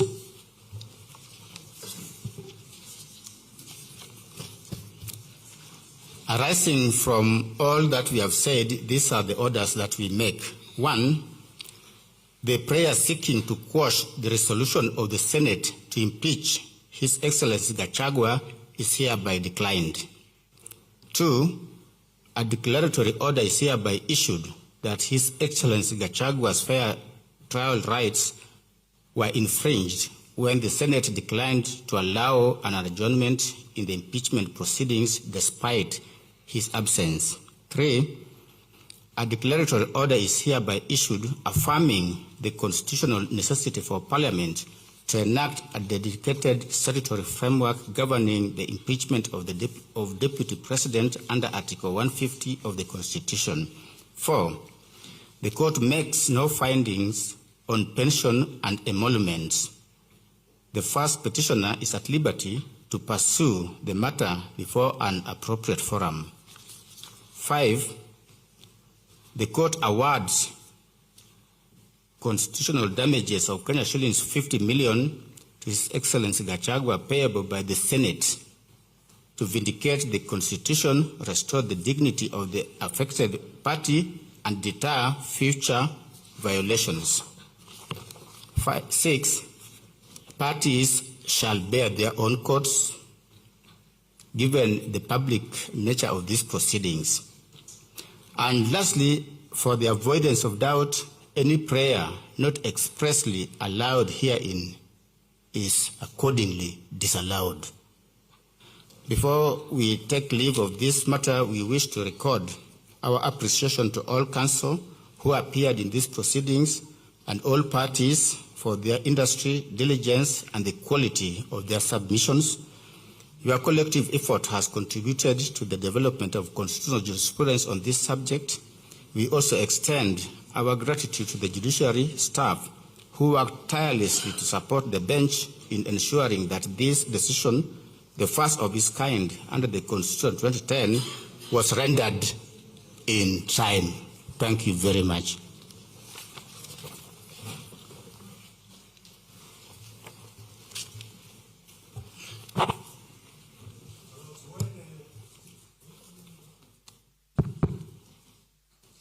When Her Ladyship, the Justice Dr. Mugambi, was reading part of the judgment, if I heard correctly, she said that the 10th respondent, UDA, filed written submissions on 28th August 2026. If my hearing is correct, then quite manifestly that is a typo that the court might wish to correct. Secondly, the first petitioner applies to have a copy of the judgment, 1, and 2, typed copies of the proceedings, and 3, a complete set of the video recording of the proceedings. We would wish to have those as quickly as possible, of course, upon payment of the necessary court fees. It's a long judgment, and I am sure the first petitioner will want to be advised once we as council understand each of the issues addressed in the judgment. This honorable court has rendered its opinion, so there is nothing to be raised with this honorable court. But once we understand each issue by reading the judgment, the proceedings, and the video recording, we will then be in a position to advise the first petitioner, for example, on whether to pursue his other rights, as this court has indicated. I thank the court. Thank you. May it please you, my lords, my lady. Njeri Maina for the third petitioner. I wish to request for the typed certified proceedings and the certified judgment. And my lords, my lady, for the tidiness of the proceedings, I request on behalf of all other petitioners in this matter. The third petitioner has already filed their notice of appeal. We request that you expedite the proceedings and the judgment so that we can take it on from here. Thank you. My Lord, my name is Diego Njiru. I have sat here for approximately 10 hours listening to this judgment. I certainly have heard you clearly and the disposition. Equally, despite it being the judgment of the court, I do not agree with some of the issues that the court has deliberated and the conclusion the court has arrived at. And most importantly, my Lord, when we came before you, we only did not just come for judicial recommendations on legislations. We thought that, my Lord, will leave this court with a clear judgment on how a violation ought to be dealt with. When we came before you, my Lord, and we moved you, most importantly, on the issues of constitutionality of the manner in which the proceedings were conducted, we did not come here for a remedy of a legislation. It will not benefit my clients whatsoever. And for that reason, my Lord, and granted the dissatisfaction with your judgment, I have equally advised my clients for the 4th, the 49 petitioners to launch and prefer an appeal. For that reason, my Lord, would wish to be supplied with certified copies of the proceedings, the judgment, and the transcript. And for the reason, my Lord, that we need the transcript is that, my Lord, part of what was delivered by Justice Murima when he was deliberating on the issue of the plenary and the committee, I can tell you, I had never heard what he said and what he concluded. I therefore, my Lord, would wish to have the transcript provided in verbatim, so that, my Lord, we're able to deliberate and internalize them. We are otherwise not dissatisfied. We are otherwise dissatisfied, and we shall not watch when the Constitution is being buried. Thank you.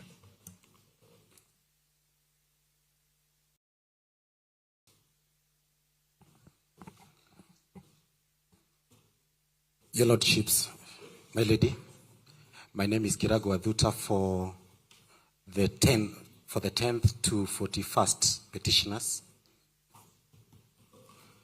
And my Lord, I would like to request for the same materials that Senior Counsel Paul Mwita has requested for. Thank you, my Lord.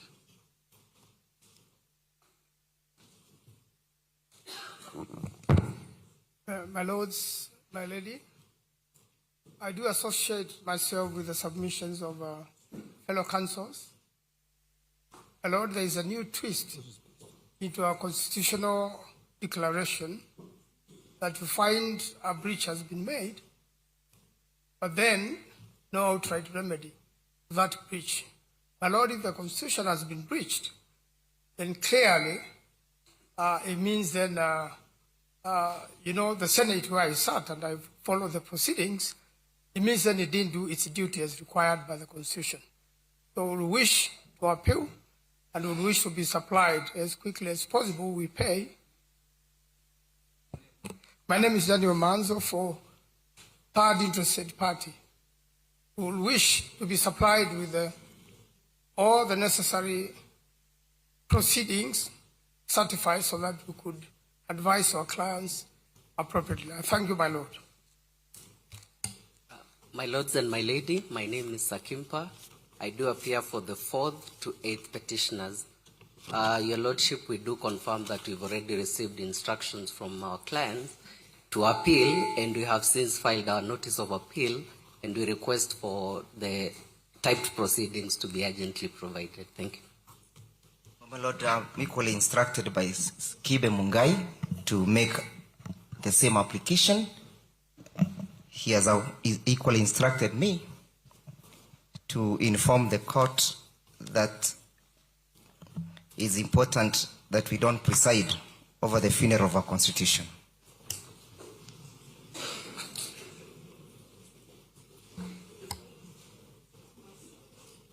My lords and my lady, I'm Phyllis Wangui Kamau, appearing for the 43rd petitioner, and I wish to associate myself with the submissions of Senator Manzo because the decision finds us in a constitutional absurdity.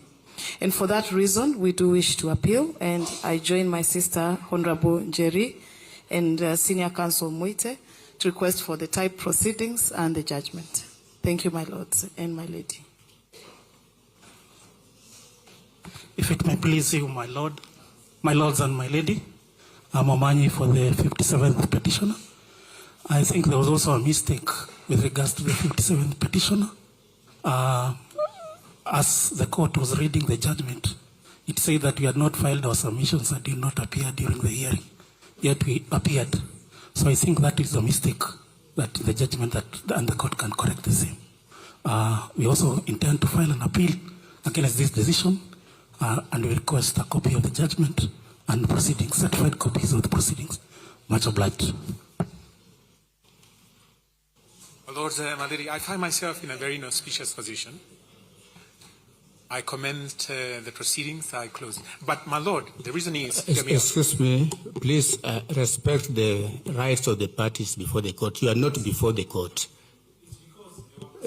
Please sit down. Let's finish this matter or this file. If you have an issue with another file, we'll allow you to talk. Okay, very well.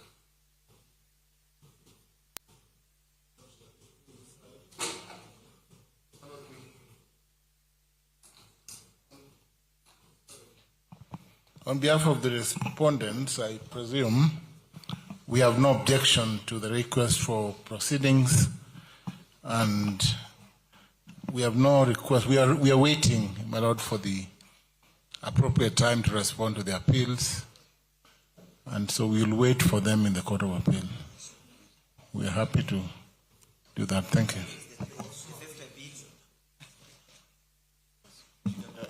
Finally, my lords, we just want to thank the court for delivering judgment. I think we've sat here for 9 hours from 12 to now. So we thank you for that, your patience. Thank you.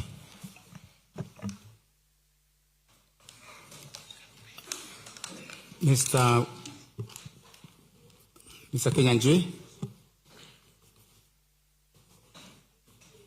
Thank you very much, Your Lordship.